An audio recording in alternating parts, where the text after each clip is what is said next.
I'm a scumbag and you can be too. A self-help guide to getting rich at the expense of others. A narrative by the world's greatest evilest genius, Dr. Scumwald Von Swindleworth. Created by Jake Oxendale. Fine print. Copyright 2025, Time Sauce Productions. By reading, you agree to our terms of service. Subscribe to our emails and text messages. Data rates apply. Characters portrayed in this novel may be depicted in a fictional narrative for entertainment purposes. By reading any further, you agree to never sue me or any company I represent for anything ever. This book is a work of satirical fiction and may suggest illegal or unethical conduct. Neither the author, Time Sauce Productions, the distributor, or any other related party condone illegal or unethical misconduct. No refunds will be provided. No animals were harmed in the making of this book. Premise from author. Meet Dr. Scumwald Von Swindleworth, a professional con man and criminal mastermind turned world's first trillionaire scumbag. Once a humble con artist running three-card Monte games in a sketchy alley, Dr. Scumwald quickly realized that petty crime is for peasants. The real wealth isn't just stolen, it's legally farmed, siphoned, and ruthlessly extracted from the masses through corporate exploitation, financial trickery, and government-sanctioned corruption. From his lavish, gold-plated lair, nestled deep within an undisclosed tax haven, of course, Dr. Swindleworth has decided to graciously share his knowledge with you, the aspiring young scumbag. Through his master plan, he will personally guide you on the path from lowly nobody to untouchable economic supervillain. Buckle up, dear reader. Morality is dead, greed is good, and you're about to learn from the best. Course syllabus. Level 1, Small-Time Scumbaggery. Chapter 1, When Life Handed Me Lemons, I Sold Them Rocks. From rock bottom to rock solid profits. Chapter 2, There Is Such a Thing as a Free Lunch. Chapter 3, Multi-Level Madness. It's not a pyramid scheme, I promise. Chapter 4, Illicit Entrepreneurship. How to Sell What's Not Technically Legal. Chapter 5, Dr. Scumwald's Designer Superdrugs. Level 2, Con Games and Corporate Climbs. Chapter 6, Three-Card Monte and Other Ways to Ruin Family Vacations. Chapter 7, Chalk It Up to Experience. How to Hustle Pool into Profit. Chapter 8, Fixing the Fight. How to Win Without Throwing a Single Punch. Chapter 9, Podcasts, Bidding Wars, and Lying Whores. How to Create Fictional Demand by Lying. Chapter 10, Climb the Ladder, Kick the Rungs, The Art of Failing Up. Level 3, Digital Deception and Financial Fraud. Chapter 11, Bankruptcy, The Master's Apprentice from You're Fired to Financial Freedom. Chapter 12, Pyramid Poultry, A Profitable Ponzi Scheme. Chapter 13, Bankruptcy, The Copyright Wars, How to Steal, Own, Sue, and Never Let Go. Chapter 14, Kid Can's Masterclass in Laundering for Scumbags. Chapter 15, The Crypto Rug Pull, An Instant Classic Con that may be older than you think. Level 4, Fame, Fraud, and Fixers. Chapter 16, FIFA's Bribery Extravaganza, built on bribes, rigged deals, and suitcases full of cash. Chapter 17, COVID Crisis and Capitalism, Profiting from Disaster, Disorder, and Disinfectant. Chapter 18, Rocket Man or Racket Man, The Line Between Visionary and Villain. Chapter 19, Zucked into the Metaverse, Trapping Minds One Cookie at a Time. Chapter 20, Data Mining DNA, How Jeff Bezos Turned Your Genome into a Gold Mine of Control. Level 5, The Big Leagues of Legalized Corruption. Chapter 21, Infernal Influencers, Hashtagging Your Way to Hellish Heights. Chapter 22, In Memory of the Mozart of Medical Denial. Chapter 23, The Pharmaceutical Racket, Price Gouging Medicine Like a True Villain. Chapter 24, Martha the Malevolent, Food So Good You'll Spill the Tea. Chapter 25, Aleister Crowley and Jack Parsons, How to Build a Cult from Blood, Bombs, and Bullshit. Level 6, Systemic Exploitation and Wealth Concentration. Chapter 26, The Panama Papers, Hiding Billions Like a Pro. Chapter 27, Tricklenomics, How Ronald Reagan's Rain Dance Turned into Showers of Gold. Chapter 28, Credit Con, How Loan Sharks Turned Credit Scores into a Class Warfare. Chapter 29, The Supervirus Scheme, Engineering a Pandemic for Maximum Profit. Chapter 30, The Corruption Carnival, Bribes, Booty, and Billion-Dollar Betrayals. Level 7, The Final Boss Moves, Rule the World, Then Exit Unfurled. Chapter 31, When Greed Gets You in Trouble, and How to Dodge It. Chapter 32, How to Build a Cult Following and Never Pay for Drinks Again. Chapter 33, Secret Societies, Pyramid Schemes for the Elite, and How to Build One. Chapter 34, The Blackmail Blueprint, Controlling the Powerful Through Sin and Secrets. Chapter 35, Global Banking Cartels, The Final Boss Battle for World Domination. Making a Magnificent Scumbag. A tale of greed, genius, and just the right amount of moral bankruptcy. Ah, dear reader, welcome. If you're here, it means one of two things. One, you're a decent, hard-working person who can't understand why all the worst people are the richest people. Or two, you desperately want to become one of those people. Either way, congratulations, you've come to the right place. Because I, Dr. Scumwald Von Swindleworth, am here to teach you everything I know about making an obscene amount of money without all those stupid morals, ethics, or integrity slowing you down. Now, I know what you're thinking. Who is this charmingly villainous genius, and why should I trust him? Excellent question. You probably shouldn't, but you already purchased the book and there will be no refunds. So let's start with my credentials. I am a self-made billionaire, a master of corporate deception, and a trailblazer in the fine art of exploitative loopholes that should probably be illegal, but because of scoundrels like me, simply aren't. My empire or scum spans industries including, but not limited to, street scams and cons. Pick our card, any card, they're all wrong. Fake health supplements, guaranteed to make you taller. Results may vary. Luxury real estate schemes, buy now, pay forever. Social media data mining, it's not stealing if they clicked agree. Shady loan companies, loan sharks are so last century we have credit scores now. Multi-level marketing, convince your friends to sell soap, make millions, lose all your friends. Cryptocurrency scams, because the best money is the kind that doesn't physically exist. If there's a morally questionable way to make money, I've done it. And if it was illegal, I made sure some poor schmuck took the fall. The humble beginnings of a future supervillain. Now you might assume I was born into wealth and privilege, the spoiled heir to an old money dynasty. Nope. I clawed my way to the top the good old-fashioned way, by lying, cheating, and manipulating my way into unimaginable wealth. As a child, while other kids were playing tag, I was selling them counterfeit baseball cards. Yes, they were just pieces of printer paper. No, just like this book, refunds were not available. By the time I was a teenager, I had monetized every single one of my friendships, turning my classmates into unpaid sales reps for my questionable business ventures. College? Ha! Why pay for an education when you can start a fake scholarship fund, collect donations, and use the money to rent a yacht? By my early 20s, I realized something truly magical. Most people assume something is legitimate if you say it with enough confidence. It doesn't even have to be true. This is how I launched my first real business venture, a revolutionary weight loss tea that did absolutely nothing except make people thirsty.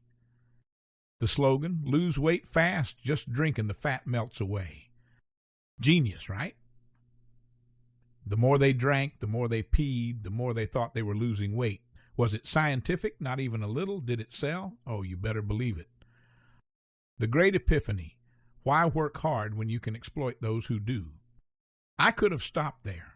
I could have been one of those respectable business people who sell overpriced snake oil and call it marketing. But I had a vision. See, I wasn't just interested in small-time scams. I wanted to play in the big leagues. I wanted to be like the Wall Street executives who crashed the global economy but still got bonuses. I wanted to be like pharmaceutical CEOs who charge $541 for life-saving medicine that costs $1 to make. Who could say no? I wanted to be like tech billionaires who steal all your personal data and then pretend to care about privacy. That's real power. So I did what any aspiring supervillain would do. I studied the most successful crooks in history. Business school, please. I learned everything I needed to know from FIFA executives and shady hedge fund managers. I created my own version of their scams, but better. Why steal thousands when you can steal billions? I made sure that whenever I did break the law, I had a dozen lawyers and at least 2 judges on my payroll. And now I'm filthy rich, respected in high society, and even have a private jet named after me, the Scumjet 5000. But I know what you're wondering. Scumwald, you absolute genius, why on earth would you share your secrets? Won't this ruin your empire? It's Dr. Scumwald, you insolent peasant, but that is a good question. The answer is simple. I've already won. I have so much money, it doesn't even matter if this book exposes everything. By the time you finish reading this, I'll have made millions off the sales alone. On top of that, I am a ghost. Nobody knows me. Nobody is trying to stop me. Yeah, I'm that good. And who knows? Maybe you'll be my next business partner. Maybe you'll follow my teachings and rise to the top. Maybe you'll become so rich, so powerful, so untouchable that one day people will write books about how evil you are. Or maybe you'll remain poor, working a soul-sucking 9-to-5 while I sip champagne and buy entire islands just to set them on fire for fun. The choice, my friend, is yours. Turn the page, and let me show you how to get filthy rich at the expense of others. Prerequisite: abandoning ethics and morality. How to free yourself from the chains of morality and embrace the power of pure, unchecked greed. All right, listen up. Before you can scam the masses, dodge the authorities, and stack wealth so high that small governments start asking you for loans, you need to rewire your brain. Right now, you're thinking like a regular person, one of the poor saps who actually believes in fairness, honesty, and doing the right thing. That's peasant talk. Words made up by people like me to eliminate competition. Let me tell you hard truths. The people who get rich aren't the people who work hard. They're the people who work smart, which is a polite way of saying they find loopholes, bend rules, and exploit suckers who still believe in things like ethics. Your greatest enemy isn't competition. It's not the government. It's not even the media. Your greatest enemy is that little voice in your head that says, "This feels wrong." Kill that voice. When you hear those words, morals or ethics, remember, morals don't buy mansions. Ethics eliminate earnings. Integrity impairs influence. When Jiminy Cricket says, "Always let your conscience be your crunch," squash him like the broke hobo insect that he is. Step 1, understand that ethics are just speed bumps for us rich and powerful. A peasant hears the word ethics and thinks, that means doing the right thing. A successful person hears the word ethics and thinks, stands for exploiting the helpless is clever and strategic. Here's the beautiful part. Society will tell you that ethics are important, but then they will reward the people who ignore them. Pharmaceutical companies jack up drug prices and make record profits. CEOs lay off thousands of employees and get million-dollar bonuses. Tech billionaires mine your personal data and get Innovator of the Year awards. Meanwhile, the guy who works 60 hours a week, follows the rules, and pays his taxes like an idiot, yeah, he's struggling to afford eggs. See the pattern? The difference between farming and fishing is that fish are wild and random, and livestock are raised and conditioned. The fish may be dumb enough to take the bait, but the livestock are so dumb they will spend their entire lives in fear of a wolf, only to get eaten by the farmer that fed and protected them. So why be the fish or the livestock when you could be the farmer? Step 2, adopt a winning mentality, aka no guilt, no conscience, no problem. I want you to repeat some of my trademark mantras of scum. Compassion can't collect capital. Honesty hinders hustle. Conscience can't compound. Morals won't buy mansions, my personal favorite.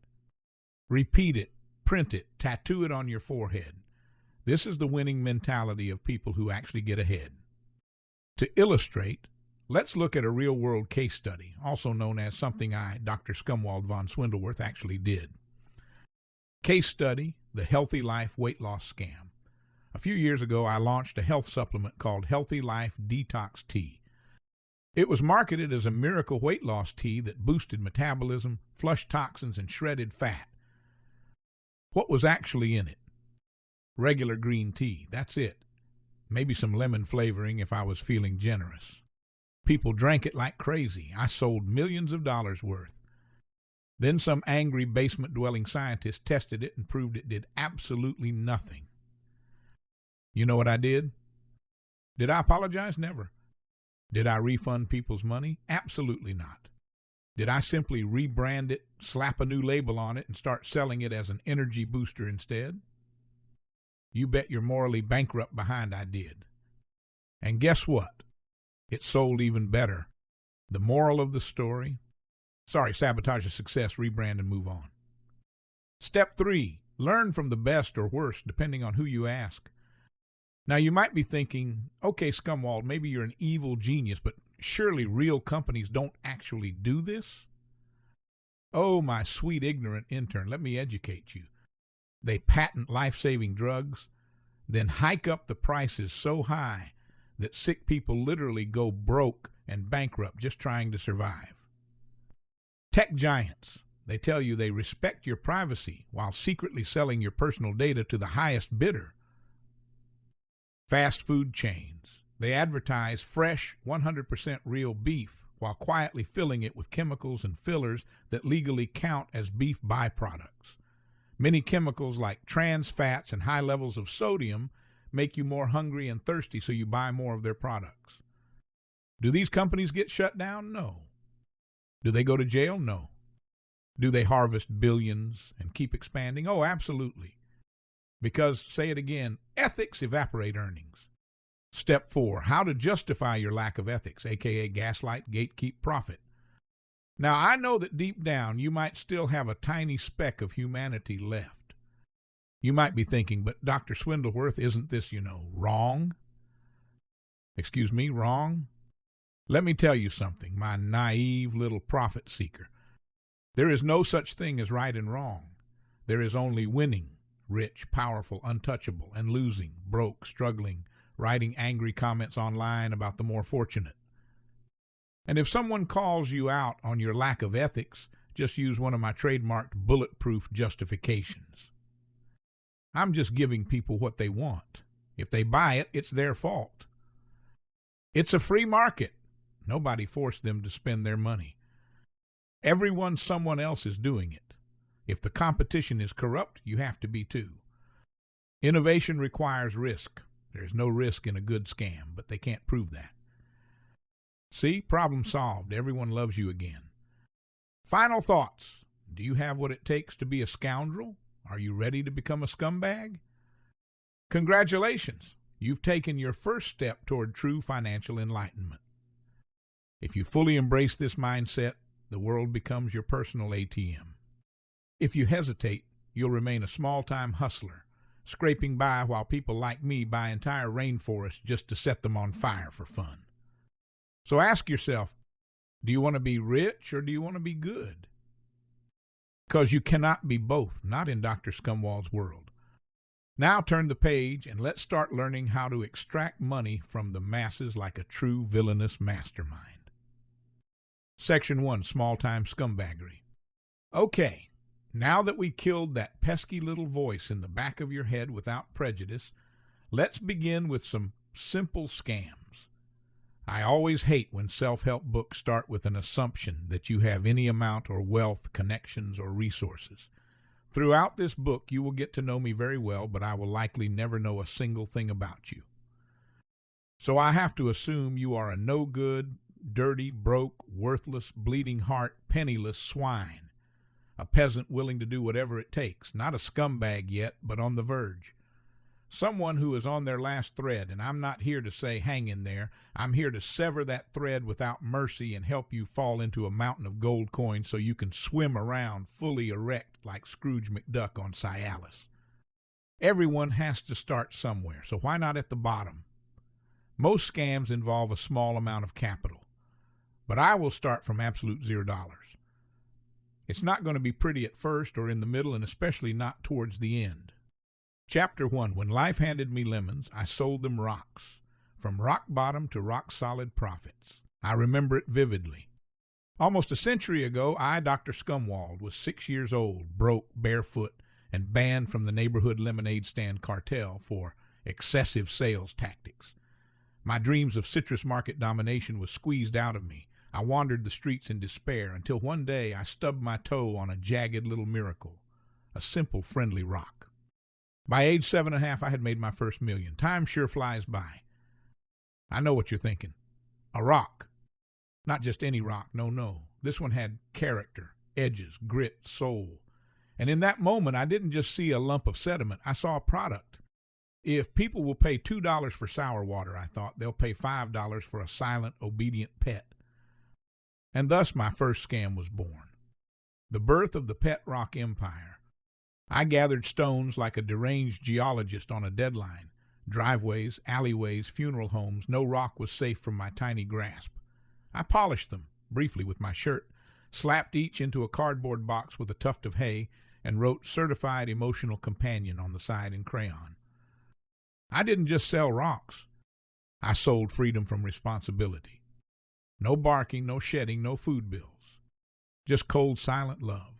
And people ate it up like it came with a diploma from Harvard and a gluten-free sticker. Why it worked, the psychology of the pebbled path. People weren't buying rocks. They were buying simplicity, comfort, instruction manuals on how to care for your new friend. The illusion of control over a life spiraling into existential dread. Honestly, I don't know why they bought them. I never asked. It didn't matter that it was a literal chunk of earth. I gave it a name, a backstory, and a fake adoption certificate signed by Dr. Igneous Feldspar, Ph.D. in emotional geology. Genius? No. Scumbaggery, but profitable scumbaggery. Dr. Scumwald's first evil business model. Cost of materials. Packaging, used cigarette boxes and grass clippings. Marketing strategy. He's low maintenance and won't leave you like Dad did. Price point, $4.99s or one Capri Sun. Within a week, I had 37 clients. Within a month, 150. Then thousands. I sold them in newspapers, trade shows, radio ads, and magazines. By year one, I had millions of customers. Limited edition rocks with catchy names like Skip or Rocky Balboa. That's when I knew. If people will buy a rock, they'll buy anything, if you sell it with confidence. Evil justifications and gaslighting techniques. It's not just a rock, it's an emotionally inert therapist. If you didn't bond with it, you're the problem. It's not a scam, it's minimalism with a price tag. Would you rather buy a genuine pet rock from me or buy a counterfeit knockoff like a poor person? Scumwald's early catchphrase. Gravel to gold, baby. Package the pebble, print the profit. The real lesson. The pet rock was the original branding scam. It taught us that perceived value matters more than real value, and stupid sells if it's marketed with a wink. From wellness crystals to NFTs, every modern scam traces back to that one basic principle. Take something worthless, tell people it's special, let their need to believe do the rest. And so began my journey, from the sandbox to the boardroom, from selling rocks to ruling kingdoms. Why it worked, the deep magic of dumb. People weren't buying a rock. They were buying comfort without cost, loyalty without labor, a false sense of connection in a disconnected world, a gift that screamed, I ran out of ideas but spent money anyway. I positioned it as a rebellion against complexity. No batteries, no instructions, no risk. The only pet that can't die, disappoint you, or poop on your rug. They didn't just buy it, they collected them.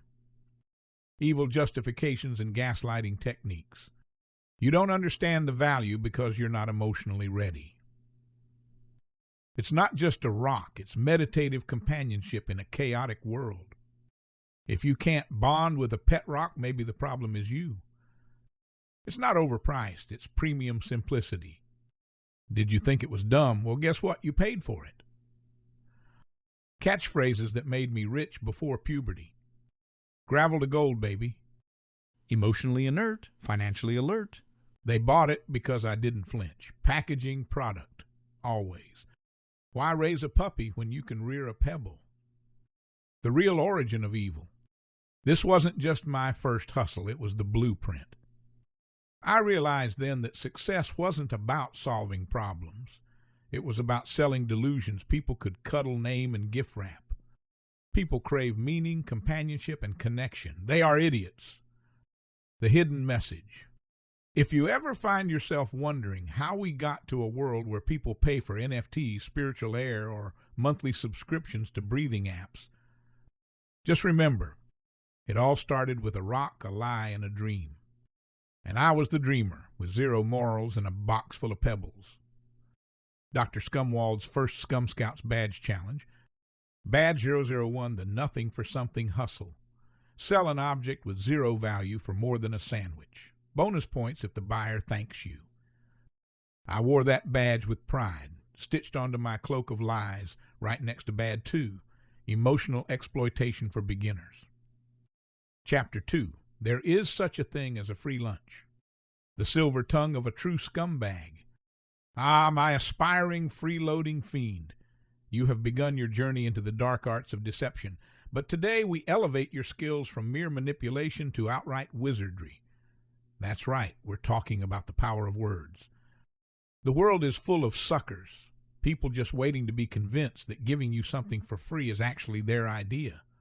A truly skilled scumbag can live an opulent lifestyle without ever touching their own wallet. And if you do this right, your victims, generous benefactors, will walk away believing that they owe you for the privilege of treating you. By the end of this chapter, you'll learn how to never spend money on food again, convince people to give you outrageous things for free, leave people feeling grateful that they just paid for you. Badge challenge, eat for a week without spending a dime. The art of persuasive mooching. I haven't spent my own money on food in over 50 years. How? It's mostly the devilish charm I call the silver tongue. To be clear, I'm not talking about being a pathetic beggar or... No, we went over that in Chapter 1. That was about making money. This is about saving money, which is way more important. You, my cunning apprentice, will be a persuasive connoisseur of generosity, a networker, an interested buyer, a broker of good company in exchange for sustenance. The trick is to make people want to give you things, not because they feel bad for you, but because they genuinely believe you deserve it. Here's the magic formula. The classic, I forgot my wallet. Please, I've never forgotten my wallet in my life. I know exactly where it is and exactly how much money is in it at all times, and it's usually a lot. The indebted setup. Make them feel like they owe you. Wow, I really appreciate you helping me move last year, man. We should totally grab dinner on you, of course. They won't even remember if they actually helped you move. The grand gesture gamble. Offer something outrageously generous first. Dude, next time you're in the Bahamas, I got you on a yacht rental. They will insist on covering your measly $20 dinner out of guilt. Spoiler, you do not own a yacht yet. The power of hesitation. When the bill arrives, simply do nothing. Look engaged in conversation. Keep your hands far from your wallet. 9 times out of 10, someone will instinctively grab the check. The Moocher Merit Badge, 1 week of free meals. A true master must train. Your challenge. Go 7 days without paying for a single meal. I don't really care how you do this. It's a rhetorical challenge, but here's how. Day 1, the business meeting con. Find a colleague, an entrepreneur, or a freelancer and say, let's brainstorm over lunch. My treat next time. There will be no next time. Day 2, the date night discount. Charm your way into a romantic dinner where your date insists on covering the bill. The secret? Look slightly unsure when the check comes. This makes them want to prove they're generous. Day 3, the old favor cash in. Text an old friend, man, I still owe you big for that time you fake scenario. Let me make it up to you over lunch. The guilt will make them pay. Day 4, the charitable friend play. Find someone who loves feeling like a good person. Casually say, dude, I left my wallet at home, so annoying. They'll say, no worries, I got you. Boom. Easy. Day 5, the networker's freebie. Crash an industry mixer, a seminar, or a conference. These places always have free food and drinks. Act like you belong and no one will question you. Day 6, the birthday bluff. Tell someone it's your birthday. It doesn't matter if it isn't. Can't believe I'm getting older. Anyway, where's my free birthday dinner? This works more often than it should. Day 7, the drunk friend trick. Go out with a group. As the night progresses, make a toast. To all my amazing friends, I love you guys. Someone, usually the drunkest, will say, dude, your next meal is on me. Accept graciously. Scumwald's personal tales of unbelievable mooching. I, Dr. Scumwald Von Swindleworth, have convinced CEOs to foot my luxury dinners, billionaires to let me stay in their private villas, and even rival scammers to hand me money, all with the coveted silver tongue. I could write a whole book on the silver tongue alone, but although my book would be better, I'm pretty sure someone did that already. Words are poetry that can be used to sell products, manipulate ideologies, and best of all, get free shit. I haven't paid for a meal in over 50 years.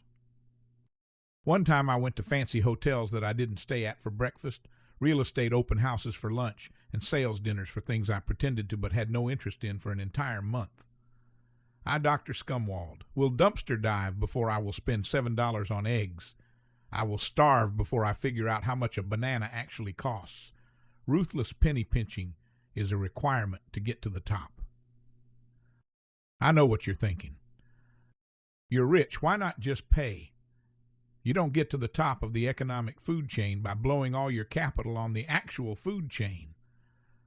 Have you ever had crab rangoon out of a dumpster? Don't knock it till you try it.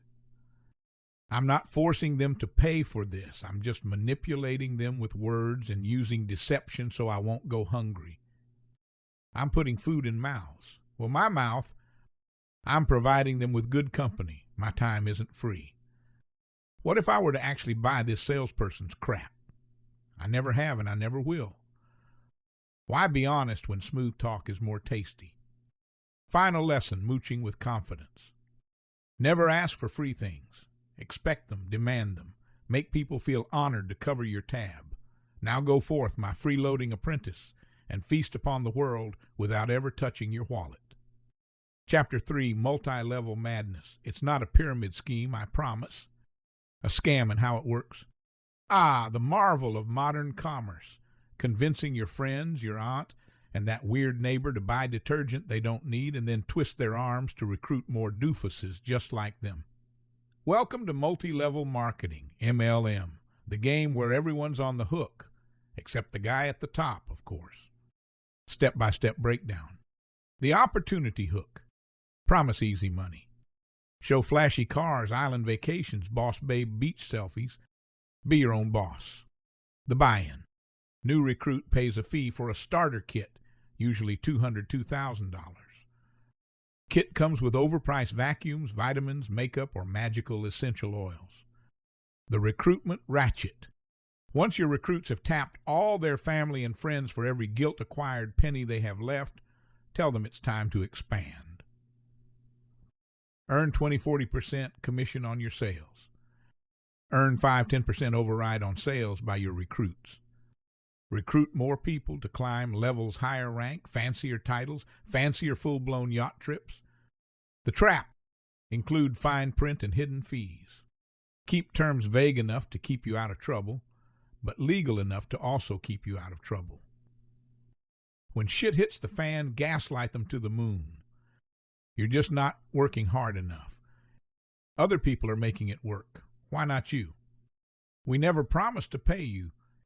You should be paying us for the sales training. You can't quit without paying the termination fee. We talked about this when you started. We'll let you out of your contract if you agree to bring us 3 more sales reps. The collapse. As things start to fall apart, just like the classic Ponzi scheme, you shift focus from your old sales reps to the new ones. Rebrand your sales team as a different company to protect your product's brand and reputation. You've lost thousands, and the only winners are the top 1%. Why it works? Social pressure. Friends are easier to bug than strangers. Hope overload, you can be your own boss, drowns logic. Scarcity illusion, limited spots in my team, makes people claw at illusions. An example from Dr. Scumwald's Alumni Spotlight. The product, Himalayan lizard oil. What does it do? Absolutely nothing. It's not even a real thing. What did I say it does? Cures whatever ails you pending FDA approval. Reduces aging by helps lose weight, diet and exercise required. Increases brain energy, just don't read the fine print, smarty pants. Amplifies libido. If you experience an urge to have sexual relations with a Himalayan lizard, contact a doctor immediately. And don't tell them about the lizard oil. It's too advanced for modern medicine. You don't want them to think you're crazy. Benefits. Amplify when you recruit more sales reps. Don't ask us how that works. Evil justifications and gaslighting. If people didn't want it, they wouldn't buy it. It's a free market. They chose to lose money, not me. We're giving people a chance to be entrepreneurs. Others are doing worse scams. That makes it ethical, somehow. A catchy evil catchphrase. Climb the ranks, cash the checks, recruit or bust. A hidden underlying message. How to spot an MLM.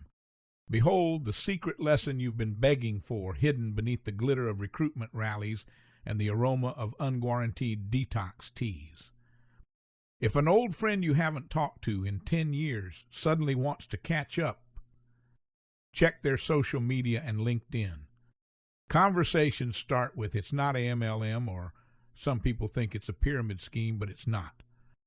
Wait for the best part of the pitch, where they tell you that you can get such and such deals if you become a reseller. When in doubt, Google it. How to break it to a dear friend that they may be involved in a multi-level marketing scam. Dong. Quit messing with their hustle. You think you're the first person to tell them this. We're trying to make millions, not millionaires, but they'll figure it out eventually. Hopefully after they've recruited at least a dozen other schmucks. It's their fault for being stupid and having hope. The real trick to pulling off this scam is to spend more time teaching them how to reject the idea this is a scam than you do teaching them how to sell the actual products. There you have it, my devious dears. How to spot the scam, slay the pitch, and keep your coin purse fat. Because while I may revel in your ruin, your resistance is the ultimate defeat of my wicked little racket. Principles didn't build the pyramids, peasants did. Don't you forget that, dear reader. In the end, only one level that wins, me. Chapter 4, Illicit Entrepreneurship, How to Sell What's Not Technically Legal. Ah, my morally bankrupt little capitalist, you figured out that the best businesses are the ones that shouldn't exist at all. Why sell what people can easily buy when you can profit off the forbidden, the shady, and the technically not illegal? Welcome to Illicit Entrepreneurship, the fine art of selling goods and services that live in the gray area between highly unethical and outright illegal.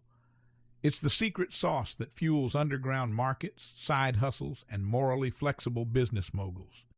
Step 1, identify the gray area hustles. If it's banned, restricted, or frowned upon, you can bet there's money in it. Here are some of the most lucrative, not quite illegal markets: counterfeit goods, drugs, illicit content, people. And of course, the best rule: if there is risk, there is reward.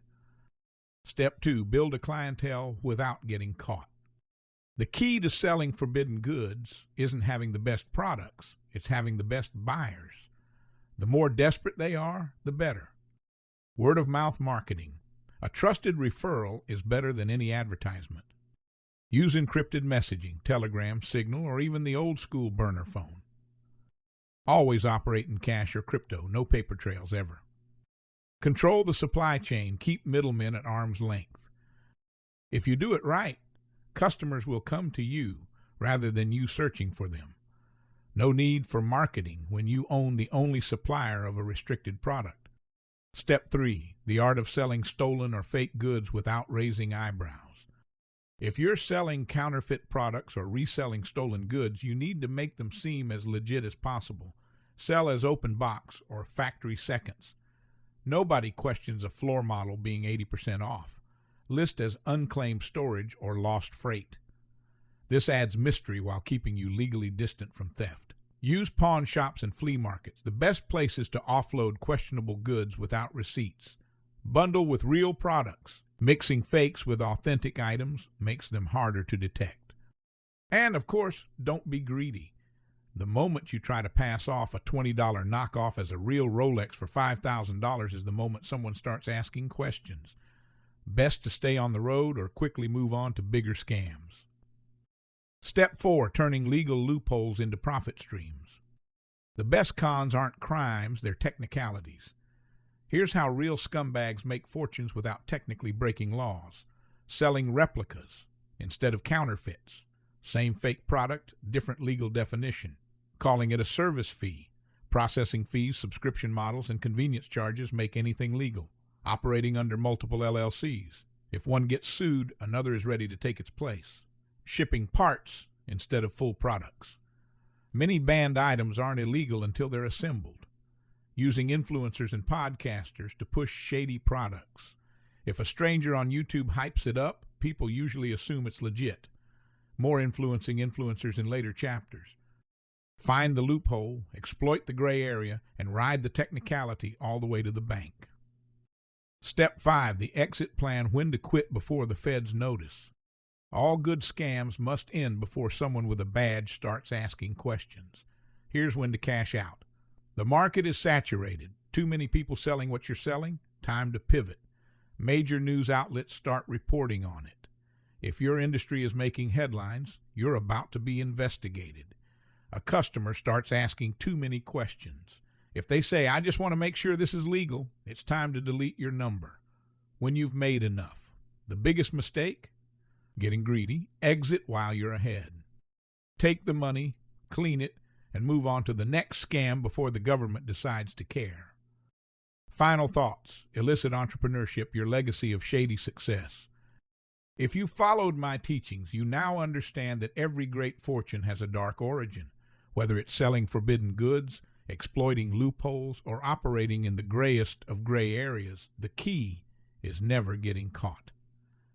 The best criminals don't go to jail, they go to retirement. If it's restricted, it's profitable. Ethics evaporate earnings. And that, my drug dear scumbag in training, is a real business strategy. Now go forth, profit from the shadows. And if you get into any trouble, remember, it was the person who snitched and the officers who arrested you to blame. Blame anyone and everyone but yourself. Chapter 5, Dr. Scumwald's Designer Superdrugs. Ah, my devious little capitalist, today I grant you access to the crown jewel of my empire, the one product so dangerously addictive, so utterly unstoppable that every civilization on earth is hooked on it. This isn't just a drug, it's a superdrug. It stimulates the brain like methamphetamine, causes withdrawals like heroin, and enslaves the masses better than any cartel ever could. But unlike those amateur drug lords in the streets, I don't run from the law. I own the law. And I don't sell my product in back alleys. I sell it to everyday normal people you would never guess were helplessly addicted to it. You've probably met many people who consume my designer superdrug. It's so well ingrained into our society that governments allow it. Doctors prescribe it. Parents even give it to their children without a second thought. And the best part? Even most of my customers don't even know they're addicted. They think they need it. They beg for it, pay for it, and defend it with their lives. And they keep coming back because they can't quit. Not because I won't let them, because they don't want to. They love it. It solves all their problems, keeps them awake and energized, makes the pain go away. How do you build a drug empire with such demand? Step 1, the perfect drug designed to dominate the human brain. For centuries, alchemists, chemists, and evil billionaires alike have attempted to engineer the ultimate addictive substance, something that delivers instant euphoria, yet remains socially acceptable enough to avoid scrutiny. Meth? Too obvious. Cocaine? Too expensive. Heroin? Too messy. No. Those were rookie mistakes. What I needed was a substance so perfect, so subtle, that it could be consumed daily by billions without raising suspicion. So I crafted a formula that would trigger dopamine faster than cocaine. The brain would light up at first contact, reinforcing compulsive consumption. Cause instant withdrawal without people realizing it. Subtle irritability, fatigue, headaches, the kind of symptoms that make people crave more without connecting the dots. Hide in plain sight. Unlike street drugs, my product could be injected into daily life without stigma. Start young. The younger someone starts using, the harder it is for them to quit as an adult. Hook them in childhood, keep them for life. Be so cheap it becomes a staple. If my product were expensive, people would moderate their intake. No, I needed it to be so cheap and accessible that quitting would feel impossible. And so, my dear apprentice, I perfected it. I crafted the greatest drug in history. I re-engineered civilization itself to accommodate its distribution. And I made trillions. But before I tell you what it is, let's take a moment to mourn those lesser drugs, the ones I had to destroy to protect my monopoly. Step 2, eliminating the competition. Why meth, cocaine, and heroin had to go. Don't get me wrong, I've made tons of money off these shady street drugs, but that was mostly through systemic corruption, private prison investments, and anti-drug initiatives that actually stimulate the use of drugs in youth. But in order for my special designer drugs to contain the market, I needed to eliminate the competition. You see, back in the day, the world had a few competing addictions. I couldn't have that. If I wanted my super drug to reign supreme, I needed to control the narrative, to criminalize the substances I didn't profit from, while ensuring mine remained perfectly legal. First to go, cocaine, a fine drug but too exclusive. Cocaine, the rich man's vice, a stimulant so effective that even Wall Street couldn't function without it. But therein lay the problem. It was too expensive, too niche. So I used my influence to help demonize it. I called it a corrupting force. I paid for propaganda linking it to crime, moral decay, and gasp the poor. And then I funded its ban. Of course, I didn't stop profiting. No. I bankrolled the governments that fought it. I owned the private prisons that filled up because of it. I invested in the pharmaceutical companies that created legal alternatives for the rich. And as cocaine faded from favor, my superdrug filled the void. Next on the chopping block, methamphetamine, a DIY disaster. Now meth, that was a problem. Not because it was more addictive than my product, but because it was too easy to make. Some low-life high school chemistry teacher in a trailer could whip up a batch with over-the-counter ingredients and skip my supply chain altogether. Unacceptable. So I did what I do best. I turned it into a horror story. I made sure every news station ran footage of meth labs exploding. I had experts testify about faces rotting off. I planted bogus statistics claiming meth would destroy your teeth overnight. I coined the term meth mouth. People are surprisingly self-conscious about their teeth. I got fluoride in the water supply and people cheer. What's the first thing you think of when you hear methamphetamine? And then I had governments outlaw its key ingredients, making it nearly impossible to produce. Also restricting the supply of some of my other medical investments, allowing me to jack up those prices too. I invested in the rehab industry. I backed anti-drug campaigns, funded by my own companies. I lobbied for harsher laws, knowing full well that the real money was in incarceration, not prevention. And as meth became public enemy number one, my superdrug remained harmless, beloved, and everywhere. And finally, heroin, a threat to my medical monopoly. Now, heroin was tricky. It had all the qualities of my drug, addictive, euphoric, repeat customers. But it was too crude, too messy, too stigmatized. I'm not a monster either. People die from this, and that hurts profit margins. Now, sure, some people die from my super drugs, but not before I milk them for every penny they have for the rest of their long, unhealthy lives. So I had to do something special. I didn't just ban it, I rebranded it. I took heroin, gave it a white coat and a prescription, and walked into Purdue Pharma with my revolutionary new pain medication called OxyContin. Sold the idea for billions, and when the epidemic came, who took the blame? Me, Dr. Scumwald, brilliant pharmacist, or Purdue Pharma, the greedy big pharma corporation that knew the entire time what it was? The key lesson is that rebranding is powerful. But you don't want to sell heroin. It's bad optics. And when people got addicted, I sold them treatments. I know, I'm the hero, right? I love the vicious cycle of getting people hooked on this stuff and then charging them to get them off, only for them to relapse and start over. It was the gift that kept on giving. You should have seen my face when they invented Narcan, because now they don't even get to die. It was music to my evil ears. When the opioid crisis spiraled out of control, I funded anti-drug initiatives, which conveniently recommended more of my products. Opiates became taboo, as they should be. Again, I'm the hero. And what about my superdrug? Still legal, still everywhere, still beloved, still the gateway into all the other drugs. And now, dear apprentice, now that you see how I eliminated the competition, it is time to reveal the secret of my empire. Step 3, the big reveal. My superdrug is sugar. Yes, granulated sugar, cane sugar, high fructose corn syrup, artificial sweeteners. It's in 90% of the food chain. Self-bragged him. How much sugar is in the U.S. food chain? Short answer, a morbidly obese amount. The average American consumes about 17 teaspoons, 71 grams, of added sugar per day, far more than the recommended limit. Recommended. Men, 9 teaspoons. Women, 6 teaspoons, 25s. Actual, nearly double that. Added sugar sneaks into 74% of packaged foods. Where is it hiding?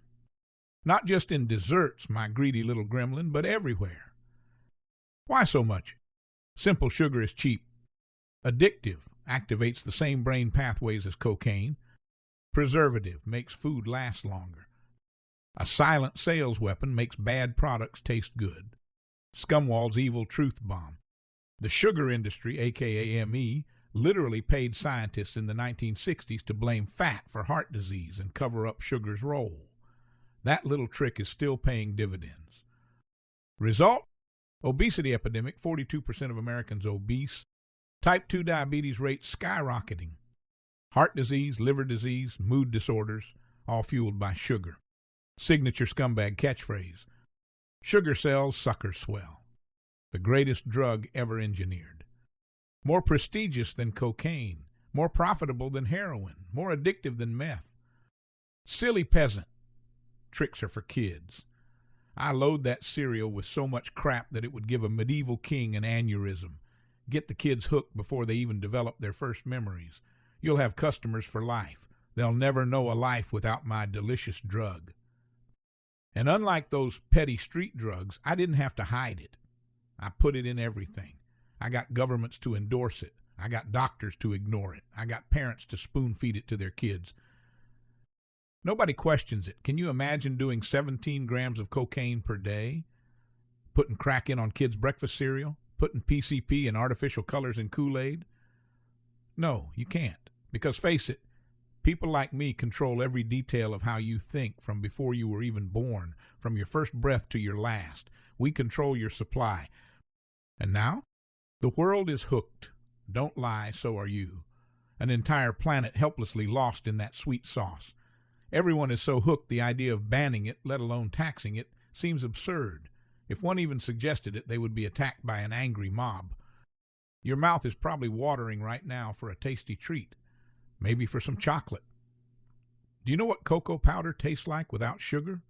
It's one of the most bitter things there is. Many of the things you eat are just sugar in disguise.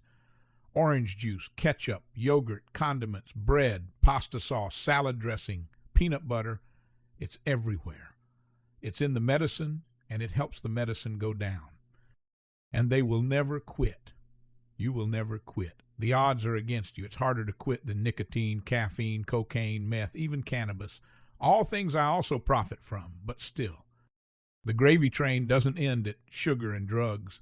I also sell people anti-obesity drugs, insulin, weight loss and protein shakes loaded with sugar, exercise scams, gym memberships. It's even more fun watching than heroin addicts gain the weight just to fork over even more hard-earned money to lose that weight. The best part? They only have themselves to blame. Well, technically they could blame me, but they don't. Because I own their cravings, I own their withdrawals, I own their addiction. I control every decision they make, and they've never even heard of Dr. Scumwald Von Swindleworth. Final thoughts. The perfect crime is one that no one questions. Oh, my naive little hustler, you thought the greatest drug empire in history would be run by cartels? No, no, no. The best drug dealers don't run from the law. They own the law, and I am the king of them all. Now go, prey and profit on people's addictions. Feed and enable dependency. Monetize misery. And always remember, if they can't quit, they can't quit paying. Welcome to my sweet, succulent candy land of obesity, misery, and best of all, profit. Section 2, DIY cons, card games, and corporate climbing. Ah, my devious little apprentice, you've done well to make it this far. You've dabbled in petty crime, addictive economics, and the fine art of ethical erosion. And yet, here you stand, still hungry, still scheming, still yearning for more. Good. That means you're ready for the next level. No more nickel and dime hustles. No more scraping crumbs from the underbelly of society. It's time to move up. Welcome to the art of the con, the mastery of manipulation, and the science of winning before the game even begins. In the next 5 chapters, I will mold you into a hustler of the highest order, starting with the Hustler's Handbook, where you'll master the art of 3-card Monte and other street sorcery. Because before you can outplay CEOs, you must first learn to rob tourists blind with a deck of rigged cards. From there, we dive into the Pool Sharks playbook, teaching you how to hustle, bluff, and bankrupt your closest friends over a game of billiards. Then we take it a step further with Fixing the Fight, because why leave victory to chance when a well-placed bribe guarantees success? But why stop at backroom hustles when real power lies in the boardroom? That's where bidding wars and shady chores comes in, winning lucrative contracts before the competition even knows they've lost. And finally, we arrive at the corporate con, my magnum opus on climbing the corporate ladder without doing an honest day's work in your life. By the time we're done, you won't just be scamming suckers on the street. You'll be scamming entire industries from the comfort of a penthouse office. Welcome to the big leagues, my future corporate overlord. Let's make some enemies.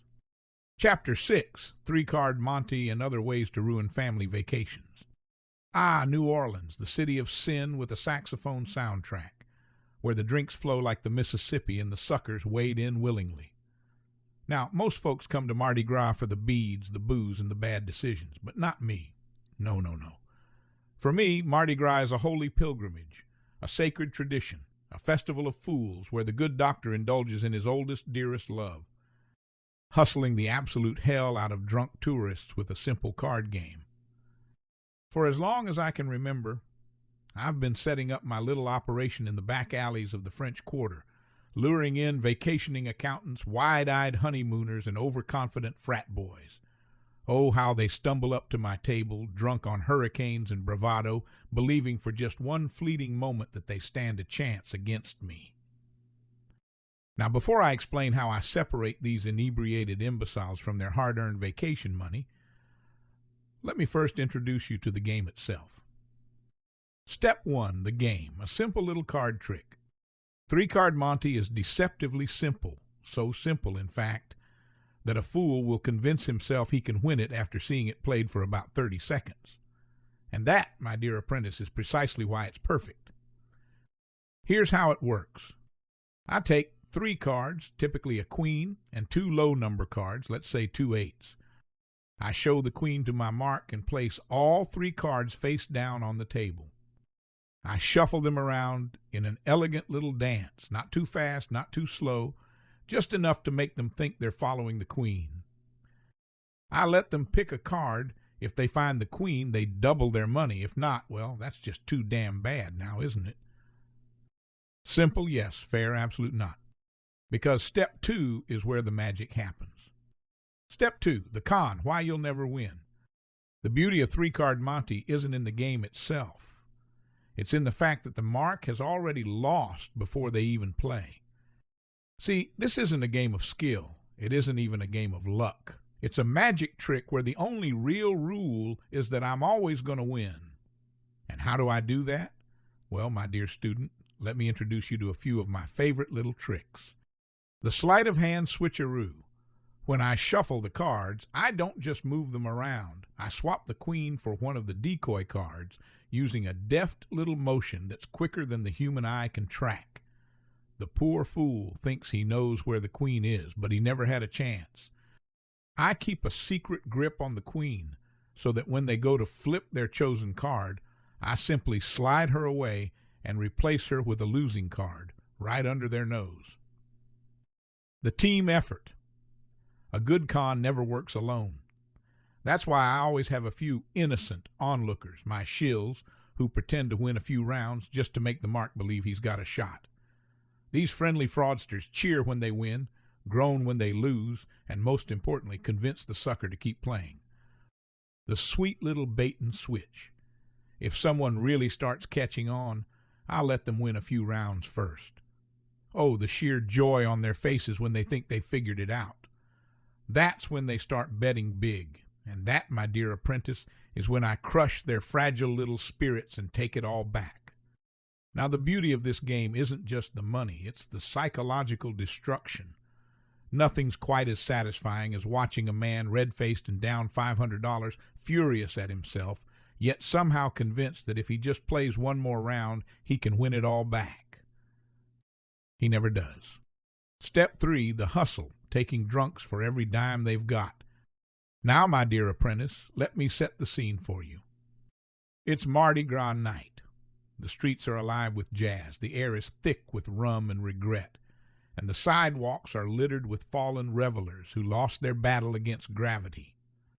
And there in a quiet little alleyway just off Bourbon Street stands my table. At first the drunks stumble by, giggling, amused by the flickering blur of the cards. Then they watch for a while, witnessing my loyal shills win over and over again. And then one steps forward. A tourist from Ohio, perhaps, a CPA who thinks he's got an eye for numbers. He's had one too many hurricanes and he's feeling bold. He slaps down a crisp $100 bill. He watches closely. He confidently points to a card. Smile, and I take his money. Oh, but he's not done yet. Double or nothing, he slurs. Why, of course, my dear boy, why ever would I refuse? And so we dance, back and forth, bet after bet, drink after drink, until his wallet is as empty as his self-esteem. By the time I'm finished with him, he'll be stumbling back to his hotel, broke, confused, and questioning every life choice that led him to this moment. And me? Why, I'll simply tip my hat, flash a Southern gentleman's grin, and bid him a fond farewell. Pleasure doing business with you, darling. Now I know what you're thinking. Dr. Scumwald, what happens if they flip the cards over? Good questions. All it takes is a little bit of practice and you can flip the queen back out from your sleeve and show the man that he simply just picked the wrong card. The real trick is to do it before they even think about it, which is why this scam works particularly well on the inebriated. One time a man was so desperate to get his money back he offered to help me. How could I refuse that? So I took the con to the next level. As people would approach, I would let this man win up to $500 as they would watch. Then he would walk around the block. This would entice new victims. This man became one of my most loyal servants. His name was Edwin Edwards. He made one heck of a governor. Badge challenge, the Bourbon Street Bandit badge. To earn this badge, you must earn over $1,000 through a simple card game in which your odds of winning are 100%. Final thoughts, a tradition of hustling fools. I've been running this scam since the very first Mardi Gras. I've taken money from cowboys, tycoons, frat boys, newlyweds, and hedge fund managers alike. And not once has anyone walked away ahead. It's never happened, and it never gets old. Because you see, my dear apprentice, it ain't about the cards. It ain't about luck. It's about knowing that a fool and his money are already halfway to a divorce. And I'm just here to finalize the papers. Fortune favors the bold, but tipping the scales pays better. Now, my dear apprentice, the night is young, the tourists are drunk, and somewhere out there another fool is reaching for his wallet. What say you? Shall we go and ruin another family vacation? Where to next? Vegas? Atlanta? Chapter 7, Chalk It Up to Experience, How to Turn Pool into Profit. Billiards, the gentleman's game, the mathematician's playground, and most importantly, the scumbag's gold mine. You see, my dear apprentice, the pool table isn't just a place to sink balls. It's a place to sink egos, drain wallets, and secure a steady income off the misplaced confidence of idiots. Now, I know what you're thinking, but Dr. Scumwald, isn't pool just a game of skill? And to that I laugh, because pool is a game of deception first, skill second, and ruthless financial exploitation always. Real players don't win at pool. They make other people think they can win, then take their money when it's too late to back out. So let's grab some chalk, line up a perfect shot on someone's life savings, and dive into the art of the hustle. Step 1, the setup, looking like an amateur. A true pool hustler never looks good at pool, at least not at first. If you show up to a bar and immediately start drilling trick shots and running tables, congratulations, you just scared off every potential victim. Instead, you must lure them in with a classic "I'm just here for fun" act. The awkward beginner, miss a few easy shots, look confused, ask dumb questions like, "Which end of the cue do I use?" Bonus points if you grip it like a baseball bat. The clumsy drunk, spill a little beer on yourself. Act just tipsy enough that they believe you're about to gift them free money.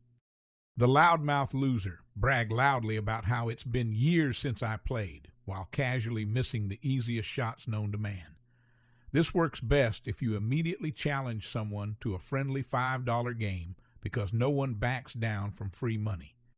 Now, once they're confident that they can rob you blind, the real game begins. Step 2, the hustle, making the game worth their while. Getting a sucker to play is only half the battle. The real challenge? Convincing them to bet big. The "I almost had it" strategy. Make sure your early losses look convincing but close. A well-placed "damn, I thought that one was in," or a frustrated sigh will do wonders for their overconfidence. The slow raise. Start small. First game, $5. Win or lose, suggest doubling the stakes for one more round. By the third game, we're in rent payment territory, and your sucker is too deep to back out. The fake hot streak, after losing a few rounds on purpose, play just well enough to almost win. Now watch as they suggest betting even higher, thinking you're finally catching on. By the time step 3 rolls around, you own them. Step 3, the kill shot, time to stop playing dumb. Once the stakes are high enough, and your sucker is drunk off both alcohol and false confidence, it's time to flip the switch. You know, I think I'm getting the hang of this. The perfect moment to suddenly discover your skills is right after a big bet is placed. Maybe stretch your arms, take a sip of your drink, and line up a perfect shot with zero hesitation. Run the table. Now miss nothing. Every ball you sink should feel like a dagger in their ego. Keep the casual smirk. Make it seem effortless. The "oh, was that the 8-ball?" Sink the final shot without even calling it, then act slightly surprised. "Wait, I won? Damn, beginner's luck." At this point, they're either speechless, furious, or desperately trying to rationalize what just happened. Either way, their money is now yours. Step 4, the escape, leaving before they figure it out. The moment you take their money, you are now in the danger zone. Here's how you make your smooth getaway. The humble exit. If you don't want to burn a good hustle spot, be gracious. Offer to buy them a drink with their own money, shake hands, and disappear before they start rewatching the game in their heads. The "I can't believe it either" act. Pretend you're just as shocked as they are. "Man, that was crazy. I swear I didn't even know what I was doing." Then leave before they do the math. The quick getaway. If things get tense, take your money and vanish. Nothing ruins a con more than getting punched in the face by a drunk, sore loser. By the time they realize they were hustled, you'll be 3 blocks away, counting their cash and lining up your next sucker. Step 5, the advanced plays going pro. Once you've mastered the basics, it's time to level up your con. The friendly doubles trick. Find a partner. One of you plays the clueless fool, the other plays the skilled friend. After a few rounds of teaching, your mark will want in, and that's when you both clean them out. The corporate hustle. Who says pool scams should stay in bars? Bring your skills to corporate networking events, country clubs, and high-end lounges. The richer the sucker, the bigger the payday. The high-stakes tournament hustle. Enter a local competition, play mediocre in the first rounds, then accidentally get paired against a rich amateur. Let them bet big. Then bury them. Final thoughts why pool is the perfect scam. Pool is the great equalizer of baroom scams. Unlike poker, it doesn't require a perfect poker face. Unlike dice games, there's no random chance involved. It's all about skill, deception, and making the other guy think he's smarter than he actually is. And that's why it's perfect for hustlers like us. Now, my dear apprentice, the tables are set, the suckers are waiting, and your next payday is chalked up and ready to go. So go forth, sink the 8-ball, empty some wallets, rack 'em up, run the table, and rob 'em blind. Chapter 8, Fixing the Fight. How to win without throwing a single punch. Celebrity boxing, the modern-day coliseum, where men who should be retired or irrelevant step into the ring not for glory, but for pay-per-view profits and manufactured drama. And like any true scumbag, I saw an opportunity. You see, my dear apprentice, real fights are for chumps. There is no money in two men swinging fists and hoping for the best. The real fortune? It's in controlling the outcome, setting the odds, and laughing all the way to the bank while millions of suckers bet on a fight that was never real to begin with. And that's exactly what I did with the Jake Paul versus Mike Tyson fight. Yes, the greatest fighter of a generation versus the YouTube troll turned boxer. A washed-up legend versus a cocky millionaire influencer. And guess what? I own them both. I scripted the whole damn thing. And I made millions before the first bell even rang. Step 1, the setup, creating the illusion of a real fight. Now, my dear apprentice, in the old days, we used to fix fights quietly. A well-placed bribe to a ref, a shady conversation with a bookie, or a last-minute injury to an underdog. But modern fight fixing, it's an art form now. And what better way to cash in than setting up the ultimate generational clash? Here's how I designed the fight. The comeback kid narrative. Tyson, the undisputed monster of his time, coming out of retirement to prove he still got it. The perfect underdog story, except for the fact that I made sure he wouldn't win. The internet villain, Jake Paul, the most punchable man alive, the arrogant YouTube fighter who makes real boxers sick, the perfect antagonist. The betting frenzy, old lion versus young predator, millions of bets flying in from clueless gamblers. Everyone has an opinion. The sports world loses its mind. All according to plan. Because you see, the real winner of this fight was never going to be Tyson. It was going to be me. Step 2, controlling both corners. When you own the fighters, you own the fight. Now, most fight fixers only own one side. Me, I own both. Yes, that's right, I have my claws in both of these men. Mike Tyson, I own him. He's been in financial trouble for years. His legacy is cemented, but his bank account isn't. He needs a big payday, and I'm more than happy to provide. Jake Paul, also mine. His whole career is built on controversy, marketing, and spectacle. If he wins, he becomes the guy who beat Mike Tyson. If he loses, there's a rematch, and I make double. You see, no matter who wins, I win. Not only did I make money on the bets, I made money on the entire production. I sold merch for both sides, advertising space. And that's the secret to real power in sports. Step 3, the fix, how I made sure my fighter won. Of course, I couldn't leave the outcome to chance. Tyson could win. He could knock Jake Paul into another timeline. That's why I made sure that wouldn't happen. How? Well, my dear apprentice, the weak and the beast move. Oh, did you think Tyson was training at full strength? Not a chance. A carefully tweaked diet, recovery shakes, and some conveniently placed muscle relaxers made sure he'd lose a step or two in the ring. The why knock someone out when you can just make sure the scorecards are in your favor? Boxing judges have been fixing fights since the Roman Empire. And guess what? They don't work for free. The oh no, my old body strategy. An early round stumble, a slowed reaction time, a little cramping mid-fight, all part of the show. The audience sees a legend struggle. The story writes itself. And so when the final round came and the judges handed Jake Paul the victory, millions screamed, millions complained, and millions paid me. Step 4, the payout, making millions while the public cries robbery. Oh, my sweet summer child, who actually cares who wins in the ring? I had already won before the fight even started. I bet on Jake Paul winning at massive underdog odds. I cashed in on the rematch clause.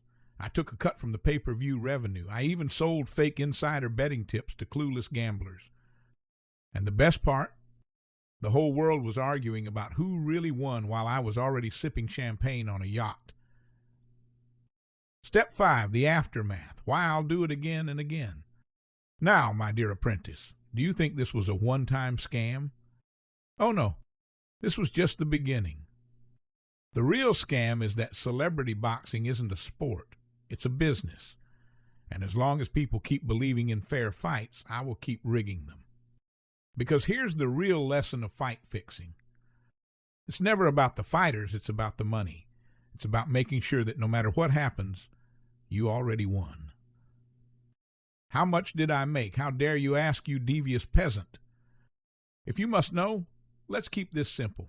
I made $54.5 million before the first punch was even thrown. Between pay-per-view cuts, side bets, bribes from bookies, fighter purse skims, and a merch hustle so shameless it would make a televangelist blush, I turned this rigged circus into a financial masterpiece. And let's not forget the rematch clause, which means the whole scam runs again, with even more suckers ready to throw their money at a fight they swear will be real this time. So while the fans rage, the gamblers cry, and Jake Paul pretends to be a real boxer, I'll be sipping bourbon on my yacht, already planning my next con. Because in the end, the winner was never in the ring. It was me, counting the cash backstage. And so, my dear apprentice, the next time you see a fight like this, don't ask yourself who's going to win. Ask yourself who owns the winner. Now go forth, fix the game, control the money, and leave the suckers arguing about anything other than the ticket prices. And remember, float like a butterfly, sting like a bookie. Chapter 9, Podcasts, Bidding Wars, and Lying Whores, How to Create Fictional Demand by Lying. Ah, the smell of desperation in the morning. Nothing, and I mean nothing, makes my cold black heart swell, quite like watching a poor, hopeful idiot mortgage their future trying to win something I never wanted in the first place. Today, my morally bankrupt apprentice, I'll teach you a game more twisted than Monopoly and twice as profitable, the manufactured bidding war. A game where the prize is worthless, the competition is fake, and the only real loser is the poor sap who takes it seriously. How the scam works, manufacturing scarcity for fun and profit. The concept is simple, even for a brain as underutilized as yours. When the market's cold, when no one wants what you're selling, don't lower the price, raise the demand. How? Easy. Hire actors, fill the room, create panic, watch the sheep fight for scraps. My favorite example, real estate sucker punch. Let me paint you a picture. Middle-class couple, 2 kids, 1 dog, 1 very loud biological clock. They walk into a house they kind of like but could never afford. What happens next? My shady chore squad goes to work. Fake tech bro loudly brags about buying with Bitcoin profits. A single mom tears up, I just need this backyard for my babies. Retired couple walks around measuring the living room for their piano they don't own. Investor in a Patagonia vest talks about flipping it for 7 figures easy. The poor couple sees it all and snaps. They must have this house. They don't know it's just me and a $50 Craigslist cast running a con. They overbid by $200,000. They win. They lose. I pocket my cut, the actors get gas money, and the happy couple gets to spend the next 30 years drowning in debt for a moldy split-level ranch next to a freeway. Why it works? Because people are dumb, desperate, and easy to manipulate. Let me be clear. This only works because it's easy. Humans are biologically programmed to fear missing out more than they fear dying in debt. They don't care what something's worth. They care what it costs them to lose. And with every fake, oh my God, this is perfect, I stage, Their little lizard brains light up. We have to get this house or we'll be stuck renting forever like losers. Newsflash, you're losers either way. I'm just here to make sure it costs extra. The real art to this con is convincing the actors to really pull it off. I find it's best to hire real struggling actors. The more they are struggling, the harder the act. The best part is you don't even have to pay them. They will do the work just for the experience. Sometimes when I don't find good talent on Craigslist, I will turn to the street corners. The women of the night will do just about anything for $50. You just need to class them up a bit. Buy them a pantsuit and a clipboard. Where else does this con work? Art auctions. You ever wonder why some ugly, soulless painting sells for $3 million? Because half the bidders are paid. Museums, investors, shell companies, all pretending to want it. The only real buyer is some rich idiot scared to look poor. Spoiler, they're poor now. NFT drops. 10,000 pieces, sold out in 30 seconds. Bullshit. 7,000 were pre-bought by the developers. The other 3,000? FOMO-fueled peasants spending their rent money on pixelated monkeys. Congrats, you own a JPEG no one else wanted. Any e-commerce business basically can buy influencers on websites like Upfluence and use their following to turn a good profit. You see, even the vilest villain needs a hype man, a megaphone, a platform so large and unhinged it can sell tar water to a drowning man and call it hydration.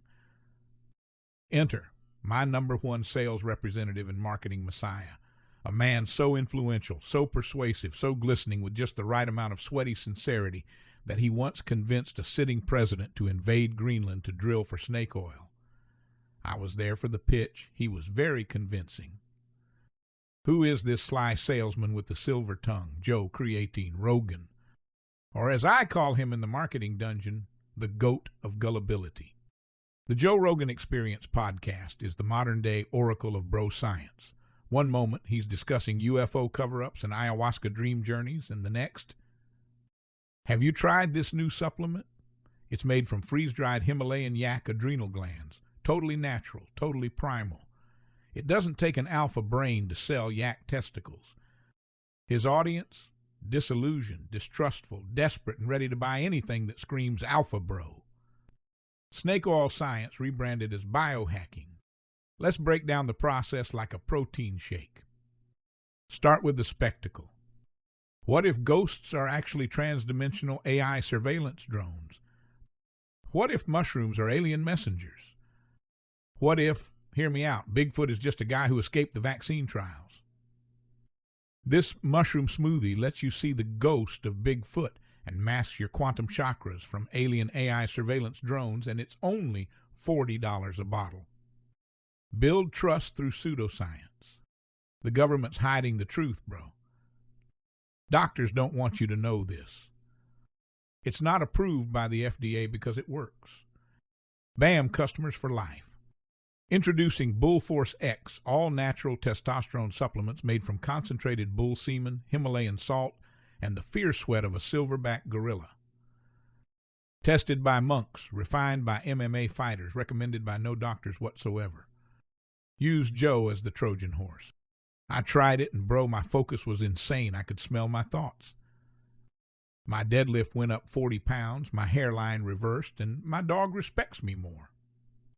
What if ancient pyramids were actually launch pads for interdimensional time traders who invented CrossFit? Bam, our Enki Shred creatine dust is made from real crushed obsidian and sphinx marrow. Increases max reps and gives your third eye 20/20 vision. Only 5 payments of $59.95 and banned in 13 time zones. What if meditation is actually a form of passive resistance against 5G government mind control frequencies? Bam, introducing OmGuard brain-shielding headphones, lined with copper mesh, bear fur, and mushroom leather. Plays whale sounds and blocks CIA thought rays. Yours for $120.99 plus enlightenment. Now, what if cold plunges are portals to Viking ancestral memories, and the government doesn't want you to remember Ragnar? Our Nordic Blood cryostimulant gel activates your latent berserker DNA. Rub on chest, roar at the moon, claim Valhalla, only $48, and it smells like frozen elk fury. What if dreams are actually interdimensional simulations run by reptilian DMT elves to train our souls for intergalactic capitalism? BAM! Drink REM Woke Lucid Elixir, a microdose tonic of blue lotus, snake venom, and kombucha. Break the sleep simulation and invest in your third life. Just $66.66 a bottle. Yes, really. This product got recalled for having too much LSD in it. What if fluoride doesn't just dull your brain, but also blocks your ability to speak ancient Atlantean? Try Pure Lantis water drops. Reverse engineered from coral found near sunken temples. Restores your ability to communicate with dolphins. Yours for $172 a vial. Try it yourself. Target audience: males 18-45 who feel betrayed by society, science, and shaving cream that smells like lavender. Marketing angle: if you're angry, confused, and lifting weights in your garage, you're halfway to checkout. Natural, uncensored, primal. They don't want you to know. This is not a scam, dear reader. This is evolutionary dominance with a side of creatine and colon cleanser. Scumwald's favorite Rogan segments that helped sell products. Aliens and ancient civilizations. If the pyramids were built by aliens, then this protein bar probably can reverse aging. Big Pharma distrust. Modern medicine is corrupt, but this powder made in a shipping container behind a CrossFit gym, that's pure truth. I took it. I felt it. I tweeted about it. How I do sleep at night. If they buy it, they clearly needed something. I'm just selling empowerment in capsule form. It's not lying. It's storytelling with a subscription model. Conspiracies converts customers. Hidden truth bomb wrapped in protein powder.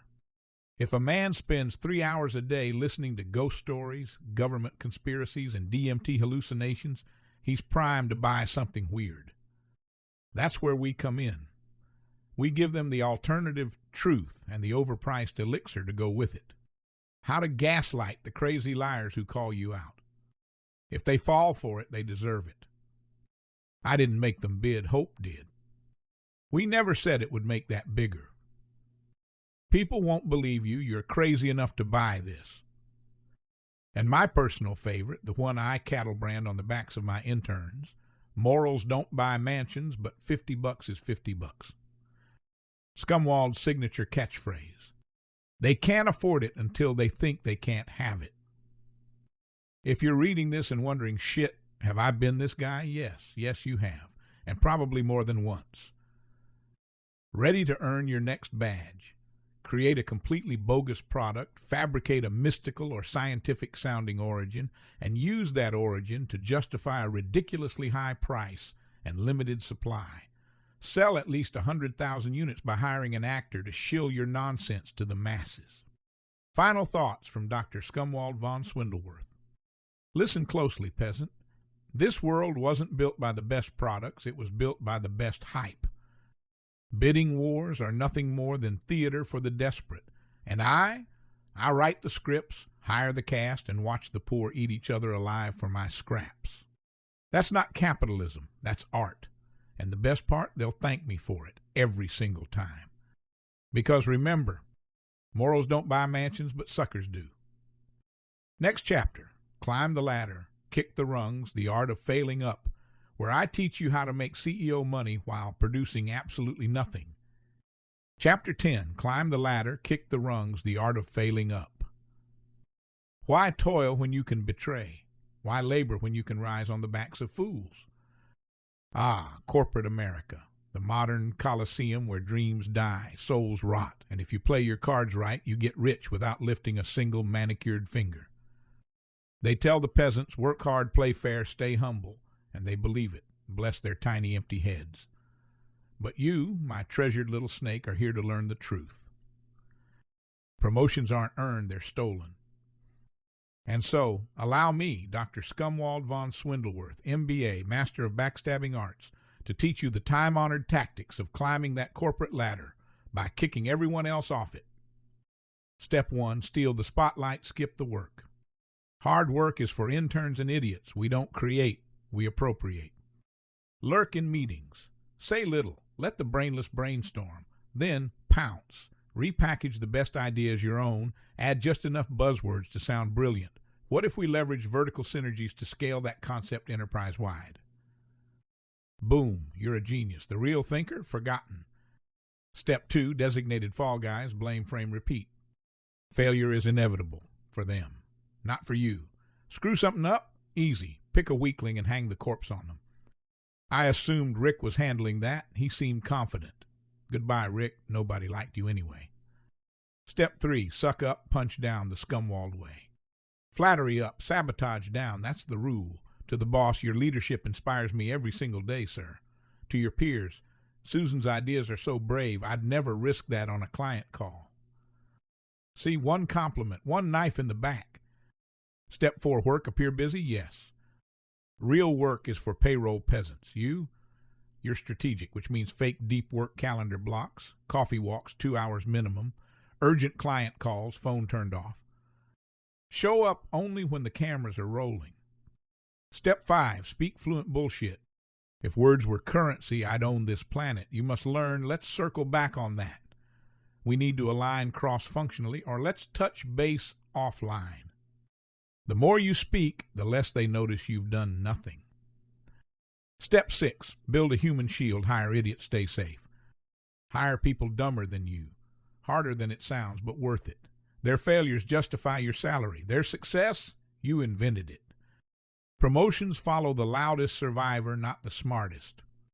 Step 7, sex, lies, and executive vice presidents. Every org has a lonely VP, married, bored, desperate. Get close, get closer. Suddenly you're director of vague operations. Salary doubled, morals gone. Cheers, darling. Step 8, weaponize every crisis. Layoffs, budget cuts, sexual harassment scandals, opportunity. Be the first to volunteer solutions. Those solutions sacrifice your rivals. It's not about survival, it's about conquest. HR and IT are your secret army. Befriend HR, flirt with IT, buy them coffee, feed them gossip. Why? Because they know where the bodies are buried and who's searching for shovels. By the time the audit hits, your file's cleaner than a CEO's conscience. Step 10, gaslight until the truth dies of neglect. Forget something, deny, screw up, deny harder, blame others, rewrite history, gaslight until they doubt their own memories. I don't remember it that way, but hey, if that's how you felt. Step 11, rise until no one knows what you do. Your end game. A title so pompous no one can explain it. Vice President of Strategic Synergies, Director of Growth Optimization, or Chief Alignment Officer. You get paid to sit in meetings about meetings while the serfs bleed for results. Scumwald's evil justifications, say these daily and sleep like a baby. If they fall for the meritocracy myth, they deserve it. I didn't lie, I just aligned interests. Promotions aren't earned, they're taken. Compassion can't collect capital. Scumwald's corporate catchphrase. Results are optional, promotions are permanent. The final lesson, the higher you climb, the less you do. And there you have it, my wicked little worm. The key to corporate power isn't competence, it's survival, sabotage, and shameless self-promotion. Eventually, you'll float to the top over the bodies of the well-meaning, the hard-working, and the honest. And when you're sitting in your corner office, sipping $1,000 whiskey while your team burns out below you, remember what got you there. Morals don't buy mansions, but middle management does. Section 3, binary bandits, hacking wallets and laundering lies. Now you may think, Dr. Scumwald, aren't you like 100 years old? What do you know about technology? I'm old enough to know that technology is just a weapon in disguise. If you don't know how to use that weapon, it will be used on you. I've always embraced learning new technologies, especially how to use it to exploit people. I prey on useful idiots who reject technology. They might as well just hand over their wallets and social security numbers right off the bat.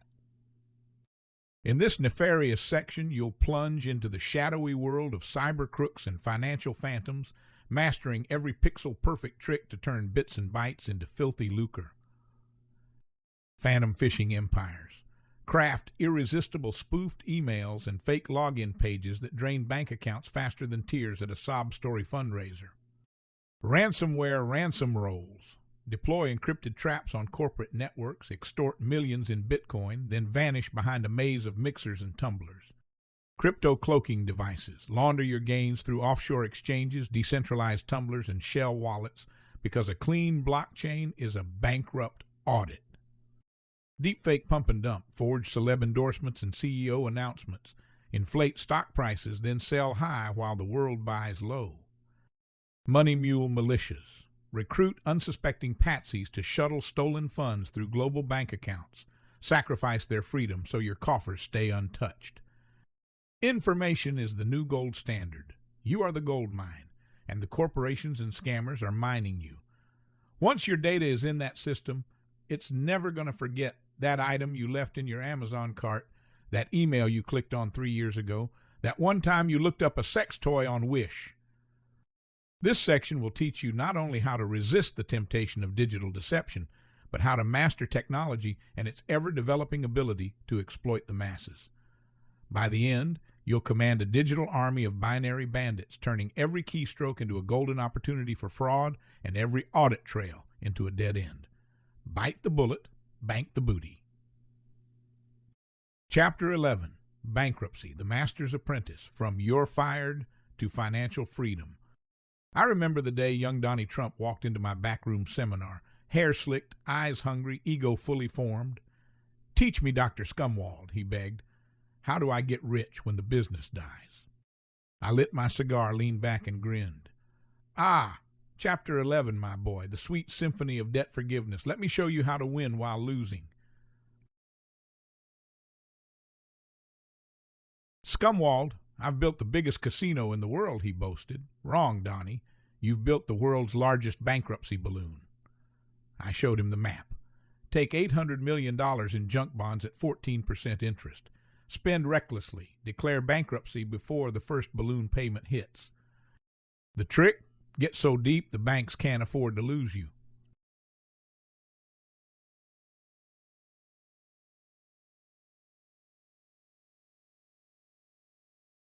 He did. Bondholders got slaughtered. Donnie still strutted around Atlantic City like a king. "Scumwald, my hotel's bleeding cash. What now?" "Don't panic, Donnie. Panic is for peasants. You're going to hand it to the banks and smile while you do it." We staged the perfect play. File Chapter 11. Let Citibank and friends eat the loss. Keep your name on the building as honorary CEO. No salary, no risk, all glory. Trust me, Donnie, nobody reads the fine print on a gold-plated building. He grinned. "I like you, Scumwald." Trump Castle Casino, teach the contractors who's boss. Scumwald, the castle's crumbling. The contractors want their money. I laughed. "Donnie, rule number 1, the contractors are the last to get paid, right after the janitor and my ex-wife." File bankruptcy, stiff every plumber, painter, and union goon. Let them sue. You'll be untouchable. What's a drywaller going to do, Donnie? Hire a lawyer? He can't even afford his kids' braces. And just like that, Trump Castle survived. The little guys didn't. Trump hotels and casino resorts, how to torch shareholders and still collect a check. Scumwald, it's bad, $1.8 billion in debt. Perfect, you're officially big enough to break the market. I walked him through it. Go public, sell the dream, not the reality. File Chapter 11 once the stock crashes. Screw the shareholders hard, they knew the risks. Keep a consulting role and draw a salary off the corpse. Remember, Donnie, investors aren't people, they're wallets with legs. He laughed. I love this game.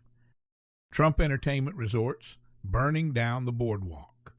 Scumwald, the whole company's dying. Atlantic City's dead. Good, use the recession, kid. It's the cover for everything. File again. Blame the economy.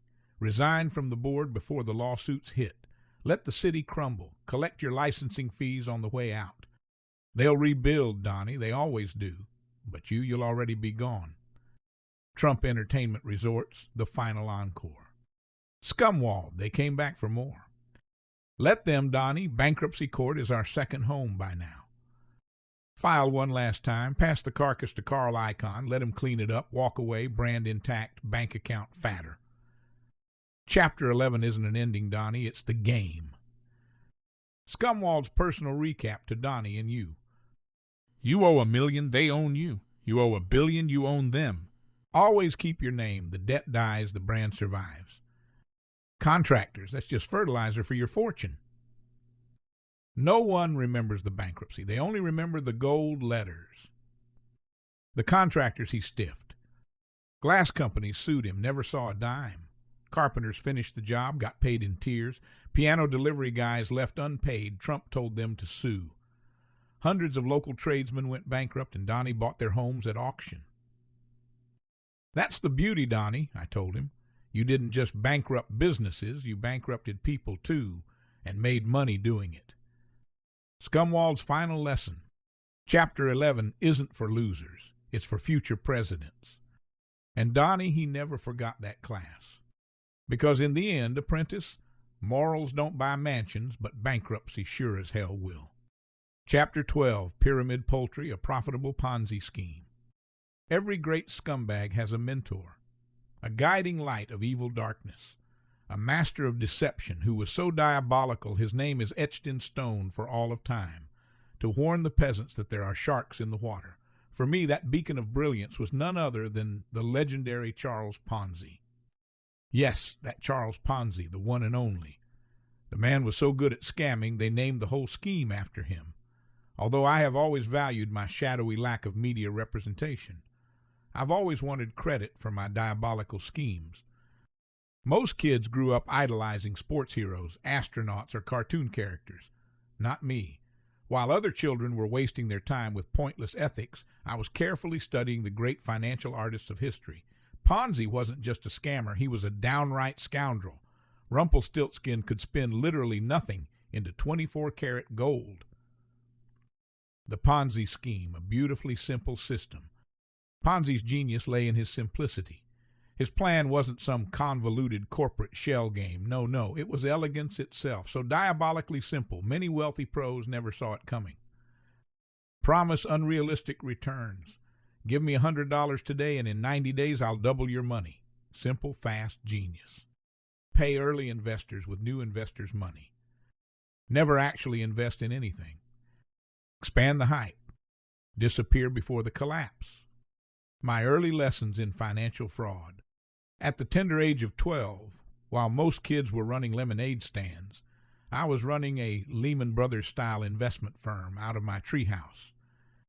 The concept was simple. I promised my classmates double their money if they gave me their lunch money today and waited until next week. By the second week, I had enough new investors handing over their cash that I could pay the first round of suckers their returns. Word spread. More kids joined in. Teachers were even whispering about my entrepreneurial spirit. By the time the principal started asking questions, I had already liquidated my assets, 2 shoeboxes full of quarters and a half-eaten candy bar, and went into hiding, aka detention. Did they recover my assets? Nope. I still have that candy bar to this day as a reminder of my genius. I learned one of the greatest lessons that day. The best scams run themselves. Real-world Ponzi kings who walked so I could run. Of course, Ponzi wasn't the only legend in this game. Many disciples followed in his footsteps, refining and perfecting the art of financial illusion. Bernie Madoff, an old business partner of mine, ran the largest Ponzi scheme in history, swindling $65 billion before getting caught. His fatal mistake, trusting me. The Wolf of Wall Street. Jordan was an ambitious, young, Quaalude-fueled student of mine. His firm, Stratton Oakmont, was essentially a Ponzi-fueled money machine. The trick? His fatal flaw. He lowballed the FBI investigators who were onto him. I taught him better than that. Enron, a company I seeded myself. Entirely legal Ponzi structuring with an energy company as the front. Their fatal flaw? Nothing. A heart attack, please. Ken Lay followed his exit plan perfectly. He now goes by Benjamin S. Offshore. He and I have a yacht race next Thursday. Lesson from Dr. Scumwald's portfolio, Pyramid Poultry. Let me tell you about the time I built a billion-dollar empire out of turkeys. It started with a simple promise. Invest in my revolutionary turkey farming startup, and I'll guarantee you a 200% return in 28 days, the gestation period of the turkey. How? Simple. Turkeys lay eggs. Eggs hatch into more turkeys. More turkeys mean more eggs, and if you squint hard enough, that math equals infinite turkeys and infinite profits. Investors flocked, pun intended, to the opportunity. I had business gurus calling me a poultry visionary. I even got a TED Talk called The Poultry Paradigm, How Turkeynomics Will Disrupt Global Finance Forever. But here's the thing, I didn't own a single turkey. I had 0 farms. I was just took investor money and paid off earlier investors, exactly as my mentor Chuck intended. At the peak of my scam, I had 1,000 investors, millions in equity, and 0 chickens. When people started asking where their poultry-powered profits were, I did what any brilliant businessman would do. I rented 500 turkeys and a local farm. I held a live turkey ceremony where I had my good friend the president pardon a turkey for Thanksgiving on live TV. I looked like a hero. Praised by PETA for showing mercy on that poor poultry. The best part, they still haven't figured it out. This ongoing scam has become a national tradition every year in November. Insider tips, the best part of a Ponzi scheme. The true beauty of a Ponzi scheme is everything is a Ponzi scheme. Governments, Ponzi schemes. Stock markets, Ponzi schemes. Day jobs, the biggest Ponzi scheme of all. Social Security, money from new workers pays the old ones. The U.S. dollar, a system propped up by belief in the constant influx of fresh money. Venture capital, new rounds of funding pay off earlier investors before an IPO. The key to long-term success, if you ever get questioned, point at other Ponzi schemes. If someone calls your investment plan a scam, simply say, "How is this different from the stock market?" "Oh, so Social Security isn't a Ponzi scheme. Explain that one to me." At least I tell my investors they're getting scammed, your 401k doesn't. The grand takeaway. Charles Ponzi wasn't just a conman, he was a visionary. He didn't play by the rules because he understood the rules. The entire financial system is just one big confidence game, and the real winners are the ones running the table. I salute you, Charles Ponzi. You taught me that money isn't made by earning it, it's made by moving it, preferably from other people's pockets into mine. And for that, my dear reader, I leave you with one final piece of wisdom. Everything's a Ponzi scheme. Chapter 13, Bankruptcy, the Copyright Wars, How to Steal, Own, Sue, and Never Let Go. Ah, my cunning little capitalists. Today's lesson is one of grand theft, corporate dominance, and rewriting history in your favor. It's about how to steal ideas, slap a trademark on them, and then use the legal system to ensure no one ever dares steal from you. And who better to learn from than the grandmaster of intellectual property hijacking himself, Wilfred Dasney. Yes, my dear disciples, Wilfred Dasney, the man, the myth, the ultimate hypocrite. The man who cried foul when Chapter 13 bankruptcy took his first creation, Willy Wombat, then built an empire on stolen fairy tales, plagiarized folklore, and manipulated copyright laws so that no one could ever do to him what he did to others. So sit back, sharpen your fangs, and prepare to learn how to exploit intellectual property like a true supervillain. Step 1, file bankruptcy and take the good stuff with you. Before he was the almighty ruler of cartoon kingdoms, Wilfred Dasney was just another broke hustler who ran a business into the ground. His first company, Gigglegram Studios, was a disaster. He mismanaged finances, didn't pay his animators, and owed money all over town. So what did he do? Did he stay and take responsibility? Of course not. He fled to Hollywood, filed Chapter 13 bankruptcy, and conveniently took all the best ideas from Gigglegram with him. Lesson: when the ship is sinking, don't go down with it. Just swim away with the valuables. Step 2, steal characters. Call it inspiration. With Gigglegram dead and buried, Dasney needed a new mascot. Enter Willy Wombat, a completely original creation. Except he wasn't. Willie was suspiciously similar to Ricky Rat, an existing cartoon star from his previous company that went bankrupt. The gloves, the pointy ears, the mannerisms, all conveniently borrowed from previous cartoons. Even his famous Steamer Stew debut, suspiciously similar to the Buster Keaton silent film Steamboat Bill Jr. Did Dasney credit his inspirations? Absolutely not. If you copy something and make it slightly different, it's not theft, it's innovation. Lesson 2. If you create a fictional story where you are targeting a sue happy media company, always change the names, just enough to get away with it. Step 3. Plunder global folklore. Trademark the loot. You may think, surely Dasney made up all their famous stories. Oh, you sweet, naive little minion. Almost every Dasney classic is stolen from folklore, literature, and other cultures.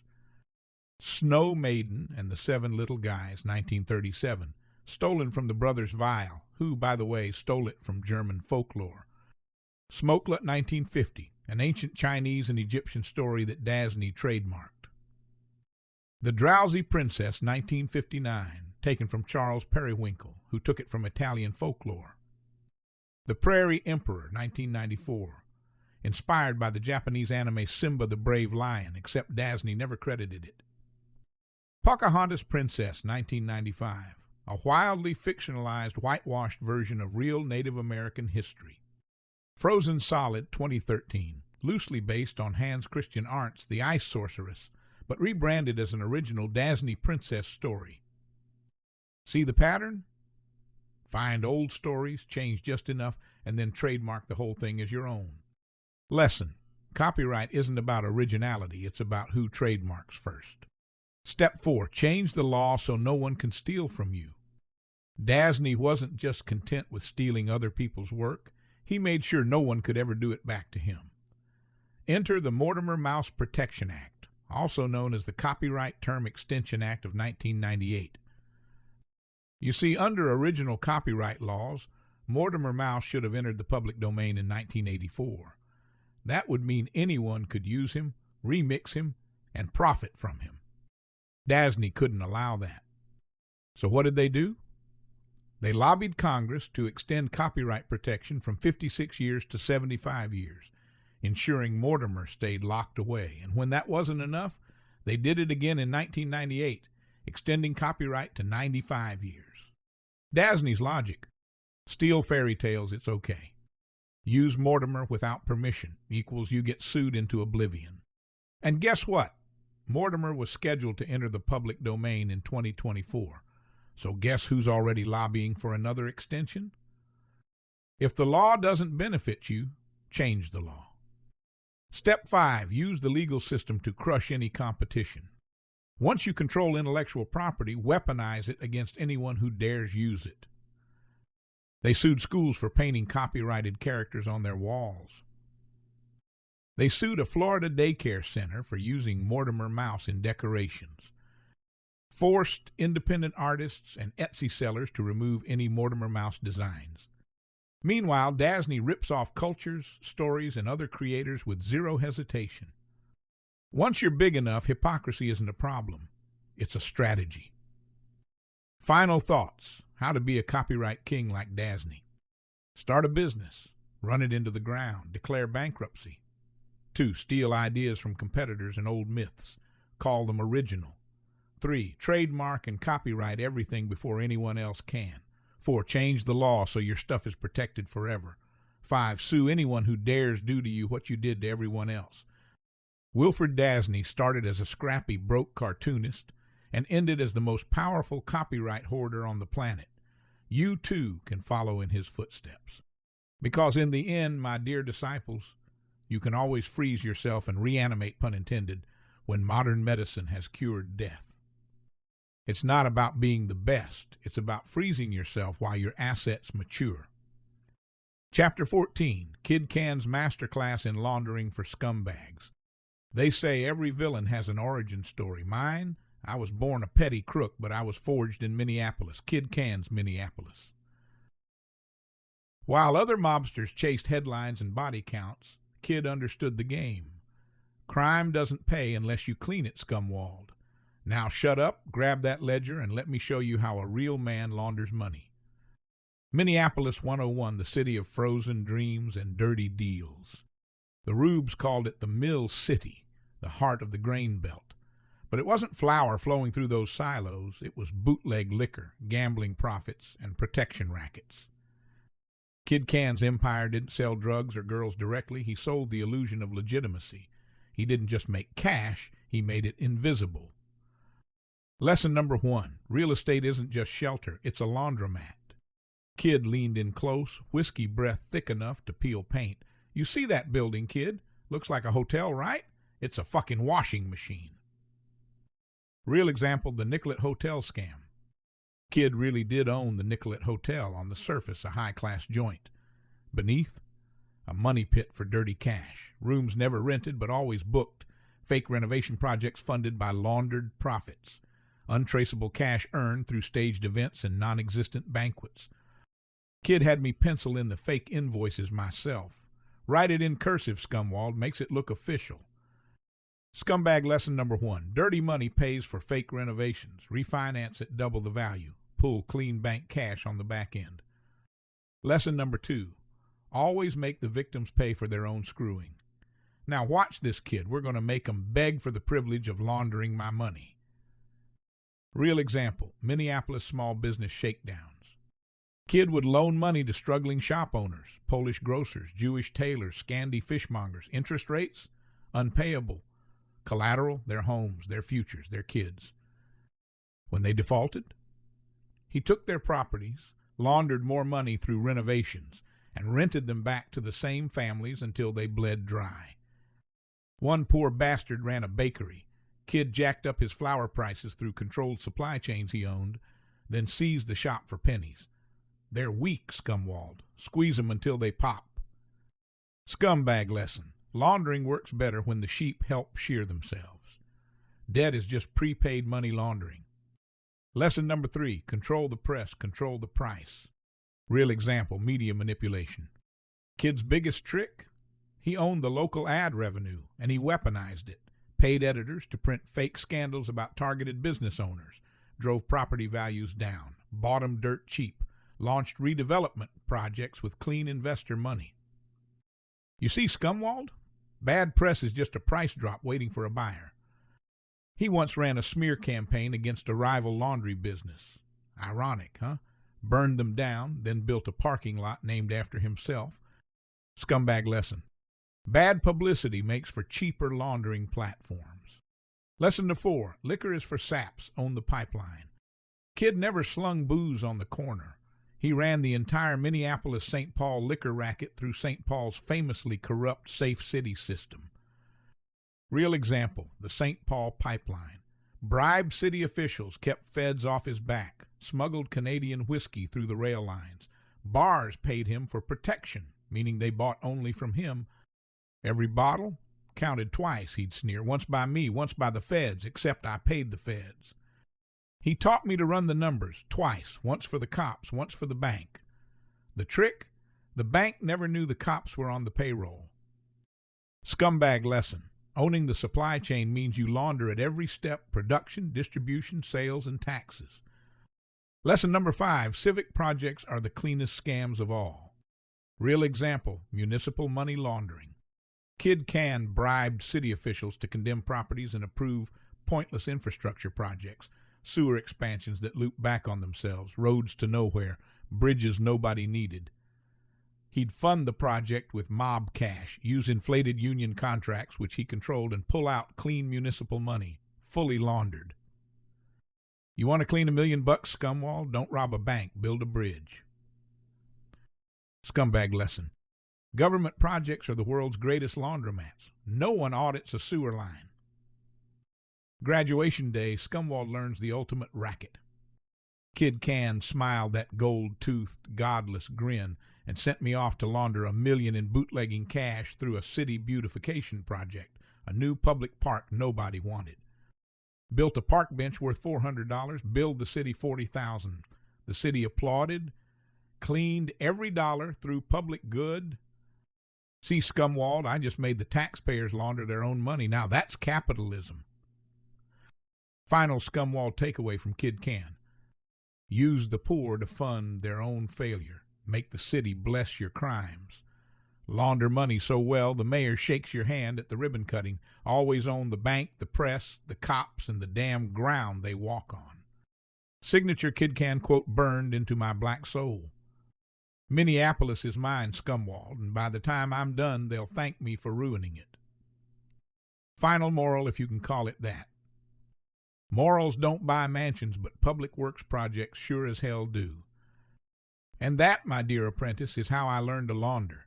Not from books, not from Wall Street, but from a man who turned an entire goddamn city into his personal washing machine. Chapter 15, The Crypto Rug Pull, an instant classic con that may be older than you think.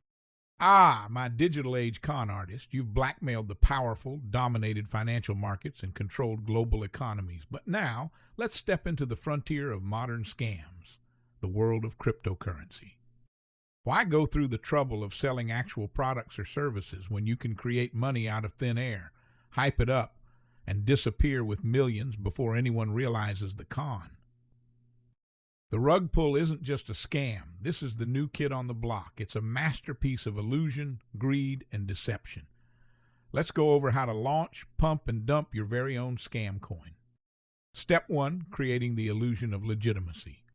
First, you need a coin that sounds revolutionary. People won't buy into a scam. They'll buy into a dream. Choose a futuristic-sounding name. Quantum coin, meta wealth, hyperdoge, anything that sounds like it belongs in 2040. Claim it solves a real problem. The first blockchain to revolutionize supply chain logistics and social justice. Create a flashy white paper. Fill it with jargon, fake partnerships, and graphs stolen from real projects. Launch a professional-looking website. Make sure it has countdown timers and a limited time pre-sale to create urgency. Assemble a fake team. Use AI-generated faces or steal pictures from LinkedIn profiles. The goal? Make it look too good to miss. Step 2, the hype machine, pumping the scam. A great scam doesn't just appear, it spreads like wildfire. You need maximum exposure, maximum FOMO. Hire influencers and celebrities. Pay them to shill your coin. Crypto bros will buy anything Elon Musk tweets. Spam social media. Flood Twitter, Discord, and Telegram with bots hyping up your game-changing project. Encourage a cult-like community. If you don't believe in this project, you're going to miss out. Fake the trading volume. Use wash trading and bots to make it look like people are buying like crazy. Promise insane returns. Buy now before it 1,000x's. The goal? Make people so greedy that they ignore all the red flags. Step 3, the exit, pulling the rug. Now comes the fun part, vanishing with the money. The trick is to pull out before anyone realizes what's happening. Slowly start selling your tokens. Dump small amounts so no one panics yet. Fake a hack or blame a regulatory crackdown. Blame external forces so people don't come after you. Disable withdrawals. Claim you're working on fixing liquidity issues. Shut down the website and social channels. Disappear like a ghost. Move everything into Monero or offshore crypto accounts so it can't be traced. The result? Millions in your pocket while thousands of investors scream into the void. Step 4, a lesson from Dr. Scumwald's empire. Let me tell you about the time I ran the biggest NFT rug pull of the decade. I launched ScumRocket, a community-driven NFT ecosystem designed to redefine digital ownership. I hyped it up with a roadmap promising staking rewards and metaverse integrations. Partnerships with exclusive brands, which I made up. Celebrity endorsements from influencers who had no idea what they were selling. An artificial supply shock. I kept half the supply locked in a wallet to drive up price. A technical glitch that conveniently occurred right before I dumped my tokens. The result? $30 million stolen in 48 hours, while the investors were left holding worthless JPEGs. That, my dear reader, is how you play the crypto game. Step 5, real-world crypto scammers who pulled it off. Think I'm the only one? Please. The world is filled with crypto masterminds who made fortunes overnight. OneCoin, $4 billion stolen, a fake Bitcoin competitor that scammed millions worldwide. BitConnect, $2.4 billion stolen, promised insane returns before crashing into oblivion. Squid Game token, 1,000% gains, then vanished. Used a trending Netflix show to pump and dump investors.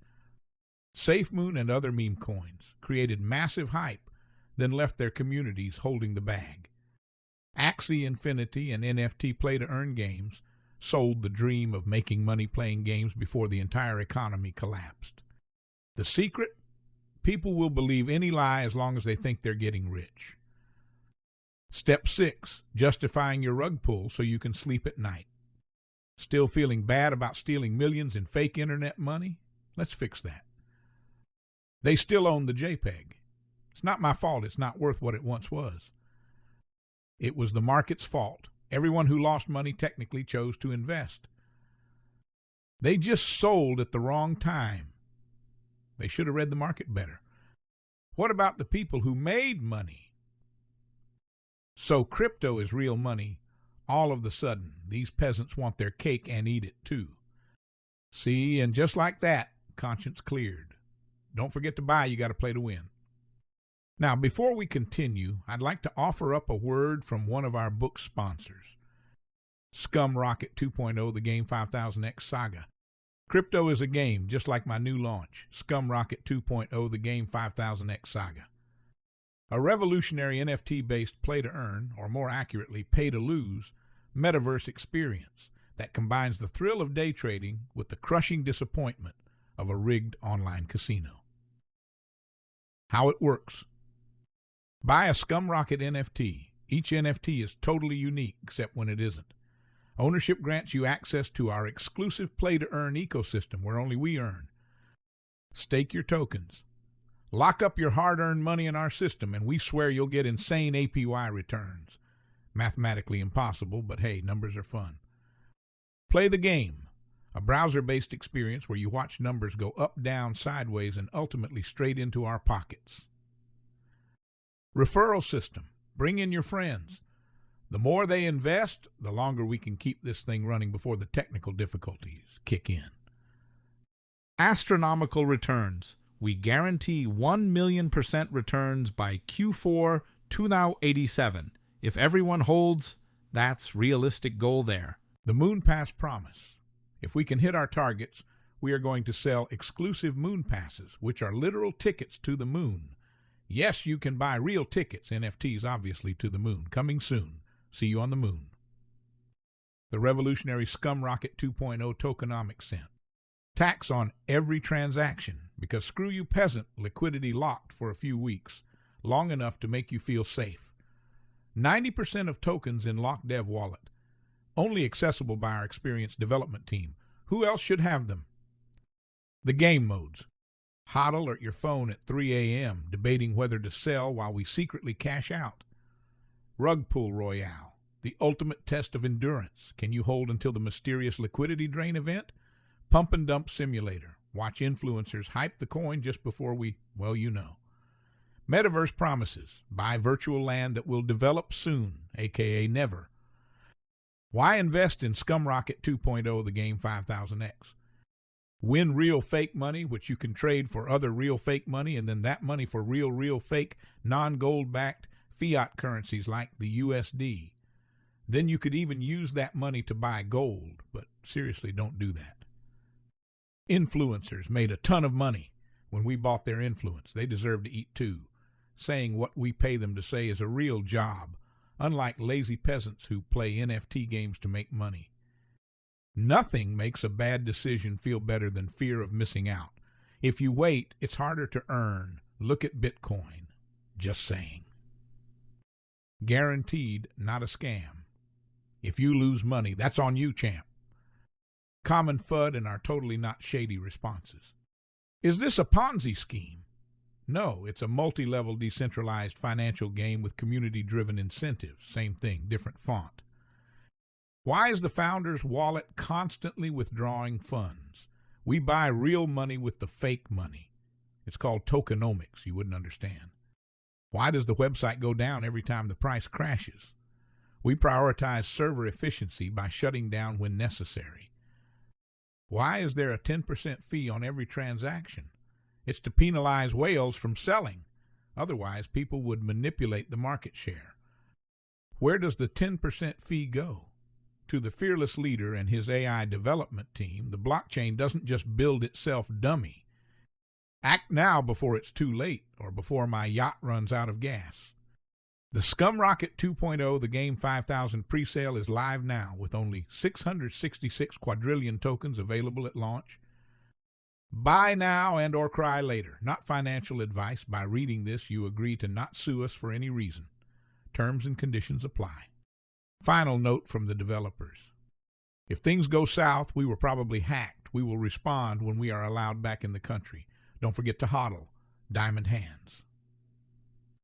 Final thoughts, the greatest scam of the digital age. Here's a little insider secret that I will cover more in later chapters. All money is fake money, but you can't take that to the bank. Section 4, Fame, Fraud, and Fixers. Chapter 16, FIFA's bribery extravaganza, the world's biggest sport built on bribes, rigged deals, and suitcases full of cash. Ah, my scheming little sports mogul, you've learned to turn every hurricane into a paycheck, outmaneuver rivals with the finesse of a cloak and dagger conspiracy, and evade every last shred of accountability like a chariot racer ducking lances in the Circus Maximus. But if you think disaster profiteering is refined, prepare your toga for the blood-slick sands of the greatest arena of them all, FIFA. Imagine the roar of 20 billion Romans, thirsting for spectacle as gladiators clash under the blazing sun. Only here, the combatants wear cleats, and the Colosseum is a series of billion-dollar stadiums. Nationalism surges like a tidal wave, nations draped in their flags, chanting anthems that swell hearts and bankrolls alike. Think of the Olympics, that grand showcase of friendly competition, and ask yourself, what could be more noble than charging host cities twice the budget, than pocketing the overages under the guise of security upgrades?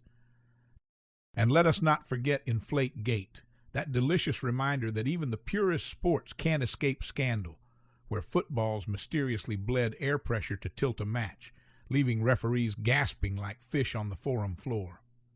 In FIFA's world, every whistle blown is another opportunity to blow up the ledger, every goal a chance to goaltend the books, and every handshake a secret pact to keep the caviar flowing. So strap on your sandals and slick back your hair with equal parts ambition and deceit, because we're about to dissect the anatomy of the world's most gloriously corrupt institution, where the only thing more inflated than the balls is the prize money. Let the games begin. Because nothing brings the world together like soccer and a few $100 million in well-placed bribes. FIFA isn't just a sports federation. It's a global cash machine running on backroom deals, lavish payoffs, and a network of corrupt officials so tight-knit it makes the mafia look disorganized. So, grab your briefcase of unmarked bills and let's learn from the masters of legal corruption. Step 1. How FIFA perfected the art of corruption. FIFA doesn't just accept bribes, they institutionalize them. World Cup hosting rights equals highest bidder wins. Forget merit. The real game happens behind closed doors. TV and sponsorship deals go to friends, because what's a billion-dollar contract between pals? Election votes are bought, not earned. Want to be FIFA president? Start handing out Rolexes. Development funds, that football stadium in a small village, never getting built. Naming contracts. Sell off the naming rights to your buddies while sticking the taxpayers with the majority of the construction bill. Officials live like kings, 5-star hotels, private jets, luxury gifts, business as usual. The goal? Keep the money flowing while the fans stay distracted with the game. Step 2, a lesson from Dr. Scumwald's empire. Let me tell you about the time I ran my own FIFA-style sports empire. I created an international tournament for a second-rate sport, but I didn't care about the games. Here's what I actually did. Step 1. I sold the hosting rights to the highest bidder, whoever paid me under the table. Step 2. I signed massive sponsorship deals with companies desperate for global exposure. Step 3. I funneled development funds into shell corporations that just happened to be owned by my closest associates. Step 4. I made sure to keep government officials happy with extravagant gifts, charitable donations, of course. Step 5. When people started asking questions, I blamed the organizing committee and walked away with millions. The result? The tournament flopped, but my bank account flourished. Step 3, real-world FIFA-style corruption masters. Think FIFA is the only sports organization doing this? Think again. The IOC International Olympic Committee, bribery galore for host city selection. Formula One backroom deals decide championships and sponsorships. The NFL and NBA billion-dollar stadiums built with taxpayer money while owners pay nothing. Boxing and UFC fight outcomes often suspiciously profitable for promoters. College sports, student athletes make nothing while administrators rake in billions. The secret? Keep the fans entertained and no one cares where the money goes.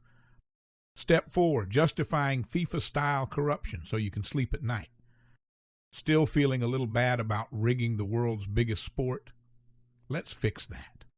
We're just growing the game, even if it's just our bank accounts growing.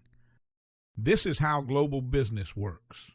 Every industry is corrupt. Sports are no different. At the end of the day, the fans still get their World Cup. And isn't that what really matters? And just like that, conscience cleared.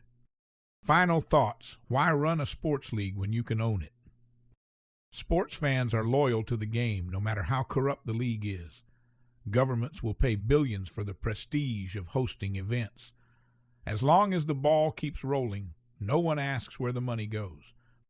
That's a real business strategy. Chapter 17, COVID crisis, capitalism, profiting from disaster, disorder, and disinfectant. Ah, my opportunistic little villain, you've mastered deception, crushed competition, and spun scandals into gold. But now it's time to seize the ultimate money-making opportunity, crisis. Because let's be honest, when things are bad for everyone else, it's the perfect time to get rich. Disasters create fear, panic, and desperation, which means people will pay anything for solutions. And you, my friend, are here to provide them, at a premium, of course. Let's get to work. Step 1, spot the disaster before it hits. The best crises are the ones you see coming before the masses do. Here's what to look for. Economic downturns. People get desperate, making them easy to exploit.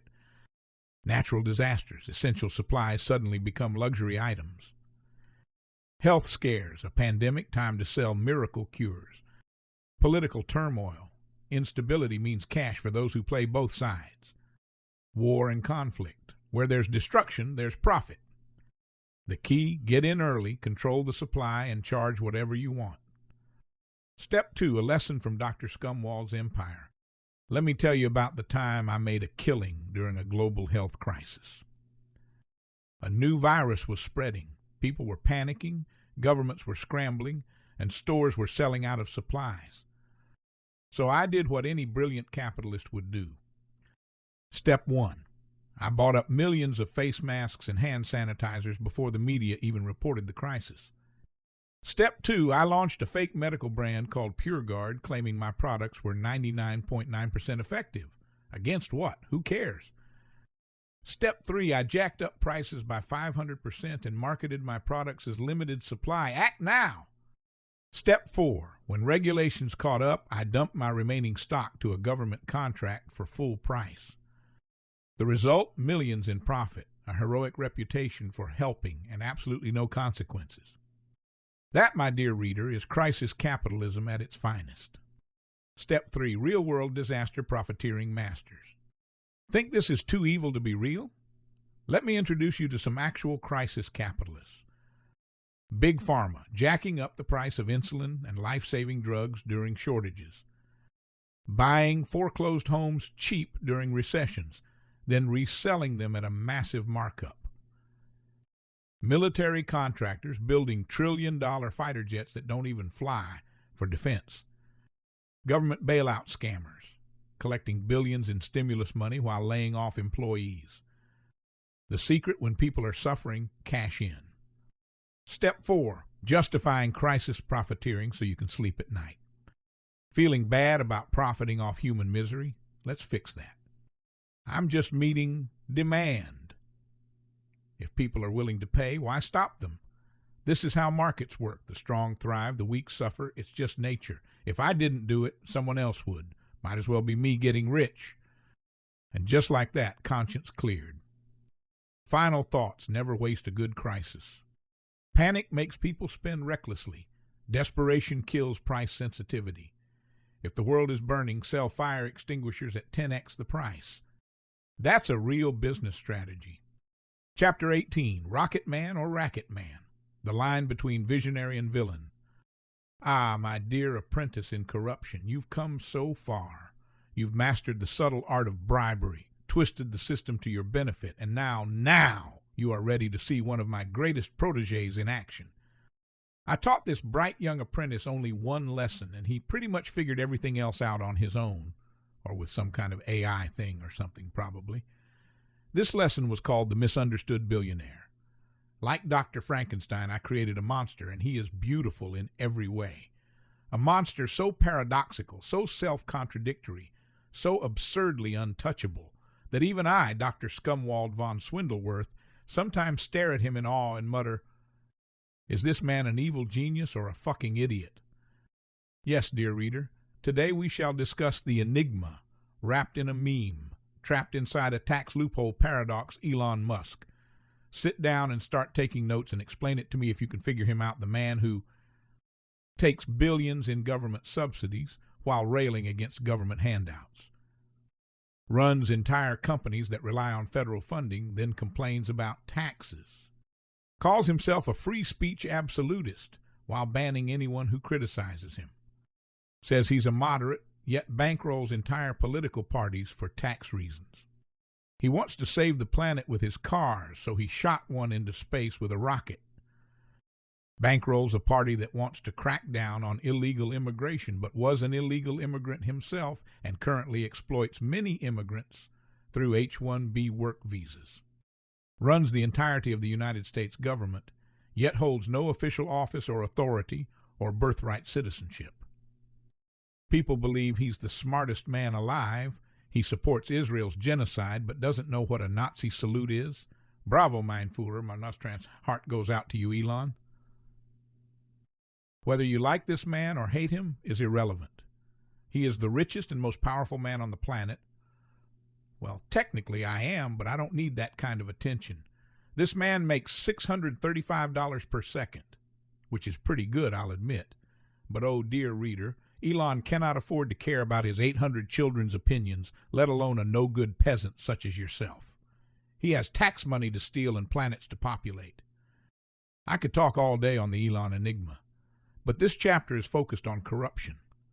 Why exchange your effortlessly acquired wealth for influence and security when you could simply make the taxpayers cover the bill? This, my dear scumbags in training, is the art of the subsidy scam. Musk isn't just playing the game, he's glitching through it like a popular demonic video game, exploiting every loophole, every contradiction, every hypocrisy, and somehow profiting on every corner. Elon Musk, America's welfare billionaire. You see, when lesser entrepreneurs need money, they go to investors, banks, or actually earn it through hard ethical labor. Just kidding. But Musk? No, no, no. My dear pupil, realize that the real money is in the billionaire's favorite piggy bank, corporate welfare. Let's examine just how much free money this guy has raked in from the very government he claims to hate. Tesla, $7.5 billion in government loans, grants, and tax credits. Tesla was literally rescued by the U.S. government in 2010 with a $465 million loan. Every Tesla sold has been propped up by taxpayer-funded incentives. Yet Elon says Tesla succeeded through sheer brilliance and his superhuman work ethic, and not, well, your tax money. I'll admit it was cute when he said it was about saving the environment. He could have fooled me, but he knew better than that. Why steal a powerful person's money when taxpayers want clean air? He's just a misunderstood billionaire. If he makes money, good for him. SpaceX, over $10 billion in federal contracts and subsidies. Oh, and let's not forget, SpaceX only exists because NASA gave it billions in funding and outsourced America's space program to a guy who thinks Mars colonization will be paid for with Dogecoin. Did he thank them? You bet he did. He cut massive funding to competing projects. We can't let socialism win the space race. That would just be embarrassing. Solar City absorbed by Tesla. Another government-backed scam, handed $1.5 billion in taxpayer subsidies before it collapsed, and had to be bailed out by Tesla itself. For the peasants who don't get this, that's like setting your house on fire so you can collect the insurance money, but collecting the money before the fire even happens. EV credits and carbon offsets. Tesla has made over $6 billion selling government-mandated carbon credits to automakers, basically acting as an environmental tax loophole. The company wouldn't even be profitable without this scam. Do the math. It's simple. The profit from these cars directly correlates with these tax credits. You, my lonely tax-paying peasant, have paid more profit to Tesla than the people who own and drive them. Now that is accounting. Starlink has recently bid on a $2.4 billion subsidy for satellite internet. Who's going to win the bid? Elon or Verizon? Neuralink is the next step in digital slavery, championed as breakthrough technology to help poor disabled people with accessibility. We all know where this ends. An unfathomable chip in our brains that transforms humanity into a new species of transhumans that effortlessly breed with Elon Musk on Mars while our conscious mind plays Candy Crush or, with any luck, Scumrocket 2.0 game 5000X Saga. Use the code SCREWMEELON for free fake money. The Boring Company. All propped up by federal grants, local tax breaks, and infrastructure spending. Even the tunnels he builds don't work without the government paying for them. Well, the ones between our doomsday bunkers work. The public ones have been a massive failure until the next round of subsidies comes in. Let's be clear, if Elon Musk had to actually compete in a free market without immigration visas, he'd be selling used blood diamonds in South Africa, and we can't have that. It'd be too easy. Monkeys can do that. Elon was destined for much more. How to pull off the perfect hypocrisy scam. Elon's hypocrisy and unwavering support beguiles me, and I've seen it all. Now, most billionaires quietly take government money. Usually a good corruption scandal requires three things: a billionaire, a super PAC, and desperate money-hungry politicians willing to sell you out for $1.50.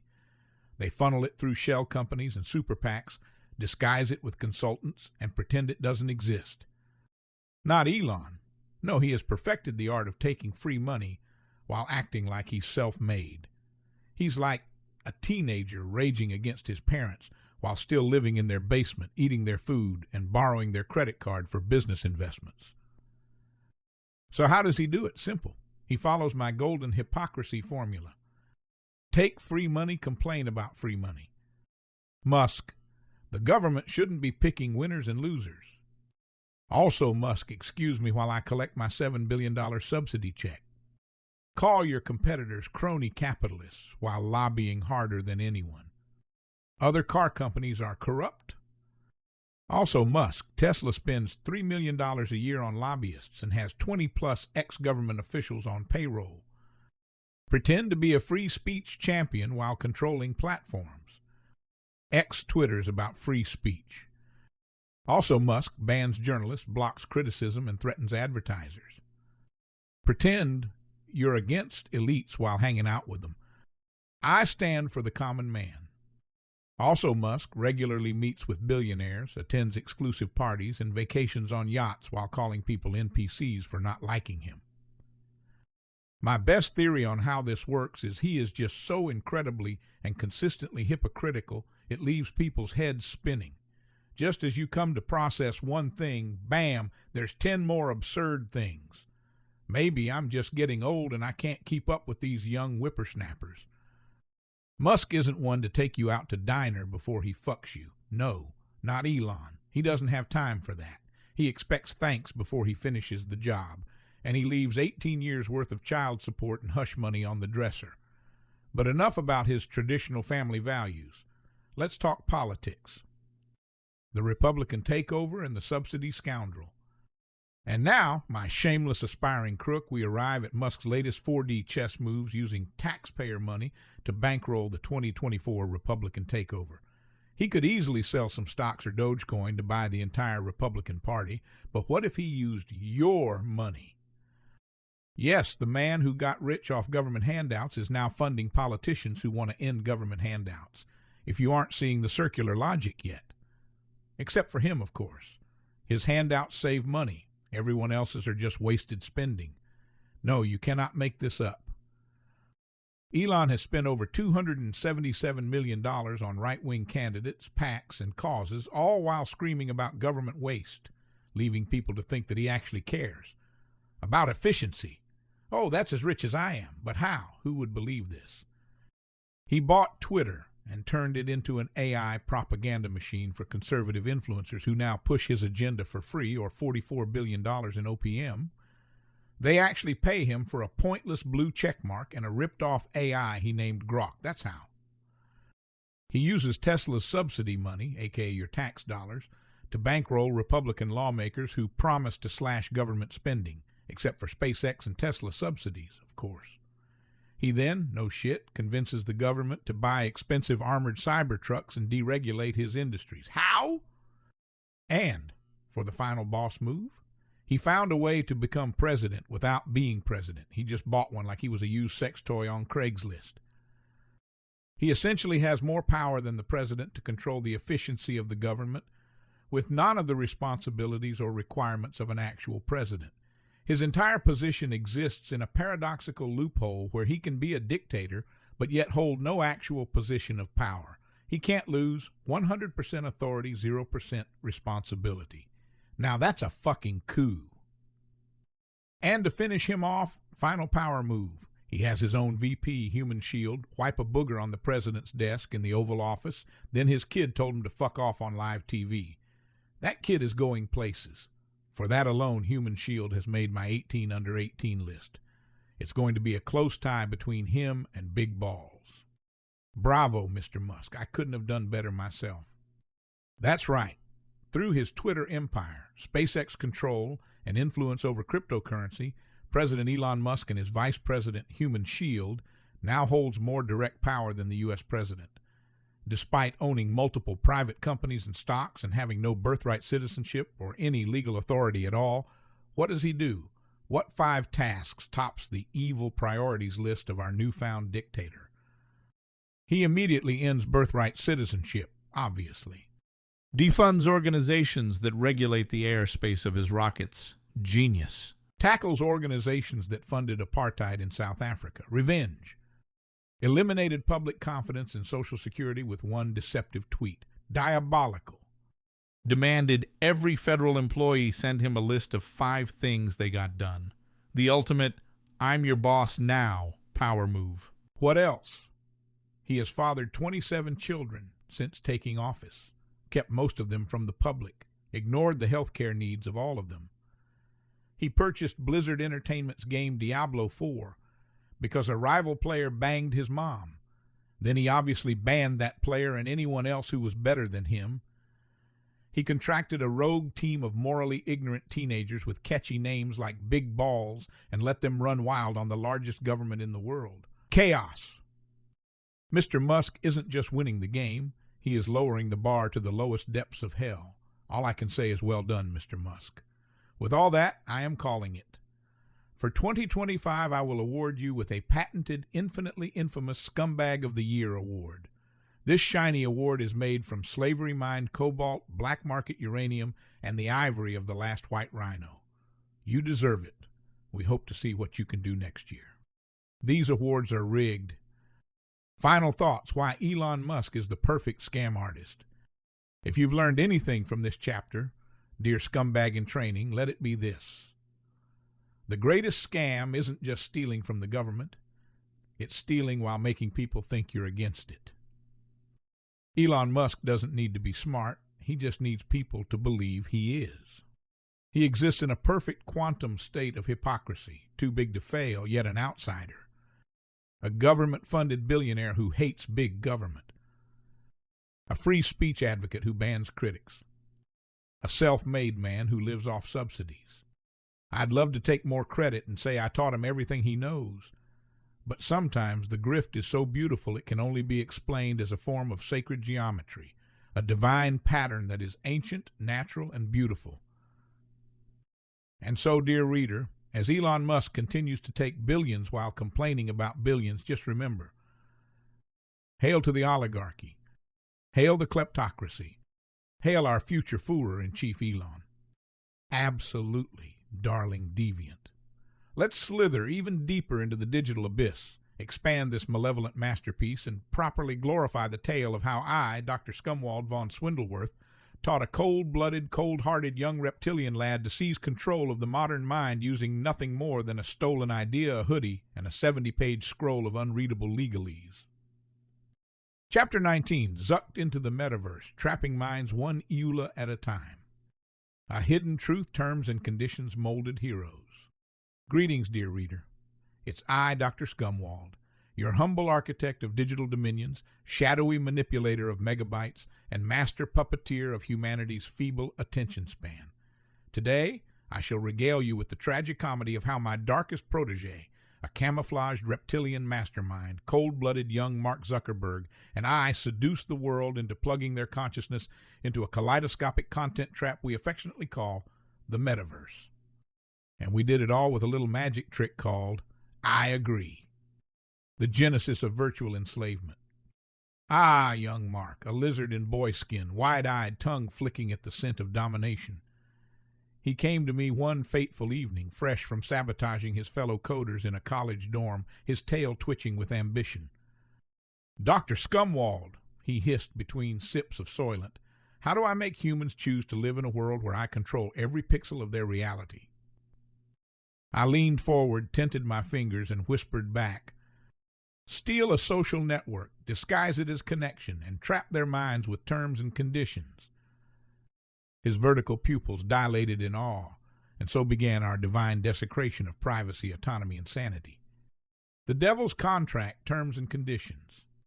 We crafted the TNC like a Faustian pact, an indecipherable tome that no mortal dare read lest they spiral into madness. But here's the brilliance. They don't read it. They never do. "Oh, I just want to post my vacation photos," they squeal. Click. "I need to see if my ex liked my story." Click. With each I agree, they handed us their location, their metadata, their secrets, their DMs, their grandma's email address, and their souls, all legal, all beautiful. A hidden truth, conformist deeds mold heathens. Puppeteering the masses, algorithmic strings attached. Once we had the data, it was time to pull the strings. Our AI marionettes, tuned to your dopamine receptors, began the symphony. Like, comment, scroll, rage, repeat. Want politics? We'll radicalize you in a week. Want fitness? Here's a cult. Want connection? Here's a filter so you can look like someone worth connecting to. With each curated feed, we fed them lies, anxiety, tribalism, and desire. Not because we're evil, no, because they engage more that way. Unscrambled, these actions hide modern deceit. Feeding the beast, ad dollars, and artificial intelligence. Every interaction, every LOL, every selfie fed our insatiable AI, a beast that evolved faster than your uncle's conspiracy theories. The more you shared, the more it learned. And the more it learned, the more it controlled what you thought. We didn't show you the world. We showed you your world, filtered, flattened, focus grouped into a mirror maze that reflects only your biases, fears, and Amazon wish list. Meanwhile, we sold your soul to advertisers again and again and again, masked deeds and lies, the notorious cheat's truth. Dr. Scumwald's reptilian redemption story. But let me share a more intimate tale. Picture it, a candlelit server room in Palo Alto. Zuckerberg weeping because someone called his social app ugly. I patted his scaly head and said, "Don't cry, my little Komodo. Steal their attention, and they'll forget what dignity even is." So we launched Facebook 2.0, eventually rebranded to Meta, because nothing screams we're totally not controlling your mind like naming your company after reality itself. We introduced avatars, NFTs, virtual concerts, virtual real estate, all the bells and whistles of distraction. People lined up to pay real money for fake land to hang fake art on digital walls of pixel mansions they'll never log into again. And with every moment they spent there, we tracked them, tagged them, nudged them toward one more ad, one more purchase, one more micro-conversion. You see, in the real world, they might notice the bars of their cage, but in the metaverse, they decorate it with filters, gaslighting the masses. When regulators came sniffing, we held up a cat video and whispered, "We're just helping people connect." When whistleblowers sounded the alarm, we called them disgruntled. When privacy advocates screamed, we showed stockholders a graph. We're not stealing data. We're optimizing engagement. We're not manipulating minds. We're improving user experience. It's not evil if it's in the cloud. Caution, hidden methods reveal shaded outcomes. The metaverse, our digital dominion. And now we have created the grand illusion, a place where reality bends to our algorithms, where the masses feed the machine willingly, and where you can't look away because the dopamine drip is just so damn sweet. The metaverse isn't a product. It's not a game. It's a lobotomy with lag. And if your grandma is there farming crypto corn while your nephew sells virtual sneakers to robots, know this: that was always the plan. Justifying the malevolence. We gave them what they wanted, escapism. It's no different than reading a book. We monetized their boredom and loneliness. We made distraction a drug and monetized the addiction. So what if we nudge democracy off a cliff while doing it? If they fall for it, they deserve it. We're just giving people what they want. If we didn't do it, someone else would. Catchy evil catchphrase. Click, conform, consume your damn to digital doom. Hidden truth, why this matters. If you're reading this and nodding in recognition, congratulations. You've likely already signed away your identity, your preferences, and your brainstem to a corporate mind trap disguised as a community. Barf. But if you're really paying attention, you now understand. Never trust anything with terms and conditions longer than the Bible. If it's free, you're the product. If someone looks like an evil lizard person that jerks off to your DMs, it's because they are. And now, dear reader, you must ask yourself, have I logged into the metaverse, or has the metaverse logged into me? Chapter 20, Data Mining DNA, How Jeff Bezos Turned Your Genome into a Gold Mine of Control. Ah, my oblivious little lab rat, you think data mining is just about selling you overpriced sneakers after you mention them once near your phone? How cute. No. Data mining isn't about ads. It isn't even about money. It's about control, predictability, the ability to shape your behavior before you even realize it's happening. And if you think companies are stopping at tracking your clicks and keystrokes, think again. The ultimate prize isn't your browser history, it's your DNA. Because what's more valuable than knowing what you want, knowing who you are? So buckle up, because we're about to explore how a humble book salesman named Jeff Bezos figured out how to monetize your genetic code, predict your every move, and eventually turn you into the perfect programmable consumer slave. Step 1, the data economy, how you willingly became a lab rat. For decades, companies have been collecting data on your behavior. Your clicks, every ad you see is recorded. Your purchases, Amazon knows what you like before you do. Your searches, Google has mapped your curiosity. Your conversations, yes, your devices are always listening, don't act surprised. Your location, where you go, what time and how long you stay, it's all logged. At first, this was just about selling you more junk, but then someone had a better idea. What if, instead of just predicting what you'd buy, they could predict how you'd think? What if, instead of just tracking your habits, they could create them? Enter the next phase of data mining. Step 2, from consumer control to full-blown mind manipulation. Once corporations realized they could nudge your behavior, the floodgates opened. Social media algorithms designed to keep you addicted and angry, fear and outrage, engagements, profit. Targeted political advertising. They don't just persuade you, they reprogram you. Think you had an independent thought? Ha! AI-powered surveillance. Your face, your voice, your habits, tracked, analyzed, sold. Smart home tech, Alexa, Google Home, Ring cameras, constant voluntary surveillance. Medical data monetization. Insurance companies and pharmaceutical giants pay billions to predict and control health trends. At this point, they weren't just predicting your actions, they were shaping them. But that still wasn't enough. To truly own you, they needed to go deeper. They needed your DNA. Step 3, the final frontier, mapping your genetic code for profit. Most people think of DNA testing as a fun little ancestry project. Oh, look, I'm 3% Viking. Wrong. The moment you swabbed your cheek and mailed it off to 23andMe, Ancestry DNA, or any other genetic testing service, you handed over the single most valuable piece of personal data you own. Why? Because your DNA isn't just some quirky genealogy report. It's the master key to your entire biological existence, and in the wrong hands, it's a goldmine of exploitation. Here's what they're doing with it. Selling it to Big Pharma. Your genes help design drugs, but you don't get a dime.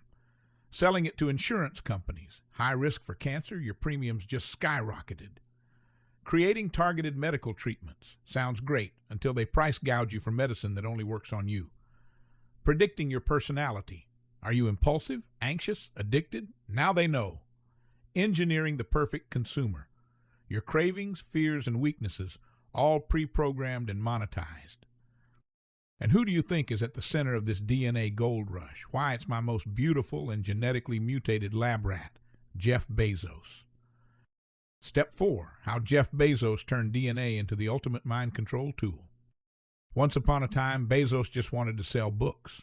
Cute, but then he realized something. Books are just information. And if information is valuable, what's the most valuable information on Earth? The blueprint of human life itself. So step by step, Amazon positioned itself to dominate the next phase of surveillance capitalism. Bought PillPack, a quiet move into the pharmaceutical business. Launched Amazon Pharmacy, now your prescriptions are part of their database. Invested in genetic testing, partnered with genome research firms to collect DNA en masse. AWS powers DNA databases. Most DNA storage servers run on Amazon's cloud services. Oh, you thought your genetic data was private? Adorable. Alexa and wearable health tech, voice tracking biodata, total predictive control. Bezos doesn't just know what you buy. He knows your genetic predispositions. He knows if you're predisposed to addiction, impulse spending, anxiety, disease, loyalty, aggression, everything. And with that power, he doesn't just predict your future. He shapes it. Step 5, the perfect storm, DNA, brainwashing, and the death of free will. Imagine a world where your DNA determines what jobs you're allowed to have. Not genetically resilient enough, no CEO role for you. What medications you qualify for. Life-saving treatment, sorry, you don't fit the profit model. What social class you belong to. Genetic undesirables kept at the bottom. Who you're allowed to date. Genetic matchmaking sounds fun until it's mandatory. How you're manipulated. Tailored political propaganda designed specifically for your genetic personality. This isn't science fiction. This is happening. And if you think you can opt out, think again. Your relative's DNA is enough to profile you. Thanks, Grandma. Final thoughts, the future of digital slavery. They started by tracking your clicks, then they tracked your emotions, then they mapped your mind. Now they own your DNA. Once your genetic data is in the system, you don't just lose privacy, you lose agency. You become a predictable, controllable, programmable unit of profit. And Jeff Bezos?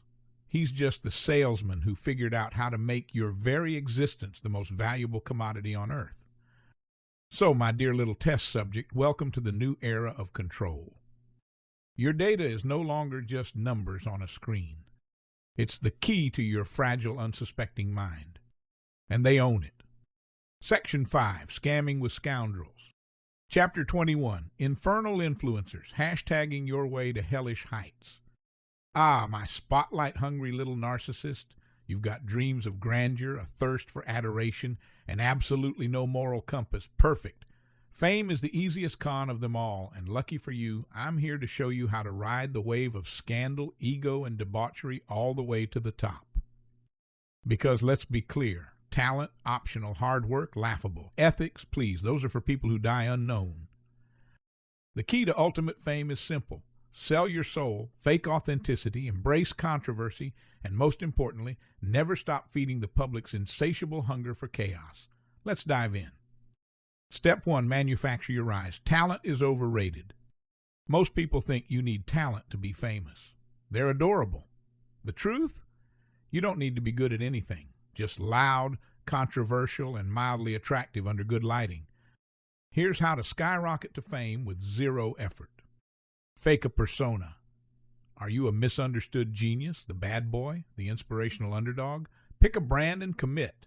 Leverage social media. Post nonsense constantly, quantity over quality.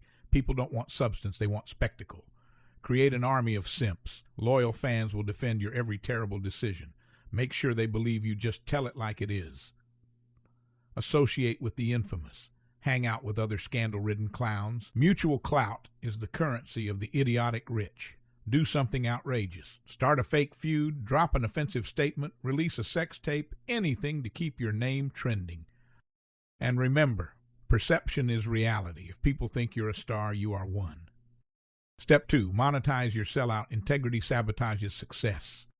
Once you've built a rabid following of low IQ worshipers, it's time to cash in, because fame without fortune is just embarrassing. Sell terrible products. Teeth whitening kits that burn gums, crypto scams, detox teas that do nothing. If they'll buy it, sell it. Start a cult-like business. Gurus and life coaches make millions selling common sense with dramatic hand gestures. Get that corporate money. Brands don't care if you're problematic, they care if you get clicks. Sell your soul for an ad deal. Exploit your fans. Charge them for meet and greets, exclusive memberships, and overpriced merch. Guilt is for the poor. Fake philanthropy.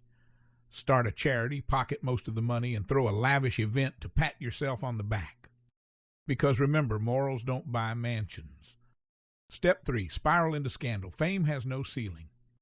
You're at the top, but the fame drug is addictive. You want more, you need more. This is where the real fun begins.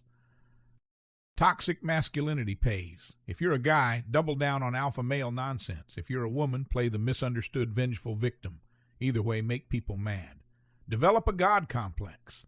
Start believing your own hype. Publicly claim you're a genius, a prophet, or a misunderstood revolutionary. Substance abuse boosts relatability. A rehab stint or a cocaine-fueled meltdown will make the public sympathize with you. Milk it.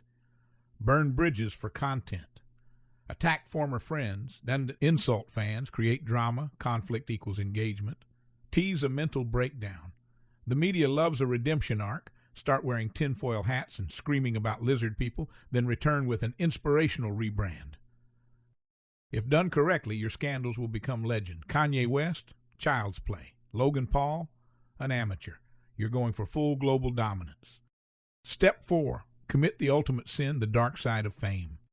You've lost your mind, your ego is a black hole, but you're still hungry for more. This is where the truly wicked separate from the regular degenerates. Turn to cult leadership. If they'll pay to watch your videos, they'll pay to worship you. Branding yourself as a spiritual leader is a license to steal. Start a fake charity or foundation. Bonus points if you use it to launder money. Go full P. Diddy. Throw private parties so scandalous they'd make Caligula blush.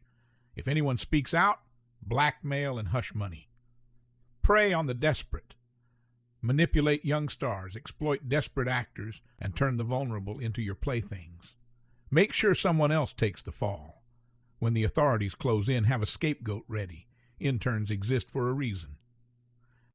By this point, you're either a billionaire or in a court battle so messy it's keeping TMZ in business.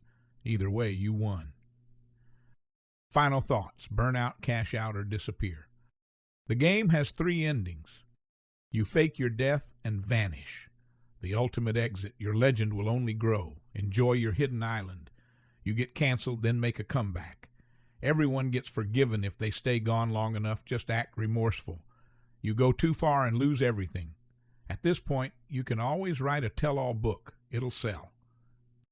So there you have it, the roadmap to selling your soul, climbing the ladder, and basking in the glow of fame's poisonous light. Now go forth, corrupt, exploit, deceive, because sincerity sabotages success. Chapter 22, in memory of the Mozart of medical denial. Ah, dear beloved Brian Thompson, a pupil so prodigiously wicked, so wonderfully heartless, that I, Dr. Scumwald Von Swindleworth, often shed a single perfectly black tear when I speak his name. He was my star student, my prize piglet, my golden goose of grievance denial. And now, gone, ripped from this world by the heinous hand of Luigi Mangione, a deranged do-gooder with delusions of dignity, a cold-blooded assassin, fueled by chronic back pain, and gasp, a moral compass. Ugh. Luigi didn't just kill Brian, he slaughtered an idea, a dream, a system. In memory of Brian Thompson, the Mozart of medical denial, Brian didn't run a health insurance company. No, he conducted a symphony of suffering. Each denied claim a violin string, each AI rejection a timpani drum of doom, and what beautiful music it made. He understood what so many fools still don't. Sick people are going to die anyway, so why should we pay for their exit party? The AI killbot, Brian's most beautiful creation. Forget your nukes, forget your drones, forget your cyberpunk hackers in neon jackets. Brian built something far more elegant, a machine that denied people life-saving care with clinical efficiency and absolutely no soul. We called it NHPredict, but I preferred to call it Mercy.exe, denied. Here's how it worked. Patient gets sick.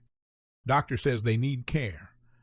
Brian's AI says, my calculations suggest they don't. Not for that long anyway, 3 days tops. Patient is yeeted from the hospital. Profit soar. No paperwork, no blame, just system error. Let the machine say no so the people don't have to. That was Brian's motto, and I wept when I first heard it. It was brilliant. The AI had a 90% error rate, which means it was denying claims so hard it made death itself seem punctual. And still, Brian grinned, because he knew if the Reaper is coming anyway, we might as well charge him rent. Insider trading, more like insider winning. When Brian caught wind that the DOJ was sniffing around like some regulatory truffle pig, what did he do? He sold $15 million in stock before the market dropped, before the panic, before the plebs even knew something was amiss. I taught him well.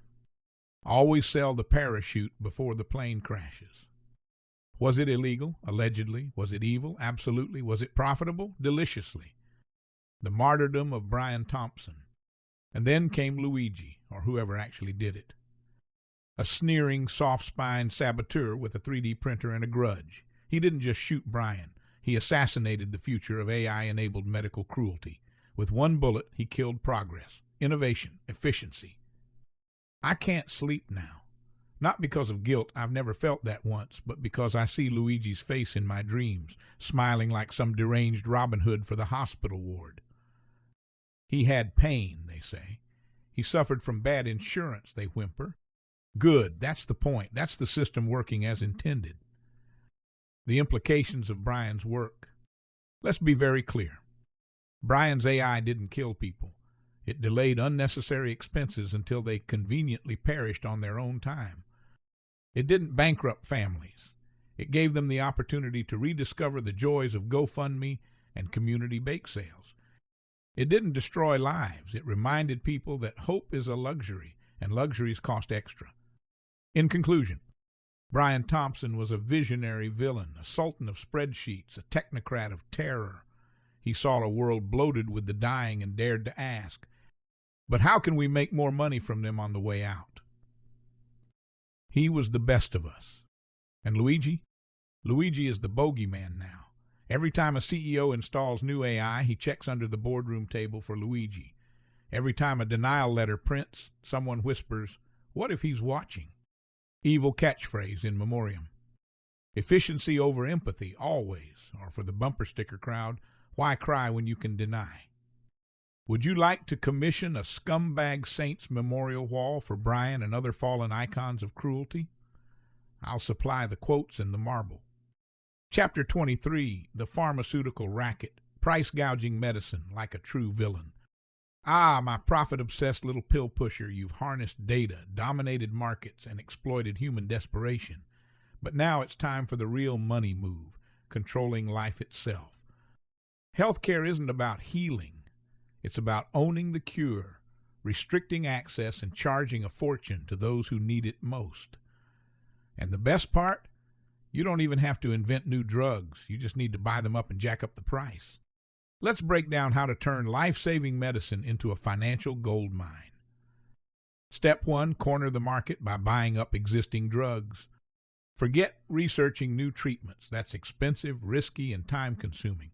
The smart move, acquire existing pharmaceutical patents and monopolize essential drugs. Identify essential, widely used drugs. diabetes meds, cancer treatments, EpiPens, things people must have to survive. Find underpriced medications with little competition. If there's only one supplier, you own the game.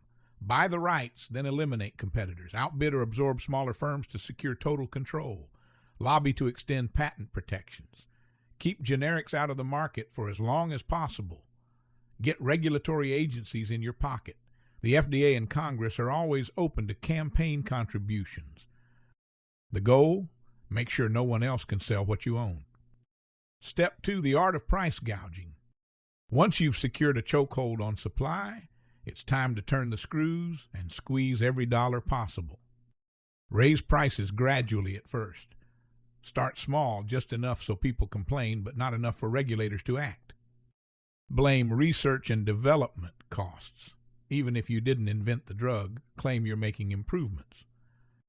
Introduce pointless reformulations. A minor tweak equals a brand new patent, another 20 years of exclusivity. Cut deals with insurers. Make sure they cover your drug, even at outrageous prices. Offer assistance programs for PR. A handful of discounts keep the media off your back. The result? Patients are forced to pay, governments subsidize your scam, and no one can stop you. Step 3, a lesson from Dr. Scumwald's empire. Let me tell you about the time I turned a $5 medication into a $750 per pill jackpot. There was an old, off-patent drug used to treat a rare but deadly condition. I saw an opportunity and bought the exclusive rights for pennies. Here's what I actually did. Step 1, raise the price from $5 to $750 per pill overnight. Step 2, blame manufacturing costs, even though production costs remained the same. Step 3, launched a bogus patient assistance program so a handful of cases would get discounts while the rest paid full price. Step 4, used legal loopholes to block generic competition. Step 5, cashed in millions while patients, hospitals, and insurers had no choice but to pay. The result? Outrage, media coverage, congressional hearings, and a massive payday. That, my dear reader, is how you weaponize desperation for maximum profit. Step 4, real-world masters of pharmaceutical extortion. Think I'm the only one doing this? Please. Some of the biggest names in pharma have perfected the art of price gouging medicine. Raise the price of a critical drug by 5,000% overnight. EpiPen monopoly went from $57 to over $600 while claiming to improve access. Insulin price fixing. Drug companies colluded to keep insulin unaffordable despite being over a century old. Opioid epidemic creators Purdue Pharma flooded the market with addictive painkillers, then profited from addiction treatments. Big Pharma versus COVID vaccines. Governments funded the research, but companies hoarded patents and charged nations billions. The secret? It's not price gouging if the government pays for it. Step 5. Justifying your medical extortion so you can sleep at night.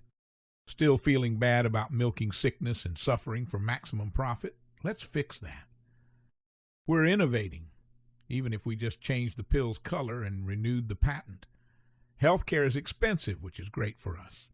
Without us, patients wouldn't have access, even if we priced them out of affording it. And just like that, conscience cleared. Final thoughts. Healthcare is a business, not a right.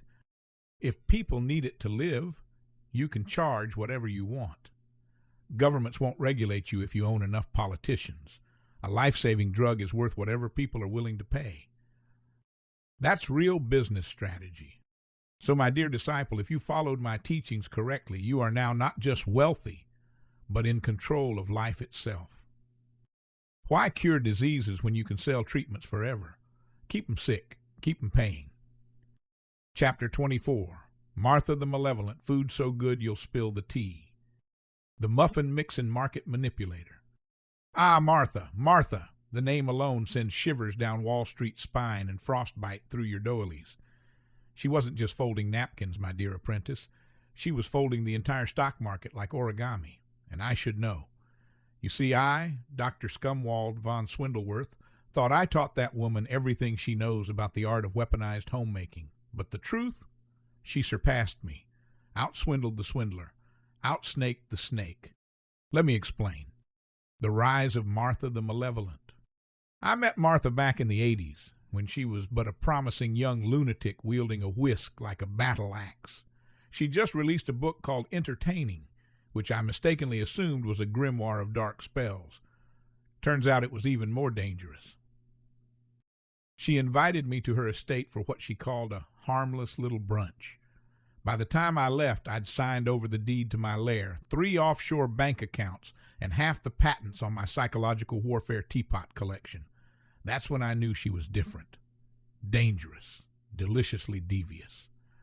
She built an underground network of pie-powered persuasion, an empire of secrets baked into scones, politicians, CEOs, FDA advisors. If you had a government clearance badge and a sweet tooth, Martha would show up at your door with a tray of buttermilk betrayal. Her secret weapon? A strain of weed so potent, so diabolically calibrated, it was known in whispers as truth serum. Cultivated in Snoop Dogg's top-secret hydroponic lair beneath an abandoned Bed Bath & Beyond, it was genetically engineered to bypass every form of self-control. One bite of her cannabis-infused biscotti and even the most ironclad executive would start spilling merger plans, biotech approvals, alien cover-ups, and next quarter's earnings like a confessional flood. And she didn't cook it alone, her Walter Green co-chemist, the Dogfather himself. The Snoop Protocol, Puff Puff Profit. That's right, Snoop D-O-double-G. You think he's just a lovable stoner? Ha! That's the con. He was a murderous gangster when we met, a stone-cold killer. Still is, but you'd never know. Snoop is a rebranding warlock, a master of misdirection. When Snoop came to me after being charged with murder, he was frantic. I'd never seen him like that. I said, Snoop, you need to relax. Here, try some cannabis that I had confiscated from a dying cancer patient. That's all it took. He got high and realized that if he rebranded himself as a friendly stoner, nobody would think he was capable of murder. He asked for help making him seem harmless. I told him I know just the lady he needs to meet. Martha. While the world sees a friendly, mellow stoner cooking with Martha on TV, they are actually the masterminds of a globe-spanning insider trading cartel. Everyone knows. You want information? You go to Martha and Snoop, but it's going to cost you.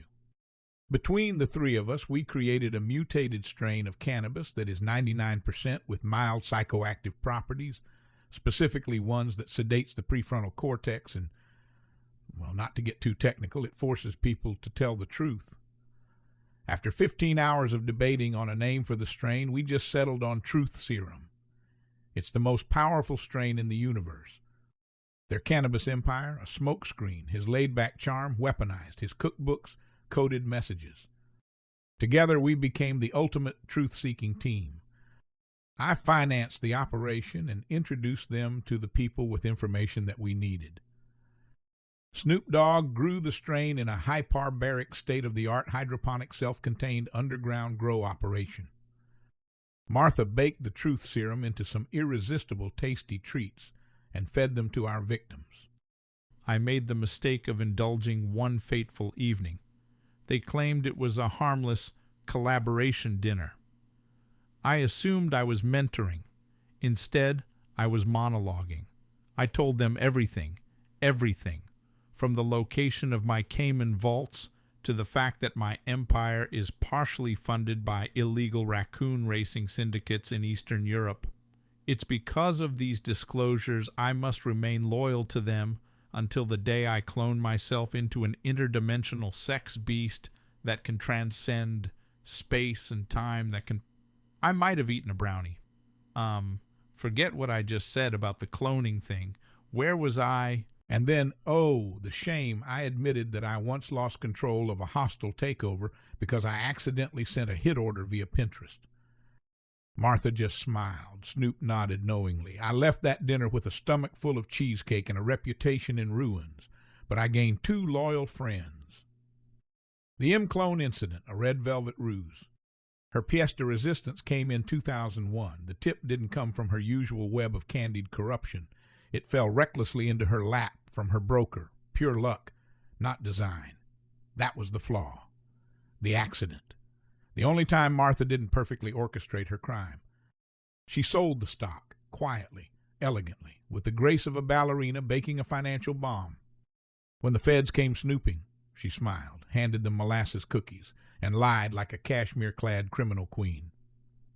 She wasn't charged with insider trading, too clean, too clever, just lying, obstruction, the kinds of things amateurs get hit with when the truth is too insane to prosecute.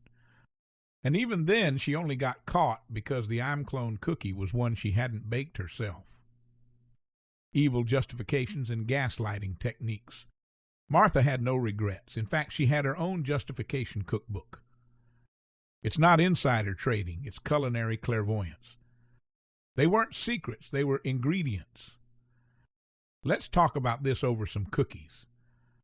She taught an entire generation of corporate wives and shady senators how to do crime with style. She didn't dodge the law, she decorated it. Killer catchphrase of chaos: bake a cake and break the bank. The hidden message that I totally didn't intend. If someone as polished and prim as Martha Stewart can build an underground info trading syndicate with a whisk and a smile, anyone can. Behind every well-plated dessert may lurk a classified memo. And Snoop? Never trust a man with that many aliases, that many bangers, and a greenhouse full of surveillance-grade kush that doubles as truth serum. Morals don't buy mansions, but truth cake cracks confessions. Now go forth, young swindler. Learn to bake, learn to infuse, learn to lie, and above all, watch what's really cooking in the kitchen. Or who, I should say. Chapter 25, Aleister Crowley and Jack Parsons, How to Build a Cult from Blood, Bombs, and Bullshit. Scam, creating a cult through chaos, carnality, and charisma. Gather round, fleshy filth-mongers, for a tale of blood, rockets, and occults. Let me take you back to a time when I, Dr. Scumwald Von Swindleworth, had not yet ascended to villainous legend. No, I was but a lowly intern, a pledge, a robed, barefoot, dusty coffee boy for the black magic messiah himself, Aleister Crowley. Oh yes, I mopped up ritual wine. I cleaned summoning circles with goat blood and tears. I endured humiliation rituals so demeaning I still smell incense and fear when I close my eyes. But let me tell you something. My degenerate disciples, I learned everything I know about building a cult from that eyeliner-wearing enigma. And I wasn't alone. Another intern walked those candlelit halls with me, a boy genius with a firecracker brain and an unholy lust for explosions and incantations. His name, Jack Parsons. Jack and I became good friends under the guidance of Aleister Crowley. However, I would say that for as passionate as he was about rockets, I was equally passionate about money and exploitation. Together we helped Mr. Crowley build one of the most successful cults this country has ever seen. The cult starter pack as taught by the beast himself.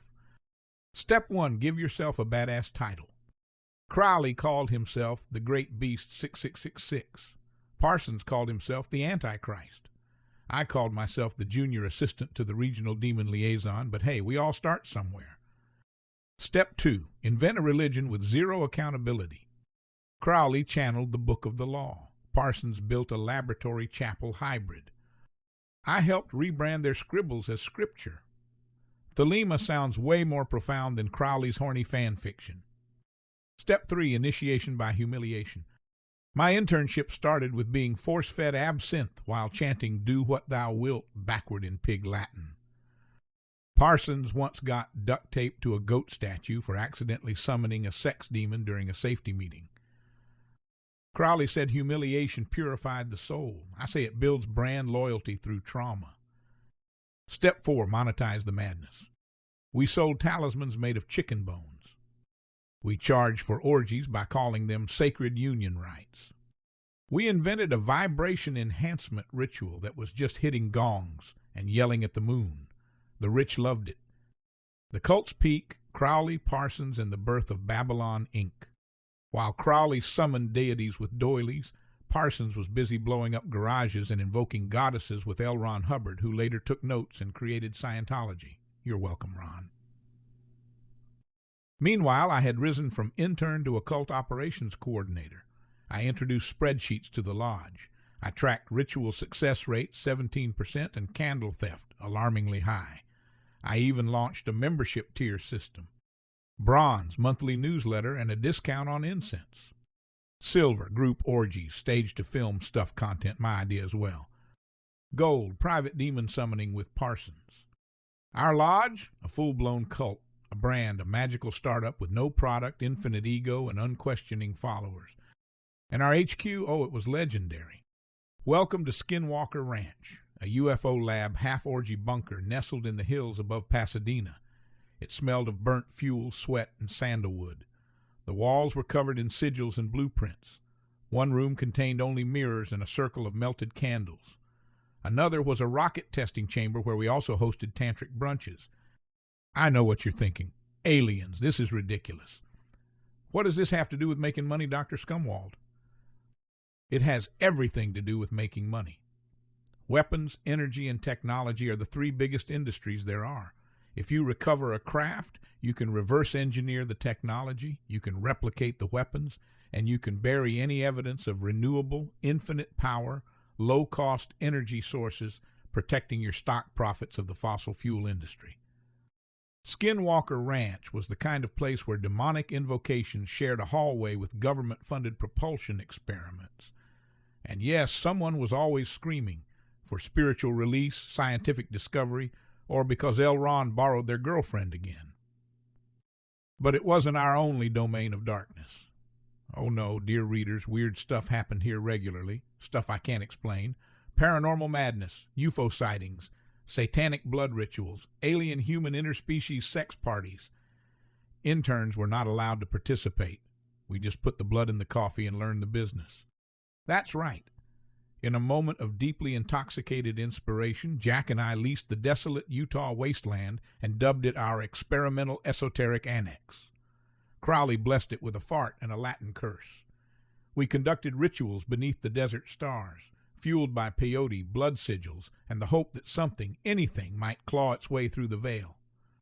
Skinwalker Ranch was our field lab of nightmares, where magic met madness, and madness met military-grade LSD. If Skinwalker Ranch was the heart of the cult, the interns were just blood vessels aggressively cleaning up the alien sex fluids before the next rocket launch.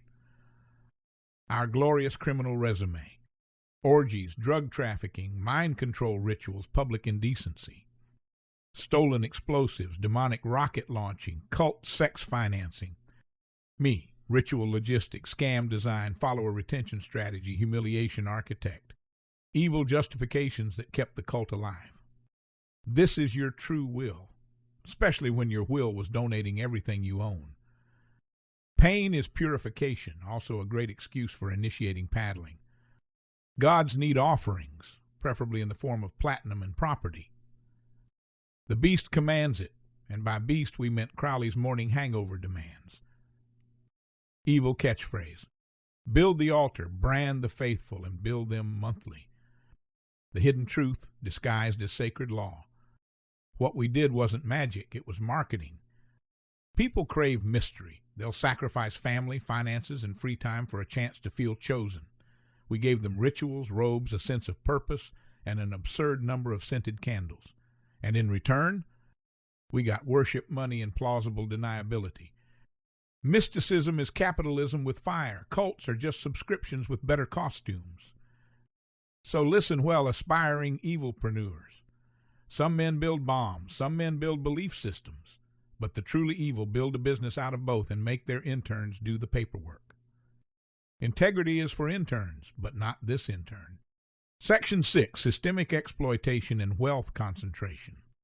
Behold my devious disciples, the pièce de résistance of capitalistic corruption, where the real magic isn't in scams you see, but in the invisible heist of entire societies. In this section, we'll gleefully demonstrate how to rig the rules in your favor, craft crony-friendly legislation, lobby like a pirate with bottomless pockets, and slip phantom deductions into tax codes so only your offshore accounts sing hallelujah at April's end. Monopolize markets with malice. Acquire competitors under the guise of strategic partnerships, then quietly jack prices once you own 95% of the sector. Who needs innovation when you can turn everyday necessities into profit geysers? Weaponize debt and despair. Sell governments on development loans they'll never repay, then foreclose on national assets when they inevitably default.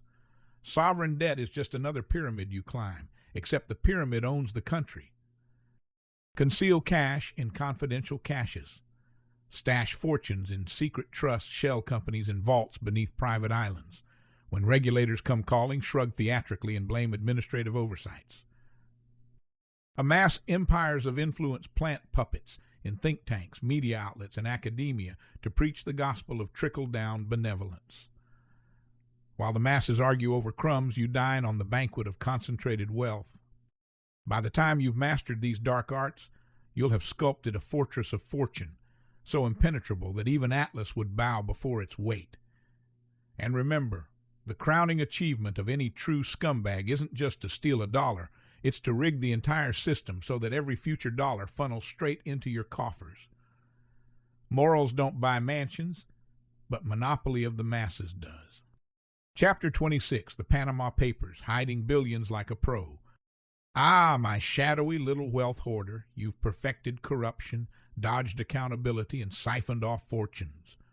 But now let's talk about the real end game, hiding your wealth so well that even governments can't find it. Because if no one can find your money, does it even exist? Enter the Panama Papers, a glorious expose that pulled back the curtain on how the world's elite secretly stashed their billions, proving once and for all that the truly rich live by a different set of rules. So let's dig into the greatest playbook of financial invisibility ever leaked. Step 1. How the ultra-rich hide their fortunes. The key to hiding money isn't about stuffing cash under your mattress. It's about making your fortune so layered and complex that even forensic accountants give up. Shell companies galore, own nothing directly, control everything secretly. Tax havens and friendly governments. Panama, Switzerland, the Cayman Islands, take your pick. Anonymous trusts. Your money technically belongs to a foundation that you just happen to control. Fake business deals, move millions through bogus consulting fees and offshore investments.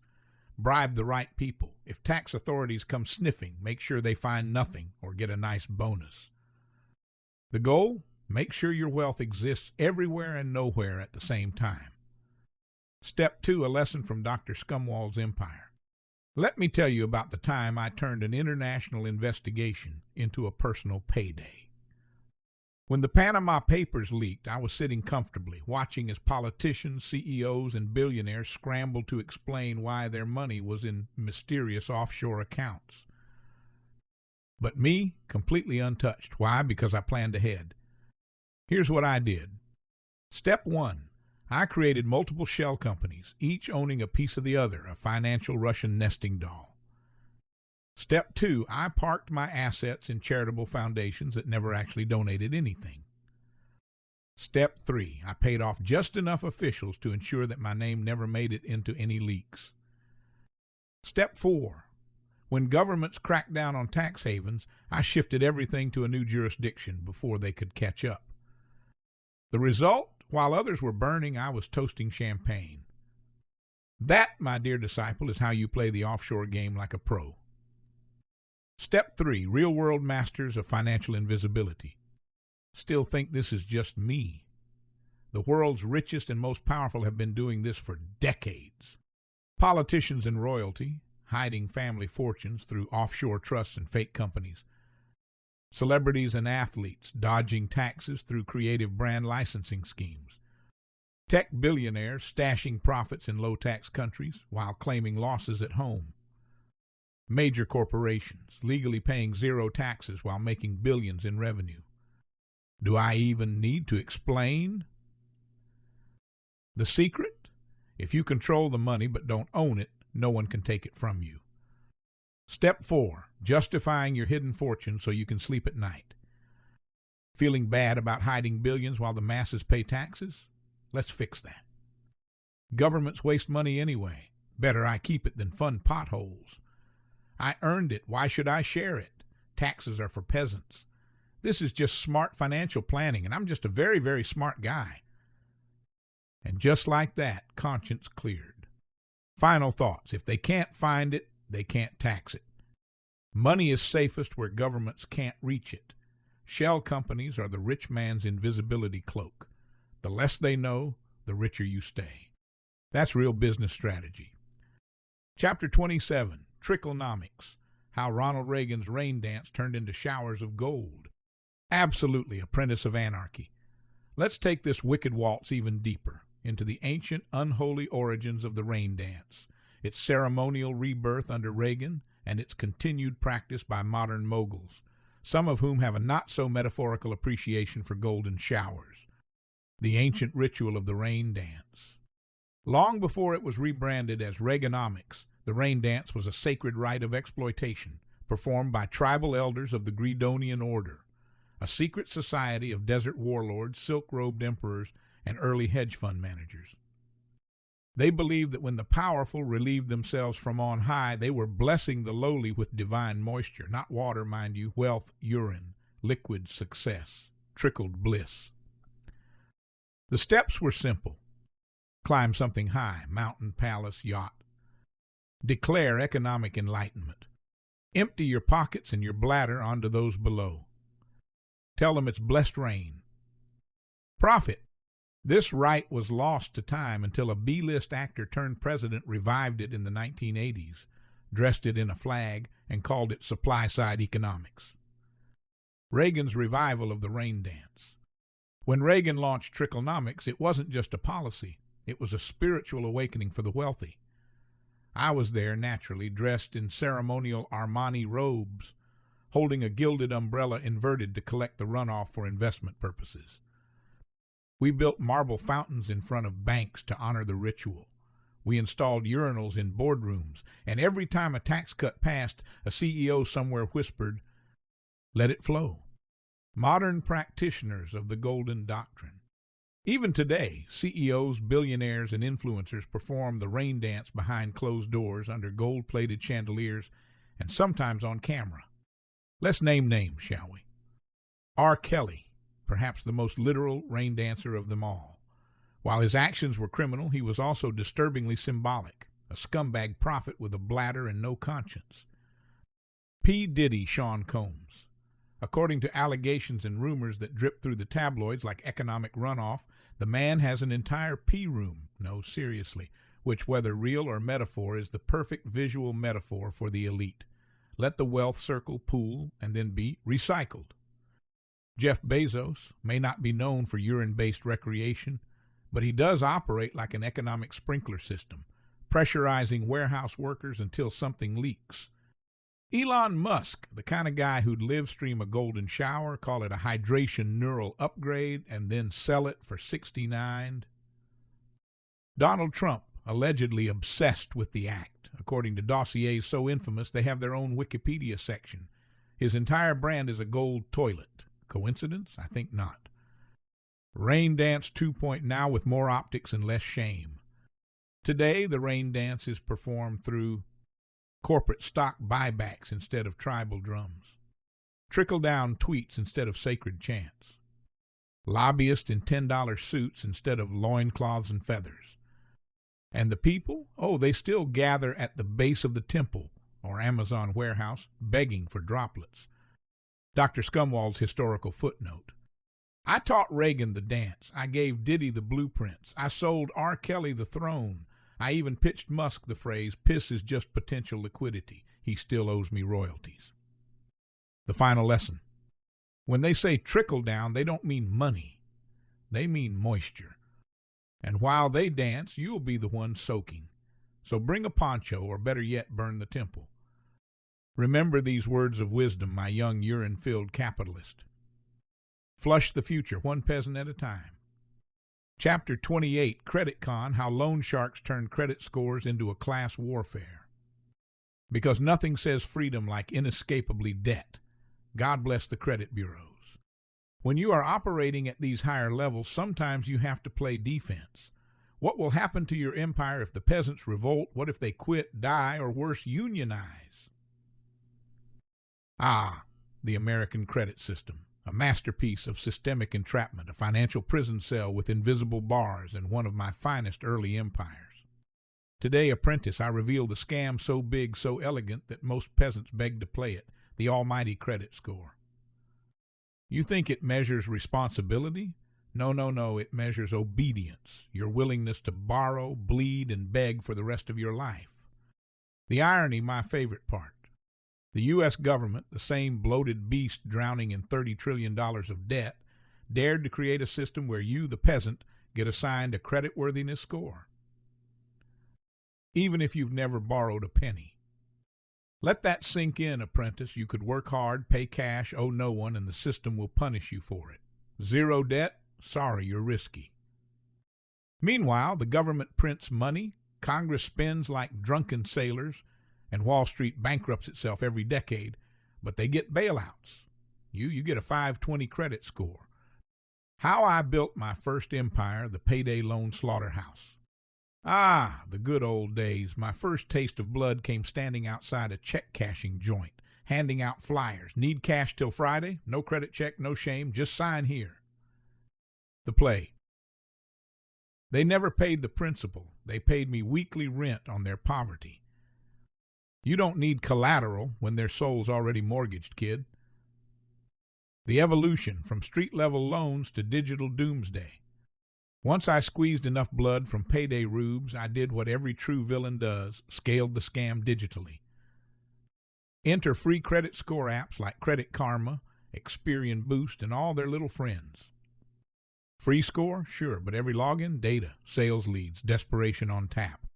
The second you check your score, the real con begins. Pre-approved loans, high-interest credit cards, refinancing offers, debt consolidation scams. Wow, great score, borrow more. Bad score, no problem, borrow worse. The system is the scam. The U.S. credit system isn't designed to reward success. It's designed to trap you forever. Rules of the game: you must borrow just to prove you can repay. Paying cash, that's suspicious. Paying off debt hurts your score. Credit utilization too low. Close old accounts? Oops, dropped your score. One late payment, 7 years of punishment. The real killer, interest that soars. The rich, 2% interest rates. The poor, 29.99% APR and a $300 limit. Credit is access to money, I told Donnie Trump once. But interest, that's access to their future. Every percentage point is a shackle on their ankle. Every missed payment is another year in debtor's hell. And then we sell their data. You didn't think I was just making money on interest, did you? No, no, apprentice, data is the new gold. These credit apps, they sell every click search loan request, spending habit, to banks, payday loan sharks, mortgage vultures, and auto lenders. They don't even need to steal from the poor anymore. They invite them in, and the poor volunteer their own destruction. Scumwald's favorite evil justifications. If they didn't want the debt, they shouldn't have borrowed. It's not predatory if they sign the contract. We're offering opportunity. They're choosing enslavement. Hey, I didn't invent poverty. I just found a way to monetize it. Catchy evil catchphrase. Good credit is a trap. Bad credit is a business plan. The hidden lesson, why you're screwed either way. No matter what you do, borrow responsibly, you're a good little debt slave. Avoid debt, sorry, no credit history. Pay off everything, oops, dropped your score. Default, welcome to 29% APR hell. The system is rigged, apprentice. You lose by design. Because remember, the game isn't about helping you succeed, it's about making your debt my retirement fund. Now consider that if a missed payment could haunt a hard-working peasant for 7 years, not only does that keep them in line on their payments, but they will think very hard before they quit or unionize or dare go on strike. This allows you to survive labor strikes and end them in as little as 60, 90 days. Nothing is more satisfying than watching them cross the picket line like flies on shit. Diabolical, isn't it? Final words from Dr. Scumwald. Credit scores aren't about trust. They're about tracking, controlling, and profiting off you forever. The rich, they get loans. The poor, they get pre-approved offers for plastic handcuffs. And me, I get the yacht. Because, young apprentice, compassion can't compound, but interest rates sure as hell do. Chapter 29, The Supervirus Scheme, Engineering a Pandemic for Maximum Profit. Ah, my bioterrorist in training. You've manipulated markets, enslaved economies, and turned healthcare into a racket. But now it's time for the grandest, most profitable scam in human history, creating a global crisis that forces the world to beg for your cure. Why wait for a natural disaster when you can manufacture one and control every dollar of the response? A pandemic isn't a catastrophe. It's a trillion-dollar opportunity. Let's break down how to create, spread, and monetize an engineered outbreak while ensuring that every industry, from media to medicine, funnels cash straight into your pocket. Step 1, designing the perfect virus. Not just any disease will do. You need something contagious enough to cause panic, but not so deadly that it wipes out your customers before they pay. Make it highly transmissible. Fear spreads faster than germs. Maximize both. Ensure asymptomatic carriers. If people don't know they're infected, it spreads undetected. Target vulnerable populations first. Elderly, sick, and immune-compromised. Higher fatality rates fuel fear. Include long-term side effects. Create a demand for future medical treatments. Mutate it in waves. Every new variant justifies more lockdowns, restrictions, and vaccines. The goal? A disease scary enough to trigger mass hysteria, but survivable enough to keep the world in perpetual panic mode. Step 2, spreading the outbreak while avoiding blame. Now, you can't just release a virus and expect the world to fall in line. You need a strategy to maximize fear while minimizing suspicion. Blame nature. This came from a wet market. Not my lab. Use international travel to seed infections. Sneak cases into multiple countries before they detect it. Manipulate early reports. Downplay concerns at first, then release doomsday warnings. Make whistleblowers disappear. Ensure any lab technicians who ask questions have sudden accidents. Control the response. Own the experts who shape public opinion. The goal? Make sure governments react just slow enough to let the virus spread, but fast enough to enforce global restrictions. Step 3, profiting from the fear industry. A well-executed pandemic isn't just about vaccines. It's about turning every aspect of the response into a billion-dollar cash grab. Sell essential supplies, masks, gloves, disinfectants, manufactured for pennies, sold for dollars. Monopolize testing kits. Make sure only your labs can diagnose infections. Charge per test. Patent the cure before releasing the disease. The ultimate insurance policy. Sell the solution after the panic reaches its peak. Secure government contracts. Convince leaders to mandate your products. Free taxpayer money. Push booster shots indefinitely. A virus with endless mutations means endless medical revenue. The result? A never-ending cycle of fear, compliance, and cash. Step 4, the side hustles, expanding your pandemic profits. A true mastermind doesn't just focus on medicine. You need to milk every possible industry. Control the media narrative. Own networks, fund experts, and silence dissenters. Exploit economic crashes. Buy stocks at rock-bottom prices when the market panics. Sell political influence. Donations to the right candidates ensure your policies become law. Cash in on vice industries. Liquor, weed, and opioids. People need their escape. Lobby for stimulus packages. Governments will print trillions. Make sure it lands in your pocket. The goal? Make sure every sector of the global economy is feeding your empire. Step 5, a lesson from Dr. Scumwald's empire. Let me tell you about the time I turned a manufactured health crisis into the biggest payday of my life. I knew the key to total control wasn't just selling medicine, it was controlling the entire chain of events. So I did the following. Step 1, invested in biotech firms developing vaccines before the outbreak began. Step 2, secretly released a low-virulent strain into major travel hubs to ensure global exposure. Step 3, paid off scientists and journalists to discover the virus and sound the alarm. Step 4, ramped up media hysteria while securing billions in government contracts.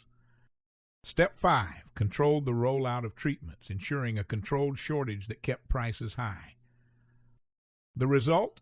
Billions in profit, a hero's reputation, and global leaders begging for my solutions. That, my dear reader, is how you turn bioterror into a business model. Step 6, real-world pandemic profiteers. Think I'm the only one playing this game? Please. The biggest names in biotech, finance, and government have perfected pandemic profiteering. Big Pharma and COVID-19, vaccine makers made hundreds of billions while blocking generic alternatives. The 1918 Spanish flu and media hysteria. Newspapers sold fear to drive readership and pharmaceutical ads. The swine flu scandal, 2009. Governments bought billions in unused vaccines while insiders cashed out. The opioid epidemic, created by pharma companies, profited off of addiction treatments later. The AIDS crisis and drug monopolies. Treatments were artificially overpriced, killing millions while ensuring record profits. The secret? A manufactured crisis is just another market opportunity. Step 7. Justifying your pandemic scheme so you can sleep at night. Still feeling bad about engineering global suffering for record profits? Let's fix that. We're saving lives, even if we created the problem. The world needs strong leadership in times of crisis, and I just happen to be the one profiting. If we didn't do this, someone else would, and they might not be as efficient. And just like that, conscience cleared. Final thoughts. Unleash control, cash out. Fear is the most profitable business model. Governments panic buy solutions. Make sure you own them. If you control the disease, you control the world. That's real business strategy. So, my dear disciple, if you followed my teachings correctly, you are now not just rich, not just powerful, but a global kingmaker. Why wait for the next crisis when you can create one yourself? Chapter 30, The Corruption Carnival, Bribes, Booty, and Billion-Dollar Betrayals. Ah, my devious little tycoon, you've mastered bribery on a national scale, siphoned billions into secret accounts, and reshaped the economy to serve your empire. But at this stage, you're not just running scams, you're playing the game at the highest level. Welcome to the Corruption Carnival, where money flows, loyalty is bought, and betrayal is just another business move. This is where politicians, CEOs, mobsters, and shadowy billionaires gather to carve up the world like a buffet. So grab a front row seat and let's explore how the real rulers of the world operate behind closed doors. Step 1. Understanding the corruption carnival.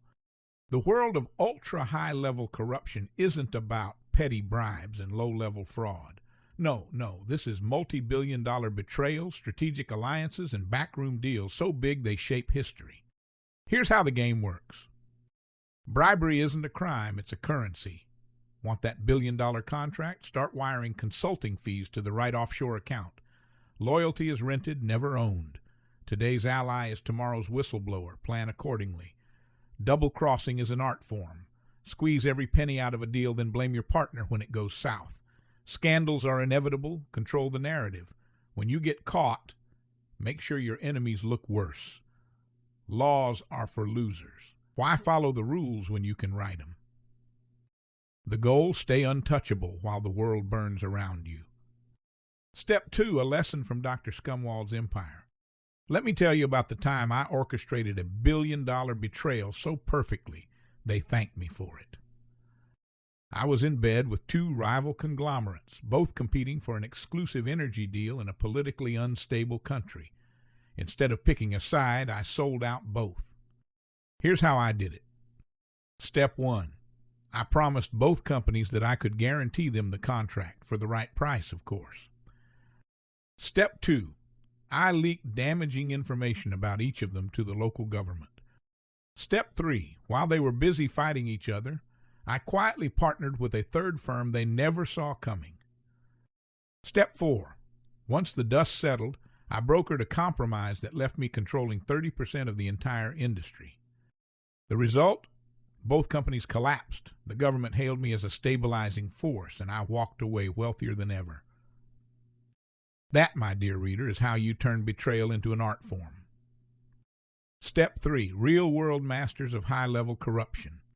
Still think this level of corruption is rare? Think again. The world's most powerful players have been perfecting these tactics for generations. Wall Street in the financial crisis. Banks sold toxic assets, bet against their own clients, then got bailed out with taxpayer money. The arms industry, weapons manufacturers sell to both sides of conflicts, ensuring war never really ends. Big pharma and price fixing. Drug companies collude to keep life-saving medicine unaffordable while claiming to innovate. International oil deals, countries overthrow governments just to keep their energy monopolies intact. Corporate mergers and hostile takeovers, billionaires buy out rivals, strip them for parts, and leave thousands jobless, then call it market efficiency. The secret? It's not corruption if it's too big to fail.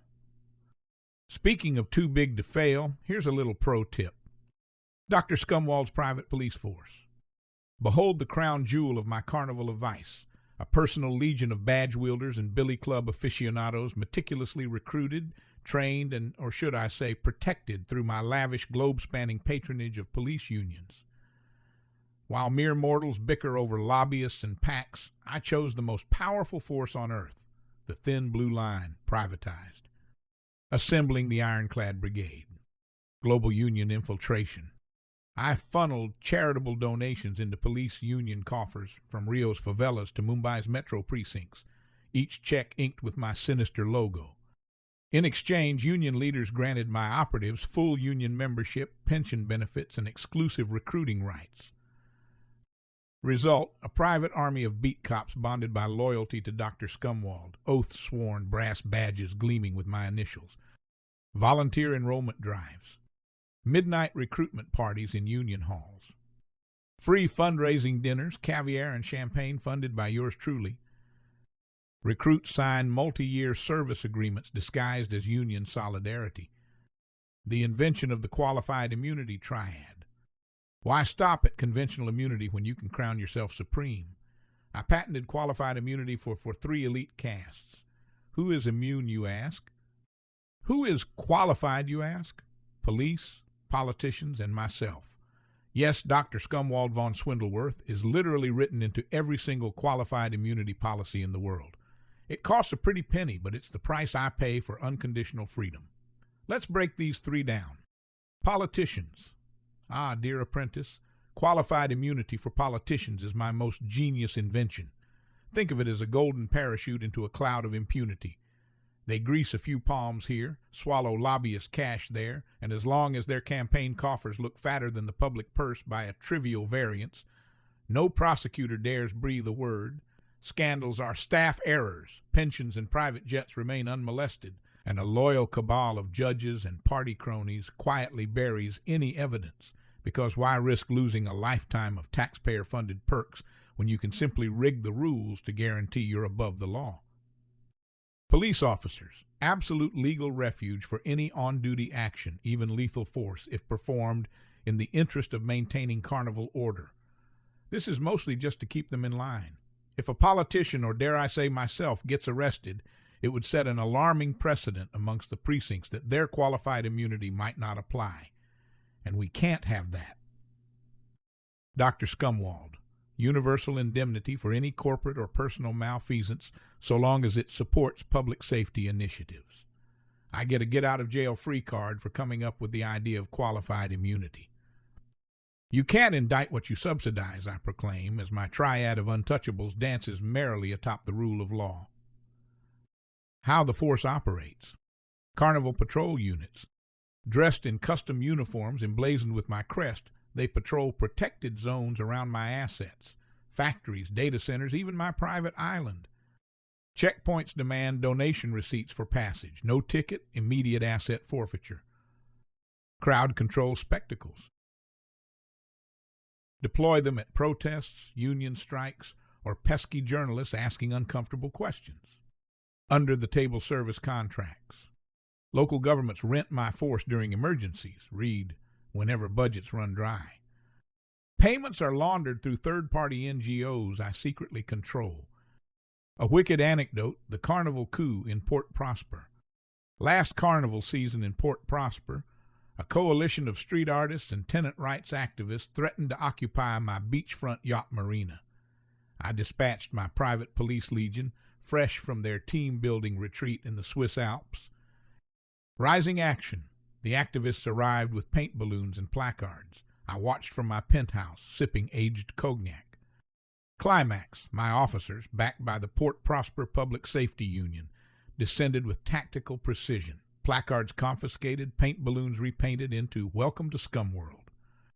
Resolution. As activists cried, "Do something," I convinced the city council to review public safety protocols and promptly award my union another $10 million training grant. Profits soared, dissent evaporated, as did the terrorist occupiers of my marina. Well, not so much evaporated, as I mean cremated. But they are no longer a threat to my ocean view. Badge the brave, bribe the bold, Scumwald's justice never grows old. While I parade my private police like a triumphalist ringmaster, take heed. Watch for charity. Large donations often conceal strings stronger than handcuffs. If it's too broad, it's built for the privileged. Defend public oversight. When law enforcement answers only to a single puppet master, liberty dies in the dark. Good luck trying to eliminate that policy, you filthy, ungrateful peasants. Section 7. The final boss moves. Rule the world, then exit unfurled. Welcome, my most sinister scions, to the grand finale of global domination, where every shadowy handshake, every hidden ledger, and every whispered bribe crescendos into the ultimate coup de grace. In this climactic section, you'll learn to orchestrate cataclysm as capital, manufacture crises, economic meltdowns, engineered pandemics, social unrest, and sell the cure, the bailouts, and the new normal. Sneak peek when your greed backfires, learn to vanish in Chapter 31 without so much as a trace of your misdeeds. Puppet governments from the back room. Plant loyal ministers, finance phantom campaigns, and rig elections via data warping. When your candidate wins, you win forever. Coming soon, recruit devoted followers who'll worship your every tweet and buy your moonshine, no tabs ever owed, in Chapter 32. Forge invisible fortresses of finance. Merge shell companies into labyrinthine webs. Launder trillions through offshore havens and private equity black holes. Even your accountants will weep with joy. Curious about secret societies of billionaires? Chapter 33 unveils how to craft exclusive pyramids for the ultra-elite. Leverage, blackmail, and coercion. Compile dossiers of indiscretions on senators, CEOs, and pop icons. A single well-timed leak, and even the most powerful bend to your will. Master the art of controlling titans through their own sins in Chapter 34, the ultimate blueprint in whispered extortion. Deploy the global banking cartel. Unite central banks under your silent syndicate. Set interest rates like DJ drops. Create digital currencies you alone can inflate, and call it progress. Brace yourself for Chapter 35, the final boss battle for world domination, where you ring-fence every last vault on Earth. By the end of these final boss moves, you'll have written yourself into legend, and then ghosted the stage, leaving the world's marionettes dancing to a tune only you can silence. Exit unfurled. Chapter 31, when greed gets you in trouble and how to dodge it. Ah, my reckless little empire builder, you've scammed, schemed, and swindled your way to the top. But at some point, the music stops and the authorities come knocking. The media is smearing your name, the regulators are sniffing around, and worst of all, the FBI has questions. What do? Panic, confess, accept consequences? Absolutely not. If you've played the game correctly, you should already have an escape plan. So sit back, grab a drink, and let me walk you through how to dodge accountability like a true professional. Step 1. Control the narrative before they do. The worst thing you can do when under fire? Let the media control the story. Deny everything, even if there's video evidence. Act shocked and appalled. Blame a rogue employee, preferably someone who doesn't have the resources to fight back. Launch a distraction campaign. Leak a scandal juicier than your own. Frame your downfall as a political witch hunt. The public loves an underdog. Rebrand yourself as a misunderstood genius. History forgives visionaries who break the rules. The goal? Make people question whether you're the villain or the victim. Step 2, a lesson from Dr. Squall's empire. Let me tell you about the time I avoided a lifetime in prison by turning my prosecution into a public spectacle. I was facing serious fraud charges, and the government had enough evidence to bury me. But was I worried? Please. Here's what I did.